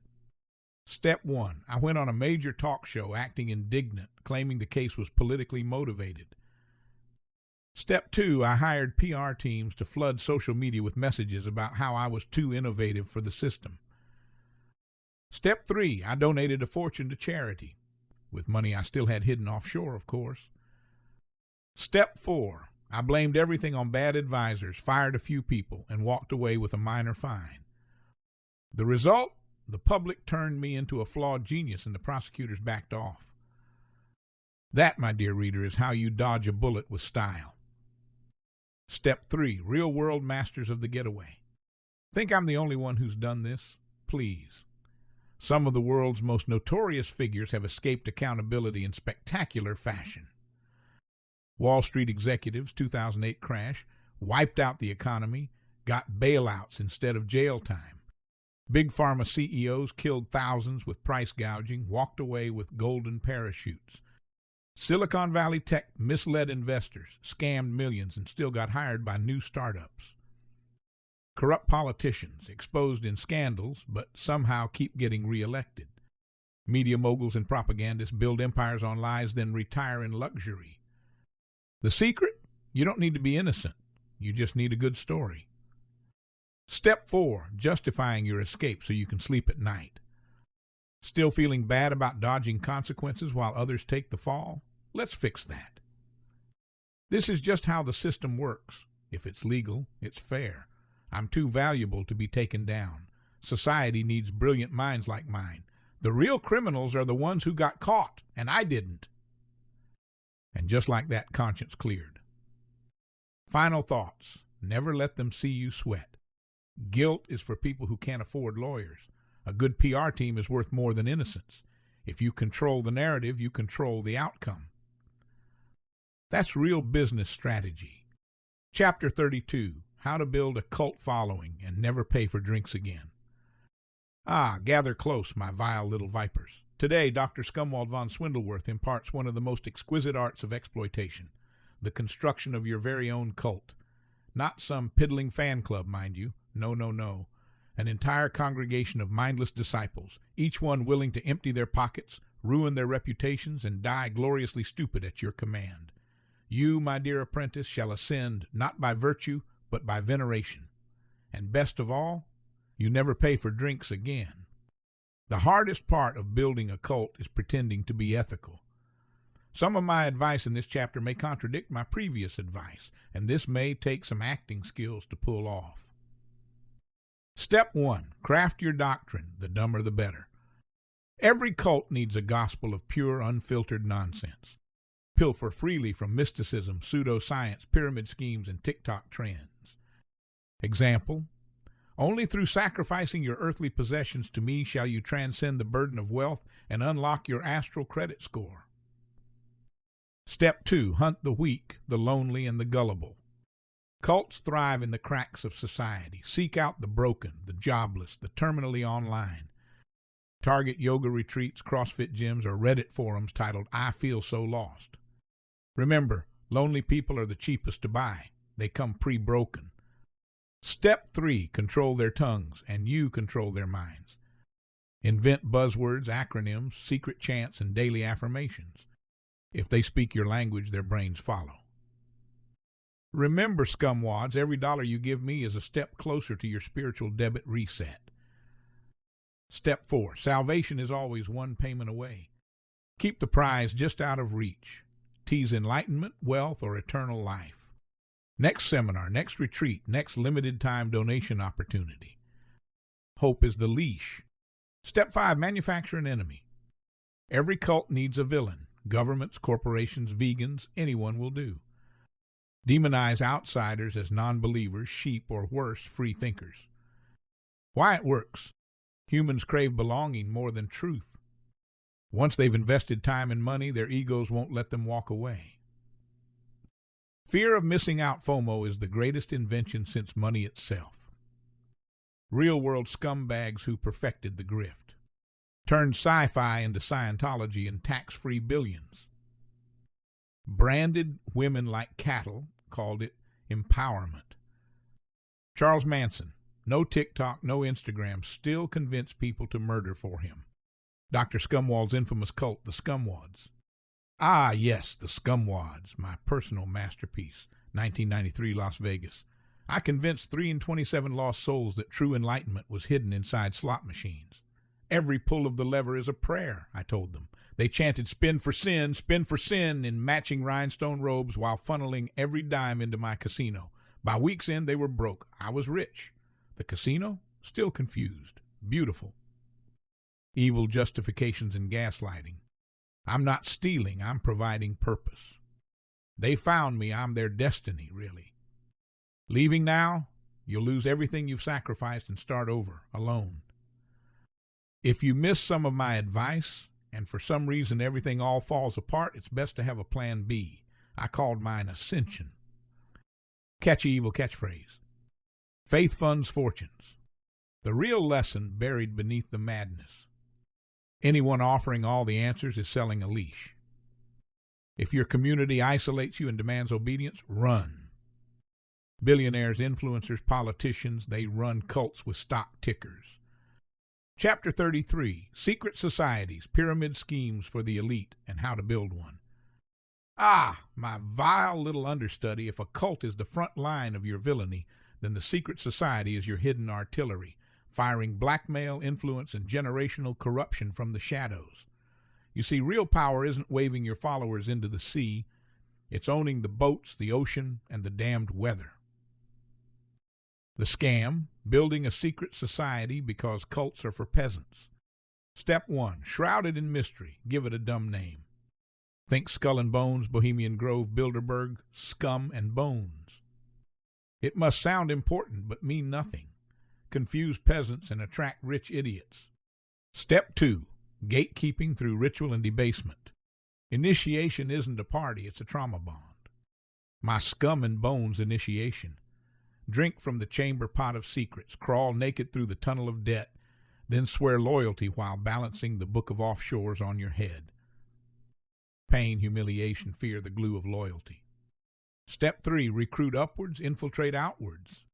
No losers allowed, only bankers, CEOs, senators, and social media influencers with weak moral compasses.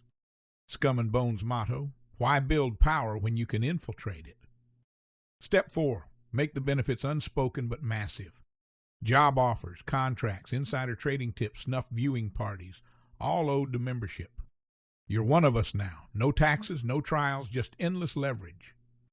Step 5, manufacture a scandal-proof network. Even when one falls, the society survives. Scum and Bones once recruited Guy Fieri purely to ensure the Flavortown Food Network was ours, because why not control public taste buds and global banking?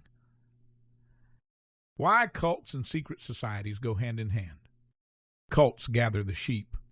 Societies shear them, own the farm, and sell the wool. Combine the two, you've got followers funding your secret society, while your society controls the world that fleeces them. Real-world examples and why Scum and Bones was superior. Made presidents, but got lazy. Everyone knows about it now. Amateurs. Rich men in robes pissing on trees. Weak. We filmed it, then leveraged it. Got too friendly. Let in dentists. Mistake. Why Scum and Bones reign supreme. Rule number 1, infiltrate other secret societies. Collect their dirt. Rule number 2, make initiation so traumatic they thank you. Rule number 3, never chase influence. Own it before they know what they gave you. Dr. Scumwald's Evil Tale, The Rise of Scum and Bones. 1977. I lured in senators, hedge fund managers, and a young Jeff Bezos recruited for his future in logistics. The initiation? They watched a Wall Street intern fight a goat in a $5,000 suit. Loser had to found Amazon. The rest is history. I once even recruited Bob Ross, because why not? Every great secret society needs someone to paint the crime scenes. Evil justifications and gaslighting. We're not evil, we're just networking. Would you rather be inside the room or sold to the highest bidder outside? Power is safety, and safety is expensive. Catchy evil catchphrase. Network's net worth. The real lesson, Scumwald approved. The cult makes you rich. The secret society makes you untouchable. The smartest scumbags run both and pit them against each other for fun and profit. Welcome to the upper echelon, apprentice. Now put on your robe. We've got a world to run. Chapter 34. The Blackmail Blueprint, Controlling the Powerful Through Sin and Secrets. Ah, my cunning little puppeteer, you've mastered the art of financial dominance, enslaved nations through debt, and turned entire economies into personal ATM machines. But there's one final tool in your arsenal, one so powerful that even the richest and most powerful fear it. Blackmail, extortion, control through secrets. Why convince someone to do what you want when you can make them too terrified to say no? The truly powerful don't just accumulate wealth, they accumulate leverage. And nothing gives you more leverage than owning someone's deepest, darkest sins. Let's get to work. Step 1, the art of manufacturing compromise. The best targets aren't just random nobodies. No, you want people who have something to lose. Politicians and judges. One recorded scandal and they'll pass any law you need. CEOs and business leaders. If their board knew what they were up to, their stock price would collapse. Celebrities and influencers. Public image is everything. One slip up and they'll pay dearly to keep it quiet. Religious leaders. Hypocrisy pays well when you have proof. Law enforcement and intelligence agents. Control the ones who investigate you and you'll never be caught. The goal? Make them do something so despicable, so career-ending, that they have no choice but to serve you. Step 2, a lesson from Dr. Scumwald's empire. Let me tell you about the time I turned a prominent politician into my personal puppet. He was ambitious, connected, and just stupid enough to take the bait. I needed a key piece of legislation passed, but he had morals. So I gave him an offer he couldn't refuse. Here's what I did. Step 1. I invited him to a private party at one of my luxury estates. Step 2. I ensured that the drinks were flowing and the hidden cameras were rolling. Step 3. I nudged their behavior in the wrong direction. Got downright nasty, something unforgivable. Step 4. Once the footage was secured, I made it clear that his entire life depended on my discretion and that he belonged to me now. Step 4. He passed the law I wanted without hesitation, without question.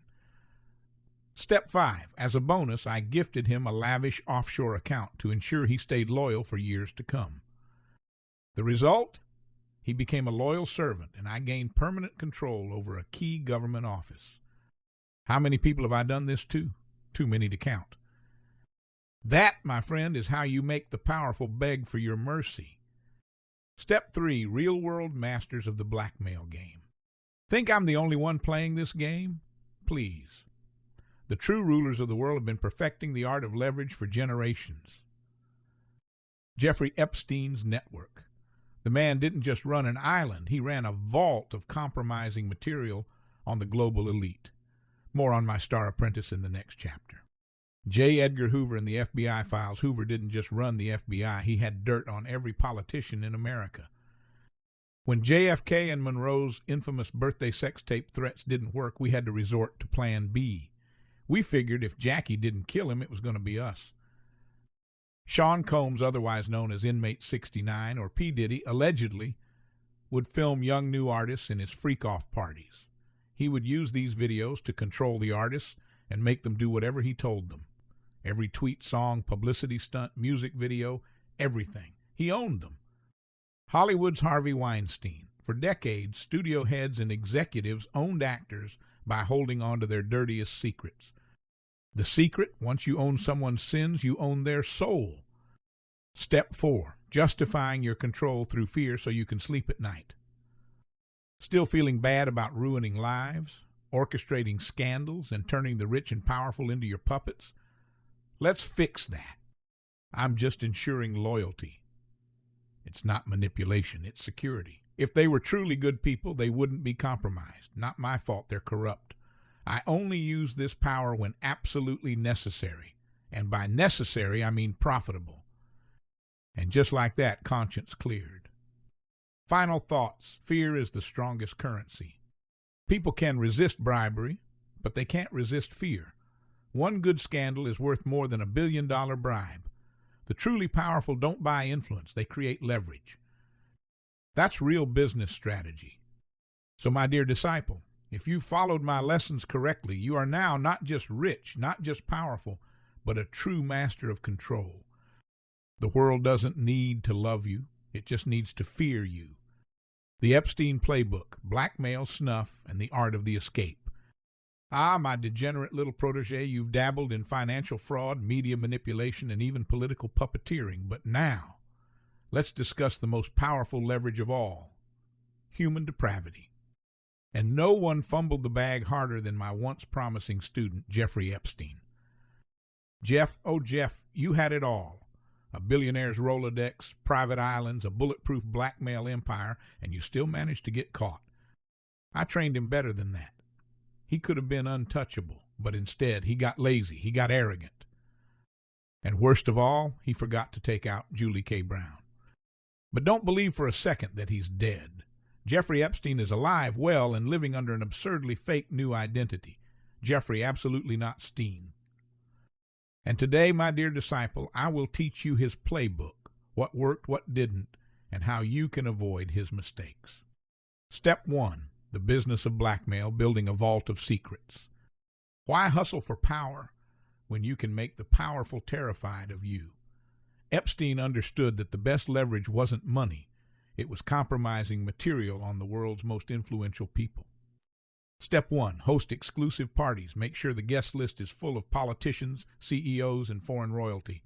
Step 2, offer forbidden pleasures, drugs, underage girls, depraved activities, whatever keeps them coming back. Step 3, record everything. Hidden cameras in every room. The blackmail vault fills itself. Step 4, let them know they're owned. A casual, "Oh, remember last weekend" is usually enough to keep them in line. Step 5, cash in. Laws, investigations, business deals. With enough blackmail, you can bend the world to your will. The goal? Make sure the most powerful people on earth owe you their silence or their careers are over. Step 2, the lesson from Dr. Scumwald's empire. Let me tell you about the time I taught Jeffrey Epstein how to run a proper blackmail operation. He was just a low-level money man when I found him. Some finance grunt at Bear Stearns pretending to be a genius. I took one look at him and knew this kid has potential if he listens. So I showed him the ropes. Step 1, I helped him secure his first set of clients, powerful men with very specific tastes. Step 2, we set up the island, the perfect honey trap, far from U.S. jurisdiction.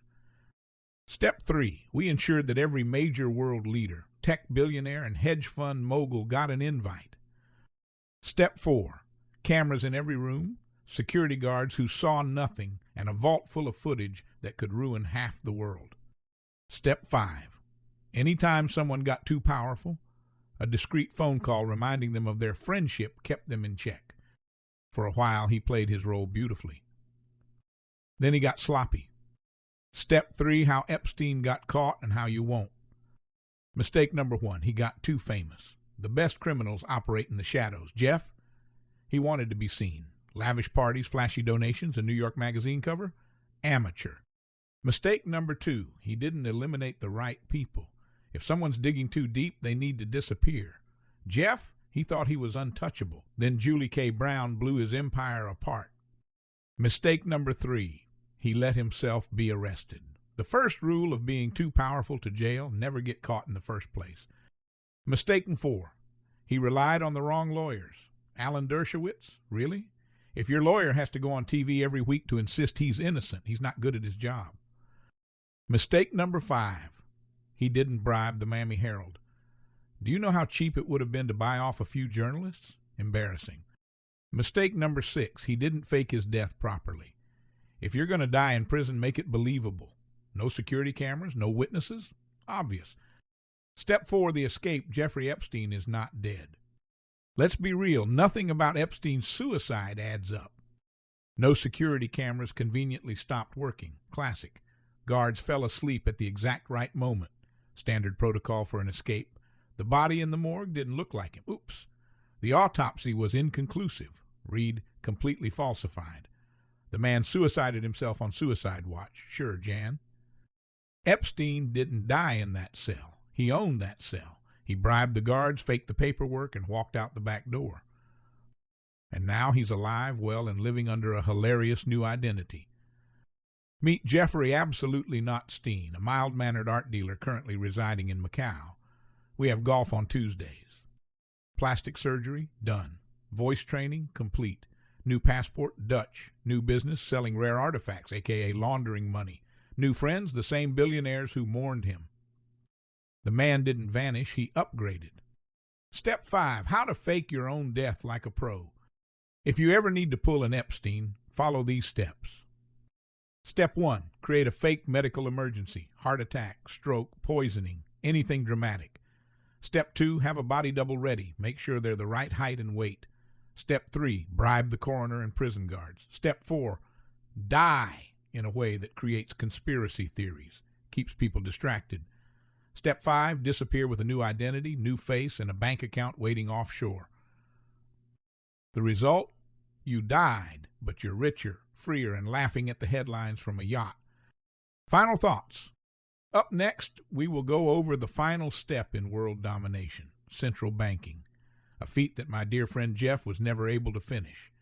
Had he been more careful, maybe could have pulled off the greatest, most powerful scam of all, controlling money itself. Chapter 35, Global Banking Cartels, the Final Boss Battle for World Domination. I'll tell you a little story. A night when I knew, beyond a shadow of a doubt, that I wasn't just winning the game, I had already beaten it. I had reached the top, and to be honest, I was getting a little bored.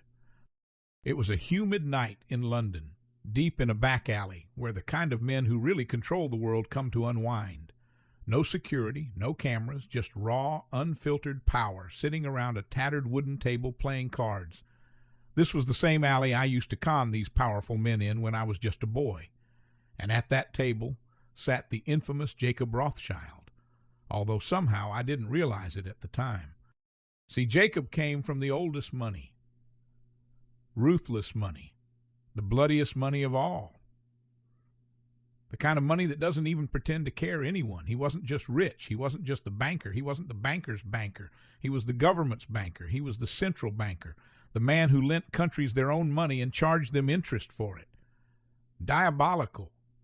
Finally, my will to live and exploit was restored. It hit me. If he is real, then there is another mountain of financial greed I have not yet conquered. I thought I was at the top, only to find another peak with a better view. It had to be mine. If you don't know who the Rothschilds are, then congratulations. You've been successfully distracted by the shiny nonsense they use to distract you. While the peasants bicker over elections, celebrity drama, and whatever social cause is trending this week, the Rothschilds and men like me sit quietly in the background, controlling everything, every country, the global economy. You see, the true rulers of the world don't campaign. They don't argue. They don't debate. They just control. They control through inescapable national debts using fiat currencies that are worth less than toilet paper. The Rothschilds don't chase wealth. They print it. They don't beg for influence. They own the politicians before they even run. They don't compete in the free market. They own the damn market. They own 85% of the global banking system so far. The only countries left are North Korea, Venezuela, Iran, Syria, and Cuba. Within a few years, those too will be ours. They are the bankers of kings, the lenders of empires, the men who make entire countries dance like puppets on invisible strings of debt and interest rates. And yet the average fool still thinks the world is run by presidents and prime ministers. Adorable. Jacob Rothschild lost 100 times in a row to me at a back alley card game, and it didn't even matter because money to him was just toilet paper, a formality, a joke. Nevertheless, I didn't back down. I was willing to be conned by this man for any other reason than to just see where it went. I was getting bored at the level I was at anyway. It never occurred to me that there was another level, because that's what true power looks like. It's not having money. It's owning the concept of money itself. And I, Dr. Scumwald, 5-card Monty, no limit, standard rules, except for one thing: he could never win. I had a fix, obviously. I took his first million like it was pocket change, then his second, then his third. I kept winning, and he kept betting. Double, triple, quadruple. He never backed down. Most men would have walked away suspicious, angry, convinced I was cheating. Not Jacob, he didn't even flinch. By the 50th hand, I leaned forward, intrigued. "Sir," I said, tapping the mountain of chips between us, "where are you getting all this money?" He exhaled, barely amused. "Dr. Scumwald," he said, his accent crisp with aristocratic arrogance, "this isn't money, this is just my toilet paper." I was shocked he knew my name. Had I been sloppy? This was a con for sure. And then it hit me. This man, this relic of an empire long since privatized, had no concept of losing, because he didn't play by the same rules as the rest of us. He didn't earn money, he didn't even steal it. He kept doubling down, more and more and more and more. He never ran out. He handed me corporations, countries, militaries, governments. I already had most of these things, sure, but I wanted to see where it would go. It was a sociopathic game of chicken, and I would not lose. He simply printed it. He just gave it to me. Everything, the whole world on a plate. He passed on the torch of global finance to me. I asked him, "I know who you are. Why would you give me everything you and your family has worked so diabolically hard for?" He replied, "I know who you are too, Dr. Scumwald. In fact, we've met a long, long time ago." What in the unholy fuck is going on here, I thought. Was this a con? Is he just giving me the keys to the kingdom? "You swindled me here, in this very alley, near on 60 years past. A mere boy you were, though even then the glint of villainy shone in your eyes. I have watched you ever since from the shadows, silent, observant. I've witnessed every scam, every wretched apprentice fumbling their way through schemes they scarcely understood. I often wondered if any among them might rise to surpass your intellect. None did. None could. I never once shielded you, and truth be told, you never required it. Where 1,000 others faltered, you thrived. You rose, unshackled by conscience, unencumbered by mercy, to become the most loathsome, despicable scoundrel this wretched earth has ever birthed, perhaps even outmatching your humble observer. Your execution of wickedness, peerless, your appetite for corruption, insatiable. You, sir, are the worst of the worst. And so it is with grim admiration that I say, congratulations, Mr. Scumwald Von Swindleworth. The world is yours, and by God, I can think of no fouler hands in which to leave it. He took me under his wing before he cloned himself and transferred his consciousness into a younger, genetically enhanced version of himself. Take notes, Jeffrey. That's a real exit plan. He now uses the alias Jacob Oxendale. Jake for short, I know, right? Not even a clever name. A 33-year-old with a wife and 1 kid. He works 2 jobs and lives paycheck to paycheck, just pay a mortgage and health insurance. He more than ironically complains about corruption on social media, hoping to one day make a living in writing, comedy, acting, or music, determined to be successful without compromising those pesky, vile 6-letter words I so despise. Morals and ethics. Disgusting. Seriously. No scandals, no cons, 100% legitimate, no debauchery, no yachts, no burning islands. It's more fun than it sounds. What kind of life is that? Pathetic. After that, he wasn't the same. He went soft, wanted a normal, humble life. The Jacob I knew died that day and finally moved on to a better place, hell. Perhaps the real Jacob and the devil look up from hell with admiration, knowing that their legacy of financial domination and human suffering is safe in my hands. For now. Now it's just me, and it's true what the peasants say. It's lonely at the top. The real question is, who will I pass the torch to next? Will it be one of my disciples, Trump, Elon, Jeffrey Absolutely Not Steen, or will it be you, a more worthy scumbag? Only time will tell. End. Epilogue. Dedication. I know what you're probably thinking. WTF did I just read? I hate to say the quiet part out loud, but please don't take any of this advice literally or overanalyze it and shoot up a pizza place. My original intention of the book was to create an entertaining way of explaining how some common scams work, how to identify the patterns, and help people recognize when they were being scammed. However, I think I went much further. The moral of the story developed into a message that scumbags should not be worshipped. They should be held accountable.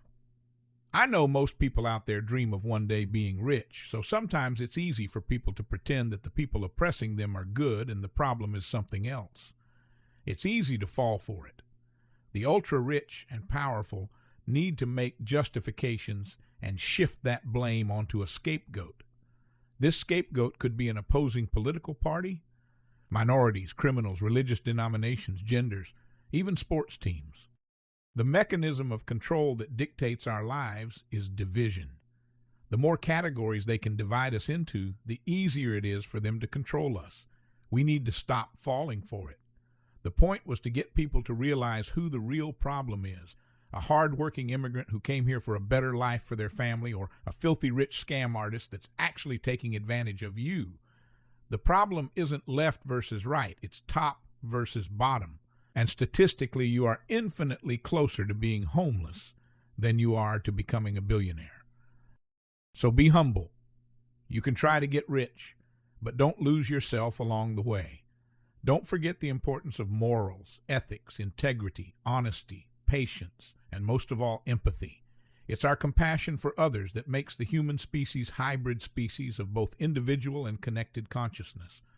Hopefully I have taught you to respect the hard-working, honest people of the world who might never become a billionaire, but they are worth infinitely more respect than the people at the top.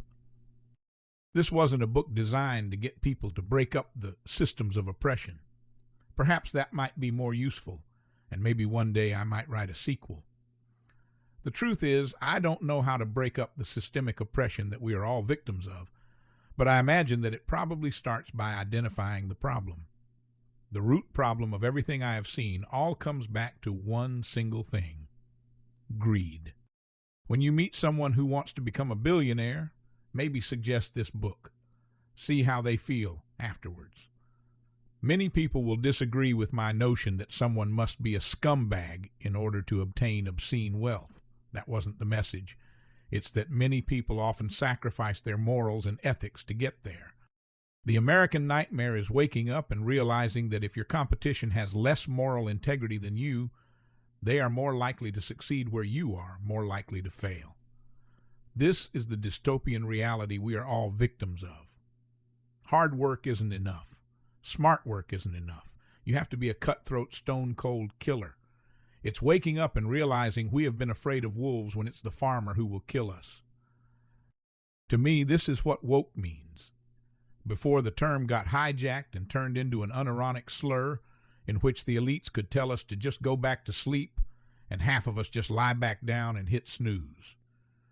Woke meant to see the strings that control the system, to understand the divide and conquer tactics that have been used to control us our entire lives. And if enough people would wake up, we could actually unite and accomplish some meaningful change in the world.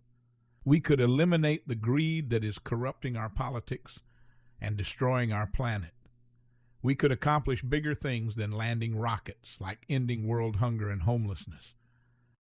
A study done on Nazis and their morality concluded that the best definition for evil is a complete lack of empathy, the inability to see someone else's perspective. The Nazis didn't see things from the Jews' perspective. If you were to ask a Nazi if they are good or evil, they would say good, because they are eliminating the evil Jews. If you asked a Jew, they would say no, they are being wiped out for religious reasons. And if they fought back, they would be labeled as an extremist. Fast forward to today, and Israel is doing exactly the same thing to Palestine. They were once the victims of oppression, and now they are the oppressor. The people who fight to keep their home are considered terrorists. And all it takes is a simple thought experiment. If my home was invaded and I fought them, what would they call me? See how a lack of empathy can turn into evil justifications like it's nothing, especially when the problems were never the minorities or the scapegoats, and always a result of the greed and corruption of the powerful. Powerful people use the Jews as a scapegoat for their justification to grab more power. This can be done with any form of division, not just minorities. We are drowning in it. Social media is a customized, personalized, and individualized program for dividing people. The intention is to sell ads. But what happens when the ads are political? This turns into influence, and it turns into a weapon to divide us even more. Same was done with all forms of media: books, newspapers, religions, Rido, TV, internet, social media, and whatever is next. AI, the metaverse, whatever may come. Takeaway: Division and greed are the problems. Unity and empathy is the solution. They will have us fight a race war, a gender war, a civil war, a world war, before they will ever let us fight a class war. Like the grasshopper said in A Bug's Life, you let one ant stand up to us, then they all might stand up. One person might not make much of a difference. But if we all stand together and put our differences aside and see past the division, we can unite and we can win. We can build a better world for our kids. It all starts with realizing what we are up against. Hopefully I have shed some light on that. Till next time, the end.